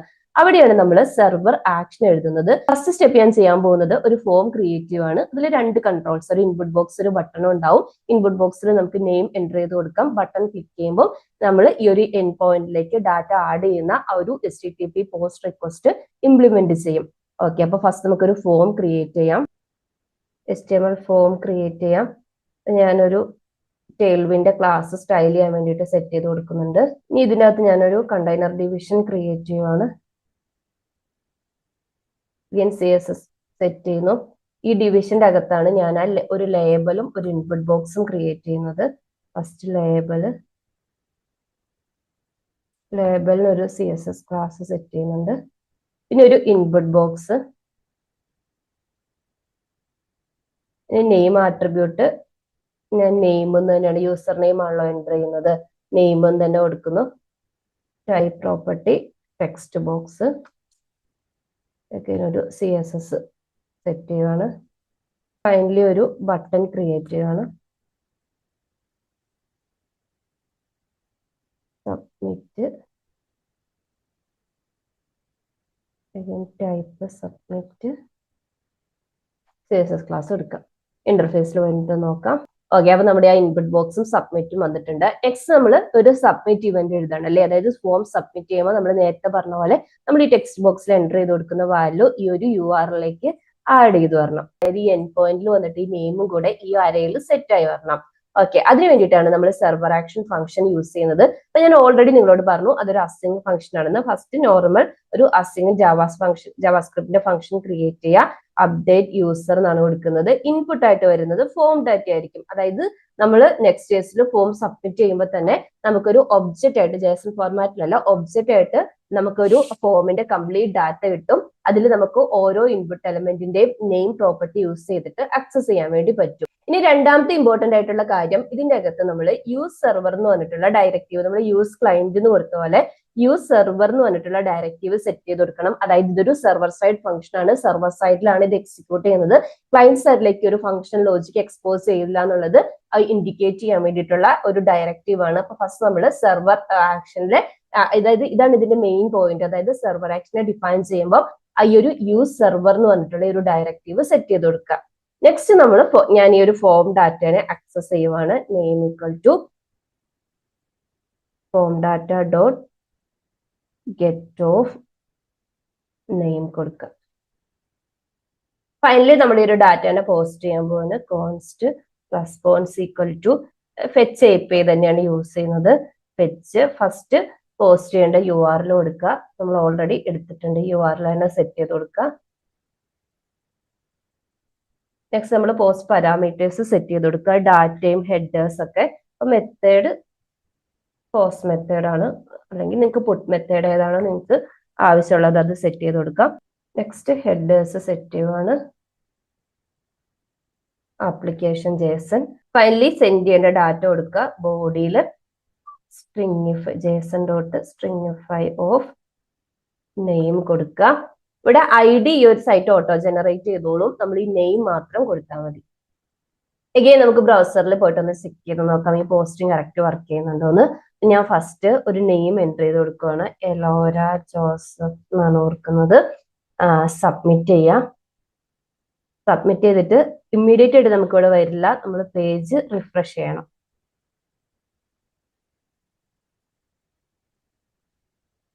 റിഫ്രഷ് ചെയ്യുമ്പം ആ നെയിം ഇവിടെ വന്നിട്ടുണ്ട്. പക്ഷെ നമ്മുടെ ഒരു റിയൽ പ്രോജക്റ്റിലേക്ക് വരുന്ന സമയത്ത് നമുക്കിപ്പോൾ എന്തെങ്കിലും ഒരു ഫോമിൽ ഒരു സബ്മിഷൻ നടന്നു കഴിയുമ്പോൾ ഓട്ടോമാറ്റിക് ആയിട്ട് അല്ലെങ്കിൽ നമ്മൾ തന്നെ കസ്റ്റം കോഡ് എഴുതി കൊടുക്കും. ഈ ഒരു ഡോക്യുമെന്റ് ഒക്കെയാണ് ജനറേറ്റ് ചെയ്ത് വരുന്നതെങ്കിൽ പുതിയ ഡോക്യുമെന്റ് റിഫ്രഷ് ചെയ്ത് ആ പേജിലേക്ക് ഡാറ്റ ലോഡ് ചെയ്ത് വരാൻ വേണ്ടിയിട്ടുള്ളത്. അല്ലെങ്കിൽ എന്തെങ്കിലും ഒരു എക്സിസ്റ്റിംഗ് ഡോക്യുമെന്റിന്റെ മേലെ ഒരു അപ്ഡേറ്റ് ചെയ്യുമ്പോൾ എഗെയിൻ ആ ഡോക്യുമെന്റ് നമ്പർ ബേസ് ചെയ്തിട്ട് അപ്ഡേറ്റ് ചെയ്ത് വരും അല്ലെ. അപ്പൊ അങ്ങനെ നമുക്ക് നടക്കണം. അതായത് വൺസ് ഈ അപ്ഡേറ്റ് നടക്കുമ്പോഴേ ഈ ഒരു ലിസ്റ്റിലേക്ക് ഈ ഒരു നമ്മൾ എൻ്റർ ചെയ്തിരിക്കുന്ന നെയിം റിഫ്രഷ് ചെയ്യാതെ തന്നെ ആഡ് ചെയ്ത് വരണം എന്നുണ്ടെങ്കിൽ അതിന് ഇവർ പ്രൊവൈഡ് ചെയ്യുന്ന മെത്തേഡാണ് റീവാലിഡേറ്റ് എന്ന് പറഞ്ഞിട്ടുള്ള മെത്തേഡ്. അതായത് ഫോഴ്സ്ഫുള്ളി ഡാറ്റ റീഫെച്ചിങ് നടക്കുവാണ്. അതായത് ഓട്ടോമാറ്റിക്കലി സർവർ സൈഡ് ക്യാഷ്ഡ് ഡാറ്റനെ റിഫ്രഷ് ചെയ്ത് പുതിയ നമ്മൾ അപ്ഡേറ്റ് ചെയ്തിരിക്കുന്ന ഡാറ്റ ആയിരിക്കും ഒരു മെത്തേഡ് റിട്ടേൺ ചെയ്യുന്നത്. സോ അതിന് വേണ്ടിയിട്ട് ഫസ്റ്റ് നമുക്ക് ഈ ഒരു ഡെക്സ്റ്റേഴ്സിന്റെ റീവാലിഡേറ്റ് മെത്തേഡിലെ അതിനെ ഇമ്പോർട്ട് ചെയ്യാം. മെത്തേഡിനെ കോൾ ചെയ്യുവാണ്. അതിന്റെ അകത്ത് നമ്മുടെ URL അതായത് റീവാലിഡേറ്റ് ചെയ്യേണ്ട ഒരു URL പാസ് ചെയ്ത് കൊടുക്കാം. എഗെയിൻ നമുക്ക് ബ്രൗസറിൽ വന്നിട്ട് ഒന്ന് ചെക്ക് ചെയ്ത് നോക്കാം. ഞാൻ ഇവിടെ ഒരു നെയിം എൻ്റർ ചെയ്ത് കൊടുക്കുവാണ്. ഞാൻ സിജു എന്നാണ് കേട്ടോ കൊടുക്കുന്നത്. സബ്മിറ്റ് ചെയ്യാം. ഇനി നമ്മൾ സ്ക്രോൾ ഡൗൺ ചെയ്ത് താഴെ വന്നിട്ടുണ്ടെങ്കിൽ ആ നെയിം ഓട്ടോമാറ്റിക് ആയിട്ട് ആഡ് ചെയ്തിട്ടുണ്ട്. നമ്മൾ പേജ് റിഫ്രഷ് ചെയ്യാതെ തന്നെ ആ നെയിം ആഡ് ചെയ്ത് വന്നിട്ടുണ്ട്. ഇതാണ് റീവാലിഡേറ്റ് പാത്ത് മെത്തേഡ്. ഇതുപോലെ നിങ്ങൾക്ക് ഈ റിട്ടേൺ റിസൾട്ടിനെ നമ്മൾ ഗെറ്റിൽ ചെയ്ത പോലെ തന്നെ എന്ത് ചെയ്യാ ഫെച്ച് ചെയ്തിട്ട് നിങ്ങൾക്ക് മാനിപ്പുലേറ്റ് ചെയ്യണമെന്നുണ്ടെങ്കിൽ അതും ചെയ്യാം കേട്ടോ. അതായത് ഈ പുതിയ ഡാറ്റനെ ഈ പുതിയ യൂസറിന്റെ ഇന്റർഫേസിൽ ഡിസ്പ്ലേ ചെയ്യണമെന്നുണ്ടെങ്കിൽ അത് ചെയ്യാം. ഇതാണ് നെക്സ്റ്റേഴ്സിന്റെ സെർവർ ആക്ഷൻ മെത്തേഡ്. അതായത് ഒരു നോർമൽ അസിൻക്രണസ് ഫംഗ്ഷൻ ആണ്. സെർവർ സൈഡിലായിരിക്കും ഇത് എക്സിക്യൂട്ട് ചെയ്യുന്നത്. ക്ലയന്റ് സൈഡിലേക്ക് ഇത് സെക്യൂർഡ് ആയിരിക്കും. കാരണം ഇപ്പൊ നമ്മൾ നോർമൽ ഫെച്ചിങ്ങിൽ റിയൽ ടൈമിലാണെങ്കിൽ നമ്മൾ എന്തെങ്കിലും ഒക്കെ ഒരു സെക്യൂരിറ്റി കീസ് ഒക്കെ പാസ് ചെയ്യാറുണ്ടല്ലോ, API കീ ഒക്കെ പാസ് ചെയ്യുമല്ലോ. അതൊന്നും ക്ലയന്റ് സൈഡിലേക്ക് എക്സ്പോസ് ആവില്ല. എല്ലാം നടക്കുന്നത് സെർവർ സൈഡിൽ തന്നെയായിരിക്കും. അടുത്തത് നമ്മൾ നോക്കാൻ പോകുന്നത് നെക്സ്റ്റേഴ്സിന്റെ ക്രൂഷ്യൽ ആയിട്ടുള്ള പാർട്ട്, അതിലേക്ക് എല്ലാ ഫ്രെയിംവർക്കിന്റെ ക്രൂഷ്യൽ ആയിട്ടുള്ള ഒരു പാർട്ട് ഒതന്റിക്കേഷൻ എങ്ങനെയാണ് ഈ ഒരു നെക്സ്റ്റേഴ്സിൽ ഇംപ്ലിമെന്റ് ചെയ്യുന്നതെന്നാണ്. ഇത് നിങ്ങൾക്ക് മൾട്ടിപ്പിൾ വേയിൽ ചെയ്യാം. ഒന്നെങ്കിൽ ട്രഡീഷണൽ മെത്തേഡ് യൂസ് ചെയ്യാം, അല്ലെങ്കിൽ ഇപ്പൊ കസ്റ്റമായിട്ട് JWT ഫയർബേസ് ഒതന്റിക്കേഷൻ ഒക്കെ ചെയ്യാം. അതൊക്കെ ട്യൂട്ടോറിയൽസ് നമ്മൾ ഓൾറെഡി ചെയ്തിട്ടുണ്ട്. അതുമല്ലെങ്കിൽ നമുക്ക് ഏതെങ്കിലും ഒരു തേർഡ് പാർട്ടി പ്രൊവൈഡേഴ്സിനെ യൂസ് ചെയ്യാം. അപ്പൊ ഇന്ന് ഈ പ്രൊജക്റ്റിൽ നമ്മൾ യൂസ് ചെയ്യാൻ പോകുന്നത് ഈ ഒരു ക്ലർക്ക് എന്ന് പറഞ്ഞിട്ടുള്ള പ്ലാറ്റ്ഫോം ആണ്. ഇത് നമുക്ക് ഒതന്റിക്കേഷനും യൂസർ മാനേജ്മെന്റിനും വേണ്ടിയിട്ട് ഈ ഒരു പ്ലാറ്റ്ഫോം യൂസ് ചെയ്യാം. പഠിക്കുന്ന സ്റ്റുഡൻസിനൊക്കെ ഈസി ആയിട്ട് ആക്സസ് ചെയ്യാൻ പറ്റുന്ന ഒരു പ്ലാറ്റ്ഫോം ആണ് ഇത്. ഇവിടെ നമുക്ക് ഒതന്റിക്കേഷൻ റിലേറ്റ് ചെയ്തിട്ടുള്ള എല്ലാ കാര്യങ്ങളും സൈൻ അപ്പ്, സൈൻ ഇൻ, അതുപോലെ ഒതന്റിക്കേഷൻ ബേസ്ഡ് ആയിട്ടുള്ള പ്രൊട്ടക്ടർ റൗട്ട്സിനെ എന്താ പറയാ ഒതന്റിക്കേഷനെ ബേസ് ചെയ്തിട്ട് കൺട്രോൾസിനെ ഷോ ചെയ്യുന്നത്, sign out, session, data handling എല്ലാം ഈ ഒരു പ്ലാറ്റ്ഫോമിൽ നമുക്ക് ചെയ്യാം. എങ്ങനെയാ ചെയ്യുന്നത് നോക്കാം. ഫസ്റ്റ് നിങ്ങൾ ചെയ്യേണ്ടത് അക്കൗണ്ട് ക്രിയേറ്റ് ചെയ്യണം. അപ്പൊ ഞാൻ ഓൾറെഡി അക്കൗണ്ട് ക്രിയേറ്റ് ചെയ്തിട്ടുണ്ട്. എഗെയിൻ ഇതിന്റെ ലിങ്ക് ഞാൻ ഡിസ്ക്രിപ്ഷൻ ബോക്സിൽ കൊടുത്തേക്കാം കേട്ടോ. ക്രിയേറ്റ് ചെയ്ത് കഴിഞ്ഞിട്ടുണ്ടെങ്കിൽ നമുക്ക് ഇതിനെ ഡാഷ്ബോർഡ് ആക്സസ് ചെയ്യാൻ വേണ്ടി പറ്റും. ഇപ്പൊ ഞാൻ ഓൾറെഡി പറഞ്ഞ പോലെ റിയാക്റ്റിലും നെക്സ്റ്റേഴ്സിലും അല്ലെങ്കിൽ ജാവാസ്ക്രിപ്റ്റിന്റെ എല്ലാ ഫ്രെയിംവർക്സിലും നമുക്ക് ഇത് ഈസി ആയിട്ട് ഇന്റഗ്രേറ്റ് ചെയ്ത് യൂസ് ചെയ്യാം. അപ്പൊ നെക്സ്റ്റേഴ്സ് ബൈ ഡിഫാൾട്ട് നമ്മൾ യൂസ് ചെയ്യുന്നത് നെക്സ്റ്റേഴ്സ് ആയതുകൊണ്ട് നെക്സ്റ്റേഴ്സിനെ ക്ലിക്ക് ചെയ്യാം. ഇനി ഇതിനകത്ത് ഇവർ തന്നെ സ്റ്റെപ്പ് ബൈ സ്റ്റെപ്പ് ആയിട്ട് കൊടുത്തിട്ടുണ്ട് എങ്ങനെ ഇന്റഗ്രേഷൻ സ്റ്റെപ്പ്. അപ്പൊ ഫസ്റ്റ് നമ്മുടെ പ്രൊജക്റ്റിലേക്ക് ഈ ഒരു നെക്സ്റ്റേഴ്സിനെ NPM ആണ് യൂസ് ചെയ്തിട്ട് നെക്സ്റ്റേഴ്സിൽ ഈ ഒരു ക്ലർക്കിനെ ഇൻസ്റ്റാൾ ചെയ്യണം. അപ്പൊ ഒരു കമാൻഡ് ഞാൻ കോപ്പി ചെയ്യുവാണ്. അഗെയിൻ നമ്മുടെ VS കോഡിൽ വന്നിട്ട് ഇൻസ്റ്റാൾ ചെയ്യാം.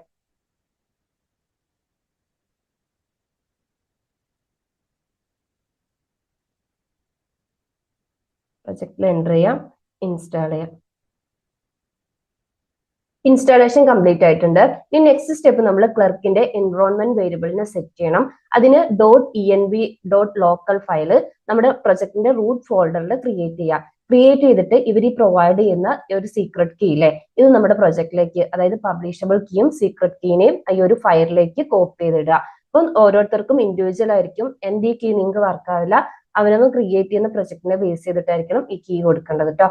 അപ്പൊ ഫസ്റ്റ് നമ്മുടെ പ്രൊജക്ടിന്റെ റൂട്ട് ഫോൾഡറിൽ വരിക. റൂട്ട് ഫോൾഡറിന്റെ അകത്ത് .env.local ഫയൽ ക്രിയേറ്റ് ചെയ്യുക. അതിലേക്ക് നമ്മുടെ ഈ ഒരു 2 കീയും കോപ്പി ചെയ്തിടുക. ഇനി നെക്സ്റ്റ് മിഡിൽ വെയർസിനെ ക്രിയേറ്റ് ചെയ്യണം. അതിന് എഗെയിൻ നമ്മുടെ പ്രൊജക്ടിന്റെ സോഴ്സ് ഫോൾഡർ ഡയറക്ടറിന്റെ അണ്ടറിൽ ഒരു മിഡിൽ വെയർ ക്രിയേറ്റ് ചെയ്യാം. ഫസ്റ്റ് middleware.js എന്ന് പറഞ്ഞിട്ടുള്ള ഫയൽ ഉണ്ട്. അത് നമ്മുടെ സോഴ്സ് ഫോൾഡറിന്റെ അണ്ടറിൽ വേണം ക്രിയേറ്റ് ചെയ്യാൻ. നിങ്ങൾ ടൈപ്പ് സ്ക്രിപ്റ്റ് ആണ് യൂസ് ചെയ്യുന്നതെങ്കിൽ TS യൂസ് ചെയ്യാം കേട്ടോ. ഞാൻ ജാവാസ്ക്രിപ്റ്റ് ആയതുകൊണ്ട് middleware.js ഫയലിന്റെ അകത്തേക്ക് ഈ ഒരു മിഡിൽ വെയറിനെ കോപ്പി ചെയ്തിട്ടു. ഇത് യൂസ് ചെയ്തിട്ടാണ് നമ്മൾ സെഷൻ ഡാറ്റ ആക്സസ് ചെയ്യുന്നതും അതുപോലെ പ്രൊട്ടക്റ്റഡ് റൗട്ട്സ് ഒക്കെ ഇല്ലേ അതിനെ കോൺഫിഗർ ചെയ്യുന്നതൊക്കെ. അത് നമ്മൾ അടുത്ത സ്റ്റെപ്പിൽ ചെയ്യും കേട്ടോ. അടുത്ത സ്റ്റെപ്പ് നമ്മൾ ഇവർ പ്രൊവൈഡ് ചെയ്യുന്ന ബിൽറ്റ് ഇൻ കോമ്പോണന്റ് ആണ് clerk provider component. Normal react component ആണ്. ഇത് യൂസ് ചെയ്തിട്ട് നമ്മുടെ എൻ്റയർ പ്രൊജക്ടിനെ റാപ്പ് ചെയ്യണം. അപ്പൊ നമുക്ക് ഇവർ പ്രൊവൈഡ് ചെയ്യുന്ന കോമ്പോണന്റ്സ് ആണെങ്കിലും ഹുക്സ് ആണെങ്കിലും ഇത് ത്രൂ ആക്സസ് ചെയ്യാൻ വേണ്ടി പറ്റും. സോ ഫസ്റ്റ് നമ്മൾ അത് ഇംപ്ലിമെന്റ് ചെയ്യുന്നത് നമ്മുടെ പ്രൊജക്ടിന്റെ റൂട്ട് ലേഔട്ട് ഫയലിലെ ഈ റൂട്ട് ലേഔട്ട് ഫയലിൽ ഫസ്റ്റ് നമ്മൾ വന്നിട്ട് ഈ ഒരു ക്ലർക്ക് പ്രൊവൈഡറിനെ ഇമ്പോർട്ട് ചെയ്യാം. ചെയ്തിട്ട് നമ്മുടെ എൻ്റയർ കോമ്പോണന്റിനെ അതായത് ഇതിന്റെ JXS പോർഷനെ ഈ ഒരു ഇവിടെ നിന്നാണല്ലോ സ്റ്റാർട്ട് ചെയ്യുന്നത് ക്ലർക്ക് പ്രൊവൈഡർ കോമ്പോണന്റ് യൂസ് ചെയ്തിട്ട് റാപ്പ് ചെയ്യാം. ഇനി നമ്മൾ നേരത്തെ ഒതന്റിക്കേഷനിൽ പറഞ്ഞ ഓരോ സ്റ്റെപ്പ് ബൈ സ്റ്റെപ്പ് ആയിട്ട് ചെയ്യാം. ഫസ്റ്റ് നമ്മൾ ഒതന്റിക്കേഷന്റെ പോർഷനിൽ ചെയ്യേണ്ടത് സൈൻ അപ്പ് ആണല്ലേ. അതിന് വേണ്ടിയിട്ട് ഇവർ തന്നെ പ്രൊവൈഡ് ചെയ്യുന്ന കോമ്പോണന്റ് ആണ് സൈൻ അപ്പ് കോമ്പോണന്റ്. അപ്പൊ നമ്മൾ സാധാരണ സൈൻ അപ്പ് എന്നുള്ളത് നമ്മുടെ നാവിഗേഷൻ ബാറിലല്ലേ ഉണ്ടാവുക. സോ നമ്മുടെ കോമ്പോണന്റ്സിൽ ഇത് നമ്മൾ പ്രീവിയസ് വീഡിയോയിൽ ചെയ്തിട്ടുണ്ട് ഈ സീരീസിലെ. അപ്പൊ നാവിഗേഷൻ ഒക്കെ റൂട്ട് ഹാൻഡ്ലേഴ്സിൽ ചെയ്തിട്ടുണ്ട്. കണ്ടിട്ടില്ലാത്തവർ ചെക്ക് ചെയ്ത് നോക്കാം കേട്ടോ. അപ്പൊ നാവിഗേഷനിൽ വരിക. നാവിഗേഷനിൽ വന്നിട്ട് ഞാൻ ഈ പറഞ്ഞ ഇവർ പ്രൊവൈഡ് ചെയ്യുന്ന സൈൻ ഇൻ ബട്ടൺ കോമ്പോണന്റിനെ ഇമ്പോർട്ട് ചെയ്യാം. നെക്സ്റ്റ് എന്റെ നാവിഗേഷന്റെ ലാസ്റ്റ് കോമ്പോണന്റ് ആയിട്ട് ഈ ഒരു സൈൻ ഇൻ ബട്ടൺ കോമ്പോണന്റിനെ ഇമ്പോർട്ട് ചെയ്യാം. പിന്നെ മോഡൽ ആയിട്ട് സെറ്റ് ചെയ്യുക. അതായത് നമുക്ക് സൈൻ അപ്പിന്റെ ഒരു പോപ്പപ്പ് ആയിട്ട് വരാൻ വേണ്ടിയിട്ടുള്ളതാണ്. ഇനി നമ്മുടെ ഇന്റർഫേസിൽ വന്ന് നോക്കിയിട്ടുണ്ടെങ്കിൽ നമുക്ക് ആ സൈൻ ഇൻ വന്നിട്ടുണ്ട്. നാവിഗേഷൻ ബാറിൽ ക്ലിക്ക് ചെയ്യുന്ന സമയത്ത് നമ്മൾ പോപ്പപ്പ് കൊടുത്തിട്ടുള്ളത് കൊണ്ട് പോപ്പപ്പ് വന്നു. ഒന്നെങ്കിൽ നിങ്ങൾക്ക് ഇമെയിൽ ID കൊടുത്തിട്ട് ലോഗിൻ ചെയ്യാം, സൈൻ ഇൻ ചെയ്യാം, അല്ലെങ്കിൽ ഇമെയിൽ അഡ്രസ്സ് കൊടുക്കാം. ഞാനിവിടെ എന്റെ ഇമെയിൽ അഡ്രസ്സ് കൊടുത്തിട്ടാണ് ചെയ്യുന്നത്.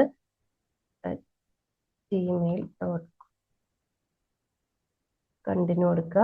സക്സസ്ഫുള്ളി സൈൻ ഇൻ ആയിട്ടുണ്ട് കേട്ടോ.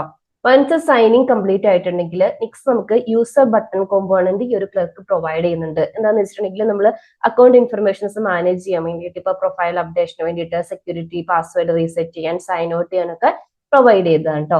സോ എഗെയിൻ നമുക്ക് ഇവിടെ വന്നിട്ട് സൈൻ ഇൻ ബട്ടന്റെ കൂടെ ഈ ഒരു യൂസർ ബട്ടൺ കോമ്പോണന്റ് ഇമ്പോർട്ട് ചെയ്യാം. ഇമ്പോർട്ട് ചെയ്തിട്ട് സൈൻ ഇൻ ബട്ടൺ കഴിഞ്ഞിട്ട് ഈ ഒരു യൂസർ ബട്ടൺ കോമ്പോണന്റ് ഇമ്പോർട്ട് ചെയ്യാം.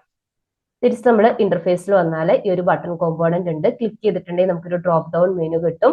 ഫസ്റ്റ് നമുക്ക് എന്താ പറയുക മാനേജ് അക്കൗണ്ട് ക്ലിക്ക് ചെയ്തിട്ടുണ്ടെങ്കിൽ ഞാൻ പറഞ്ഞ പോലെ അക്കൗണ്ട് ഇൻഫർമേഷൻസ് ഇപ്പം എന്തെങ്കിലും പ്രൊഫൈൽ അപ്ഡേറ്റ് ചെയ്യാൻ വേണ്ടി പറ്റും. ഡീറ്റെയിൽസ് ഒക്കെ ആഡ് ചെയ്ത് കൊടുക്കാം.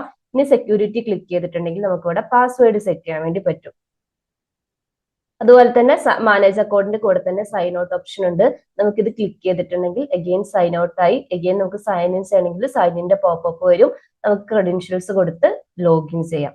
വൺസ് ലോഗിൻ ചെയ്തിട്ടുണ്ടെങ്കിൽ ഈ ഒരു യൂസർ ബട്ടൺ കോമ്പോണന്റ് നമുക്ക് വരും. അപ്പൊ ഇനി നമുക്ക് ഈ ഒതന്റിക്കേഷൻ സ്റ്റാറ്റസിനെ ബേസ് ചെയ്ത് അതായത് ലോഗിൻ ചെയ്ത് കഴിഞ്ഞിട്ടുണ്ടെങ്കിൽ നമുക്ക് ഈ ഒരു യൂസർ ബട്ടൺ വിസിബിൾ ആയാൽ മതി. അതുപോലെ തന്നെ വൺസ് ലോഗിൻ ചെയ്താൽ പിന്നെ നമുക്ക് ഈ ഒരു സൈൻ ഇൻ ബട്ടന്റെ ആവശ്യമില്ല. അപ്പോൾ കണ്ടീഷണലി എങ്ങനെയാണ് ഈ ഒരു ഒതന്റിക്കേഷൻ സ്റ്റാറ്റസിനെ ബേസ് ചെയ്ത് ലോഗിൻ ആയിട്ടുണ്ടെങ്കിൽ ഏതൊക്കെ കൺട്രോൾസ് വിസിബിൾ ആവണം, ലോഗ് ഔട്ട് ആയിട്ടുണ്ടെങ്കിൽ ഏത് കൺട്രോൾ ആണ് വിസിബിൾ ആവേണ്ടത്, ഇതിനെ ബേസ് ചെയ്തിട്ട് എങ്ങനെയാണ് സെറ്റ് ചെയ്യുന്നത് നോക്കാം. അഗെയിൻ അതിന് വേണ്ടിയിട്ട് ക്ലർക്ക് പ്രൊവൈഡ് ചെയ്യുന്ന 2 മെത്തേഡ്സ് ആണ്, മീൻസ് 2 കോമ്പോണന്റ്സ് ആണ്. സൈൻഡ് ഇൻ കോമ്പോണന്റും സൈൻഡ് ഔട്ട് കോമ്പോണന്റും. അതായത് നമ്മൾ സൈൻഡ് ഇൻ ആണെങ്കിൽ എന്ത് ചെയ്താൽ മതി, അതായത് നമ്മൾ സൈൻഡ് ഇൻ ആണെങ്കിൽ മാത്രം നമുക്ക് ഈ ഒരു യൂസർ ബട്ടൺ കോമ്പോണന്റ് വന്നാൽ മതി. അതുപോലെ സൈൻഡ് ഔട്ട് ആവുമ്പോൾ മാത്രം അഗെയിൻ സൈൻ ഇൻ ചെയ്യാൻ വേണ്ടിയിട്ട് സൈൻ ഇന്റെ ഈ ഒരു ഐക്കൺ മീൻസ് ഈ ഒരു കോമ്പോണന്റ് വന്നാൽ മതി. സോ ഞാൻ ഈ ഒരു 2 കോമ്പോണന്റിനെയും കൂടെ ഇമ്പോർട്ട് ചെയ്യുവാണ്. ഇതിന്റെ കൂടെ സൈൻ ഇൻ കോമ്പോണന്റും സൈൻ ഔട്ട് കോമ്പോണന്റും. പിന്നെ ഞാൻ പറഞ്ഞ പോലെ സൈൻഡ് ഇൻ ആയിരിക്കുന്ന സമയത്ത് അതായത് കണ്ടീഷണലി നമുക്ക് റെൻഡർ ചെയ്യാം. സൈൻഡ് ഇൻ ആയിരിക്കുമ്പോൾ നമുക്ക് ഈ ഒരു യൂസർ ബട്ടൺ കോമ്പോണന്റ് വന്നാൽ മതി. സോ സൈൻഡ് ഇന്നെ യൂസ് ചെയ്തിട്ട് ഈ ഒരു യൂസർ ബട്ടൺ കോമ്പോണന്റിനെ റാപ്പ് ചെയ്തു. അതുപോലെ തന്നെ സൈൻഡ് ഔട്ട് ആയിരിക്കുമ്പോൾ നമ്മുടെ സ്റ്റാറ്റസ് സൈൻഡ് ഔട്ട് ആണെങ്കിൽ മാത്രം നമുക്ക് ഈ സൈൻ ഇൻ ചെയ്യാൻ വേണ്ടിയിട്ടുള്ള ഈ ഒരു ഐക്കൺ വന്നാൽ മതി. സോ ആ ഒരു മെനുവിനെ ഞാൻ സൈൻഡ് ഔട്ട് എന്ന് പറഞ്ഞിട്ടുള്ള കോമ്പോണന്റ് യൂസ് ചെയ്ത് റാപ്പ് ചെയ്തു. എഗെയിൻ നമ്മൾ ഇന്റർഫേസിൽ വന്നിട്ടുണ്ടെങ്കിൽ ഓൾറെഡി സൈൻ ഇൻ ആയതുകൊണ്ട് നമുക്ക് ആ സൈൻ ഔട്ട് എന്ന് പറഞ്ഞിട്ടുള്ള ബട്ടൺ പോയി. എഗെയിൻ നമ്മൾ സൈൻ ഔട്ട് ചെയ്യുന്ന സമയത്ത് സൈൻ ഇൻ ഐക്കൺ വന്നു, നമ്മുടെ ഒരു യൂസർ ബട്ടൺ കോമ്പോണന്റ് ഇൻവിസിബിൾ ആയി. എഗെയിൻ നമ്മൾ സൈൻ ഇൻ ചെയ്യുന്ന സമയത്ത് സൈൻ ഇൻ മെനു പോയി, അതിന് പകരം നമുക്ക് ഈ ഒരു യൂസർ ബട്ടൺ കോമ്പോണന്റ് വന്നു. ഇങ്ങനെയാണ് നമ്മൾ ഒതന്റിക്കേഷൻ സ്റ്റാറ്റസിനെ ബേസ് ചെയ്തിട്ട് കണ്ടീഷണലി റെൻഡർ ചെയ്യുന്നത്.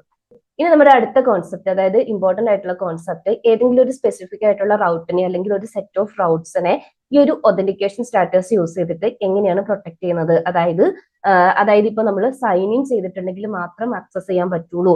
നമ്മൾ ചില വെബ്സൈറ്റിൽ കണ്ടിട്ടില്ലേ, ഏതെങ്കിലും ഒരു റൗട്ട് ആക്സസ് ചെയ്യുന്ന സമയത്ത് അല്ലെങ്കിൽ നമ്മുടെ തന്നെ ആപ്ലിക്കേഷനിൽ ആക്സസ് ചെയ്യുമ്പോൾ നമ്മൾ സൈൻ ഇൻ അല്ലാന്നുണ്ടെങ്കിൽ നമ്മൾ സൈൻ ഇൻ പേജിലേക്കായിരിക്കും റീഡയറക്ട് ചെയ്യുന്നത്. അപ്പോൾ ഈ സെക്യൂർ ആയിട്ടുള്ള പബ്ലിക് അല്ലാത്ത റൗട്ട്സിനൊക്കെ നമുക്ക് എങ്ങനെയാണ് ഇതുപോലെ ഒതന്റിക്കേഷൻ സ്റ്റാറ്റസിനെ ബേസ് ചെയ്തിട്ട് സെറ്റ് ചെയ്യാൻ പറ്റുന്നത് നോക്കാം.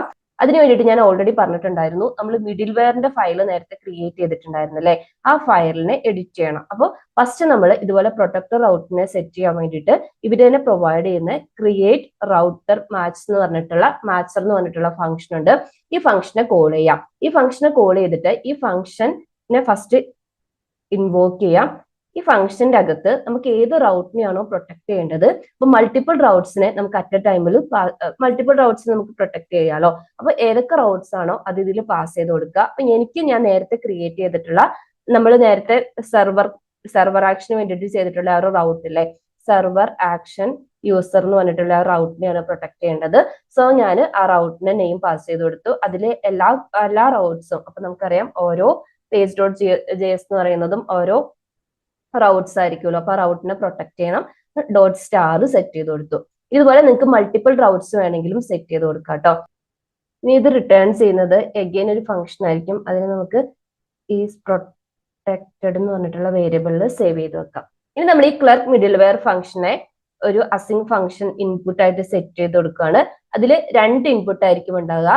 ഫസ്റ്റ് ഒതന്റിക്കേഷൻ സ്റ്റാറ്റസ് സെറ്റ് ചെയ്യാൻ വേണ്ടിയിട്ടുള്ള ഒബ്ജക്റ്റും രണ്ടാമത്തത് റിക്വസ്റ്റ് ഒബ്ജക്റ്റും ആയിരിക്കും. ഫൈനലി നമ്മൾ ചെക്ക് ചെയ്യേണ്ടത് ഓരോ യൂസർ ഓരോ റൗട്ടും ആക്സസ് ചെയ്യുമ്പോൾ അത് പ്രൊട്ടക്ടർ റൗട്ട് ആണോ. പ്രൊട്ടക്ടർ റൗട്ട് നമ്മൾ ഓൾറെഡി ഈസ് പ്രൊട്ടക്ടറിൽ സെറ്റ് ചെയ്തിട്ടുണ്ട്. അപ്പൊ ഈസ് പ്രൊട്ടക്ടറിന്റെ ഉള്ളിൽ നമ്മൾ സെറ്റ് ചെയ്ത് വെച്ചിരിക്കുന്ന ഏതെങ്കിലും റൗട്ട് ആണോ റിക്വസ്റ്റ് വരുന്നതെന്ന് ചെക്ക് ചെയ്യാം. അങ്ങനെ വരുന്നതാണെങ്കിൽ നമ്മൾ ഇവർ പ്രൊവൈഡ് ചെയ്യുന്ന ഓത്ത് മെത്തേഡിന്റെ പ്രൊട്ടക്ട് മെത്തേഡിനെ കോൾ ചെയ്യാം. അപ്പോൾ നമ്മുടെ ഒതന്റിക്കേഷൻ സ്റ്റാറ്റസ് ചെക്ക് ചെയ്തിട്ട് സൈൻ ഇൻ ആണെന്നുണ്ടെങ്കിൽ സൈൻ ഇൻ ആണെന്നുണ്ടെങ്കിൽ ആ പേജിനെ അവർക്ക് ആക്സസ് ചെയ്യാൻ പറ്റും, റിസോഴ്സിനെ റിട്ടേൺ ചെയ്യും. അല്ലാന്നുണ്ടെങ്കിൽ ലോഗിൻ പേജിലേക്കായിരിക്കും റീഡയറക്ട് ചെയ്ത് പോകുന്നത്. നമുക്ക് എഗെയിൻ വന്നിട്ട് നമ്മുടെ ബ്രൗസറിൽ ഫസ്റ്റ് ഞാനൊന്ന് സൈൻ ഔട്ട് ചെയ്യുവാണ് കേട്ടോ. സൈൻ ഔട്ട് ചെയ്തിട്ട് നമ്മൾ ലോക്കൽ ഹോസ്റ്റിൽ ഈ ഒരു സെർവർ ആക്ഷൻ യൂസർ മെത്തേഡിനെ ആക്സസ് ചെയ്യാം. ഞാൻ പറഞ്ഞ പോലെ തന്നെ നമ്മൾ സൈൻ ഔട്ട് ചെയ്തിട്ടുള്ളത് കൊണ്ട് നമ്മൾ ലോഗിൻ ചെയ്യാൻ വേണ്ടിയിട്ടുള്ള ക്രെഡൻഷ്യൽ ആ ഒരു പേജ് ആയിരിക്കും വരുന്നത്. യൂസർ നെയിമും പാസ്വേഡും കൊടുത്ത് സൈൻ ഇൻ ചെയ്യാം. വൺസ് നമ്മൾ ഈ ഒരു ലോഗിൻ പ്രോസസ്സ് സക്സസ്ഫുൾ ആണെങ്കിൽ ഈ ഒരു റൗട്ട് നമുക്ക് റിട്ടേൺ ചെയ്യും. ഇങ്ങനെയാണ് നമുക്ക് പ്രൊട്ടക്ടർ റൗട്ട് ഡിഫൈൻ ചെയ്യാൻ പറ്റുന്നത്. ഫൈനലി നമുക്ക് ഇങ്ങനെയാണ് ഈ ഒരു ഒതന്റിക്കേഷൻ ഡീറ്റെയിൽസും അതുപോലെ ലോഗിൻ ആയിരിക്കുന്ന യൂസറിന്റെ ഡീറ്റെയിൽസും റീഡ് ചെയ്യുക, അതായത് സെഷൻ ഡാറ്റ റീഡ് ചെയ്യുന്നത് നോക്കാം. അതിന് അഗെയിൻ ഇവർ പ്രൊവൈഡ് ചെയ്യുന്ന 2 മെത്തേഡ്സ് ആണ്, ഒതന്റിക്കേഷൻ ഫംഗ്ഷനും അതുപോലെ കറന്റ് യൂസർ ഫംഗ്ഷനും. അപ്പൊ നമ്മൾ നേരത്തെ ക്രിയേറ്റ് ചെയ്തിരിക്കുന്ന ആ ഒരു സെർവർ കോമ്പോണന്റ് ഇല്ലേ, ഈ ഒരു കോമ്പോണന്റിൽ ഫസ്റ്റ് നമുക്ക് ഈ 2 മെത്തേഡിനെയും ഇമ്പോർട്ട് ചെയ്യാം. അതായത് ഒതന്റിക്കേഷൻ ഫംഗ്ഷനെയും കറന്റ് യൂസർ ഫംഗ്ഷനെയും. പിന്നെ ഈ 2 ഫംഗ്ഷനെയും നമുക്ക് ഈ ഒരു കോമ്പോണന്റിൽ നിന്ന് കോൾ ചെയ്യാം. ഫസ്റ്റ് ഞാൻ authentication is equal to await of object ഫംഗ്ഷനെ കോൾ ചെയ്യാം. അതുപോലെ തന്നെ const user details equal to await of current user ഫംഗ്ഷനെയും കോൾ ചെയ്യാം. ഇനി നമുക്കിത് കൺസോൾ ലോഗ് ചെയ്യാം. ഫസ്റ്റ് ഒതന്റിക്കേഷൻ, അതുപോലെ തന്നെ യൂസർ ഡീറ്റെയിൽസിനെ ഓക്കെ. പിന്നെ ഞാൻ ഒതന്റിക്കേഷൻ ഡീറ്റെയിൽസ് കൊടുക്കും കേട്ടോ, അല്ലെങ്കിൽ ഇതിന്റെ രണ്ടിന്റെ നെയിം സെയിം ആയതുകൊണ്ട് ചിലപ്പോൾ നമുക്ക് കോൺഫ്ലിക്റ്റ് വരാനുള്ള ചാൻസ് ഉണ്ട്. കൺസോൾ ചെയ്യുന്നത് ഈ ഒതന്റിക്കേഷൻ ഡീറ്റെയിൽ ആയിരിക്കും. നമുക്ക് റിഫ്രഷ് ചെയ്യാം. ഓൾറെഡി നമ്മൾ സൈൻ ഇൻ ആണ്. ഈ യൂസർ ഡീറ്റെയിൽസും ഒതന്റിക്കേഷൻ ഡീറ്റെയിൽസും നമുക്ക് ആക്സസ് ചെയ്യാം. ലോഗിൽ പോവുക, കൺസോളിൽ പോവുക. ഇവിടെ നോക്കിയാൽ നമുക്ക് ആ രണ്ട് ഡീറ്റെയിലും നമുക്ക് ആ ഒരു ഒതന്റിക്കേഷൻ ഡീറ്റെയിൽസ് എടുത്തിട്ടുണ്ടെങ്കിൽ user I D, user I D, session I D, അതുപോലെ സെഷൻ ക്ലെയിംസ് ഡീറ്റെയിൽസ് ഒക്കെ കിട്ടും. സാധാരണ നമ്മൾ എന്താ ചെയ്യുക, യൂസർ ഐ ഡി വെച്ചിട്ട് പിന്നെ നമ്മൾ ഡാറ്റാബേസിൽ പോയിട്ട് ആ യൂസറിനെ റിലേറ്റ് ചെയ്തിട്ടുള്ള ഡീറ്റെയിൽസ് ഫെച്ച് ചെയ്യും. ഇനി നമ്മൾ ആ ഒരു യൂസറിന്റെ അരയിൽ പോയിട്ടുണ്ടെങ്കിൽ കുറച്ചും കൂടി, അതായത് യൂസറിന്റെ ഇമെയിൽ അഡ്രസ്സ്, നമ്മൾ എന്തൊക്കെയാണോ ലോഗിൻ ചെയ്യാൻ വേണ്ടിയിട്ട് യൂസ് ചെയ്തത്, അതുപോലെ first name, user I D, images എന്തെങ്കിലും സെറ്റ് ചെയ്തിട്ടുണ്ടെങ്കിൽ അത്, ലാസ്റ്റ് നെയിം ഡീറ്റെയിൽസ് ഒക്കെ ആക്സസ് ചെയ്യാൻ വേണ്ടി പറ്റും. ഓക്കെ. അപ്പൊ മൾട്ടിപ്പിൾ ഇമെയിൽ ഐ ഡി നമുക്ക് നമ്മൾ നേരത്തെ കണ്ടിട്ടുണ്ടായിരുന്നല്ലോ, സൈൻ അപ്പ് ആ മാനേജ് യൂസർ അക്കൗണ്ടിൽ multiple email I D set ചെയ്ത് കൊടുക്കാമല്ലോ, അത് ചെയ്യാം. അപ്പൊ ഈ ലോഗിൻ യൂസറിന്റെ നെയിം ഡീറ്റെയിൽ ഒക്കെ കിട്ടുന്നത് ഈ ഒരു കറന്റ് യൂസർ എന്ന് പറഞ്ഞിട്ടുള്ള ആ ഒരു സെഷനിലായിരിക്കും. ഇപ്പൊ നമ്മൾ സെർവർ കോമ്പോണൻസിലെ ഈ ഒതന്റിക്കേഷൻ ഡീറ്റെയിൽസും അതുപോലെ യൂസർ ഡീറ്റെയിൽസും ആക്സസ് ചെയ്തത് ഈ ഒരു ഓത്തും അതുപോലെ കറന്റ് യൂസർ മെത്തേഡും യൂസ് ചെയ്തിട്ട്. ഇനി ഇതിന് പകരം നിങ്ങൾക്ക് ക്ലയന്റ് കോമ്പോണൻസിൽ ആക്സസ് ചെയ്യണമെന്നുണ്ടെങ്കിൽ അവിടെ നമ്മൾ ഹുക്സ് ആണ് യൂസ് ചെയ്യുന്നത്. കാരണം നമുക്ക് സെർവർ കോമ്പോണൻസിൽ ഹുക്സ് സപ്പോർട്ട് ചെയ്യില്ലല്ലോ. അപ്പൊ അതിന് വേണ്ടിയിട്ട് ഇവർ പ്രൊവൈഡ് ചെയ്യുന്നതാണ്. ഈ ഒതന്റിക്കേഷൻ ആണെങ്കിൽ യൂസ് ഓത്ത് എന്ന് പറഞ്ഞിട്ടുള്ള ഹുക്ക് ഉണ്ട്, അതുപോലെ യൂസ് യൂസർ ഹുക്സ് ഉണ്ട്. ഈ യൂസർ ഡീറ്റെയിൽസ് ഫെച്ച് ചെയ്യാൻ വേണ്ടിയിട്ട് സെയിം ഡീറ്റെയിൽസ് തന്നെയാണ്. അതായത് നമ്മളിപ്പം ഈ കൺസോളിൽ കണ്ട യൂസർ ഐ ഡി, അതുപോലെ session I D, user details, email I D കാര്യങ്ങളൊക്കെ തന്നെയാണ്. അവിടെ നമുക്ക് ഈ ഹുക്സ് റിട്ടേൺ ചെയ്യുന്ന ഓരോ ഡാറ്റയും ഡീസ്ട്രക്ചറിങ് ചെയ്തെടുക്കാം. അത് നിങ്ങൾ സ്വന്തം ഒന്ന് വർക്ക്ഔട്ട് ചെയ്ത് നോക്കുക കേട്ടോ. ഈ സെയിം ഡീറ്റെയിൽസ് തന്നെയാണ്, ജസ്റ്റ് ഡീസ്ട്രക്ചറിങ് ചെയ്തെടുത്താൽ മാത്രം മതി. അപ്പൊ ഇന്നത്തെ വീഡിയോ ഇത്രയേ ഉള്ളൂ. നിങ്ങൾക്ക് യൂസ്ഫുൾ ആണെന്ന് ലൈക്ക് ചെയ്യുക, സബ്സ്ക്രൈബ് ചെയ്യാത്തവരുന്ന് സബ്സ്ക്രൈബ് ചെയ്ത് സപ്പോർട്ട് ചെയ്യുക. അപ്പോൾ പ്രീവിയസ് വീഡിയോസ് കണ്ടിട്ടില്ലാത്തവർ അതൊന്ന് കണ്ടു നോക്കുക കേട്ടോ.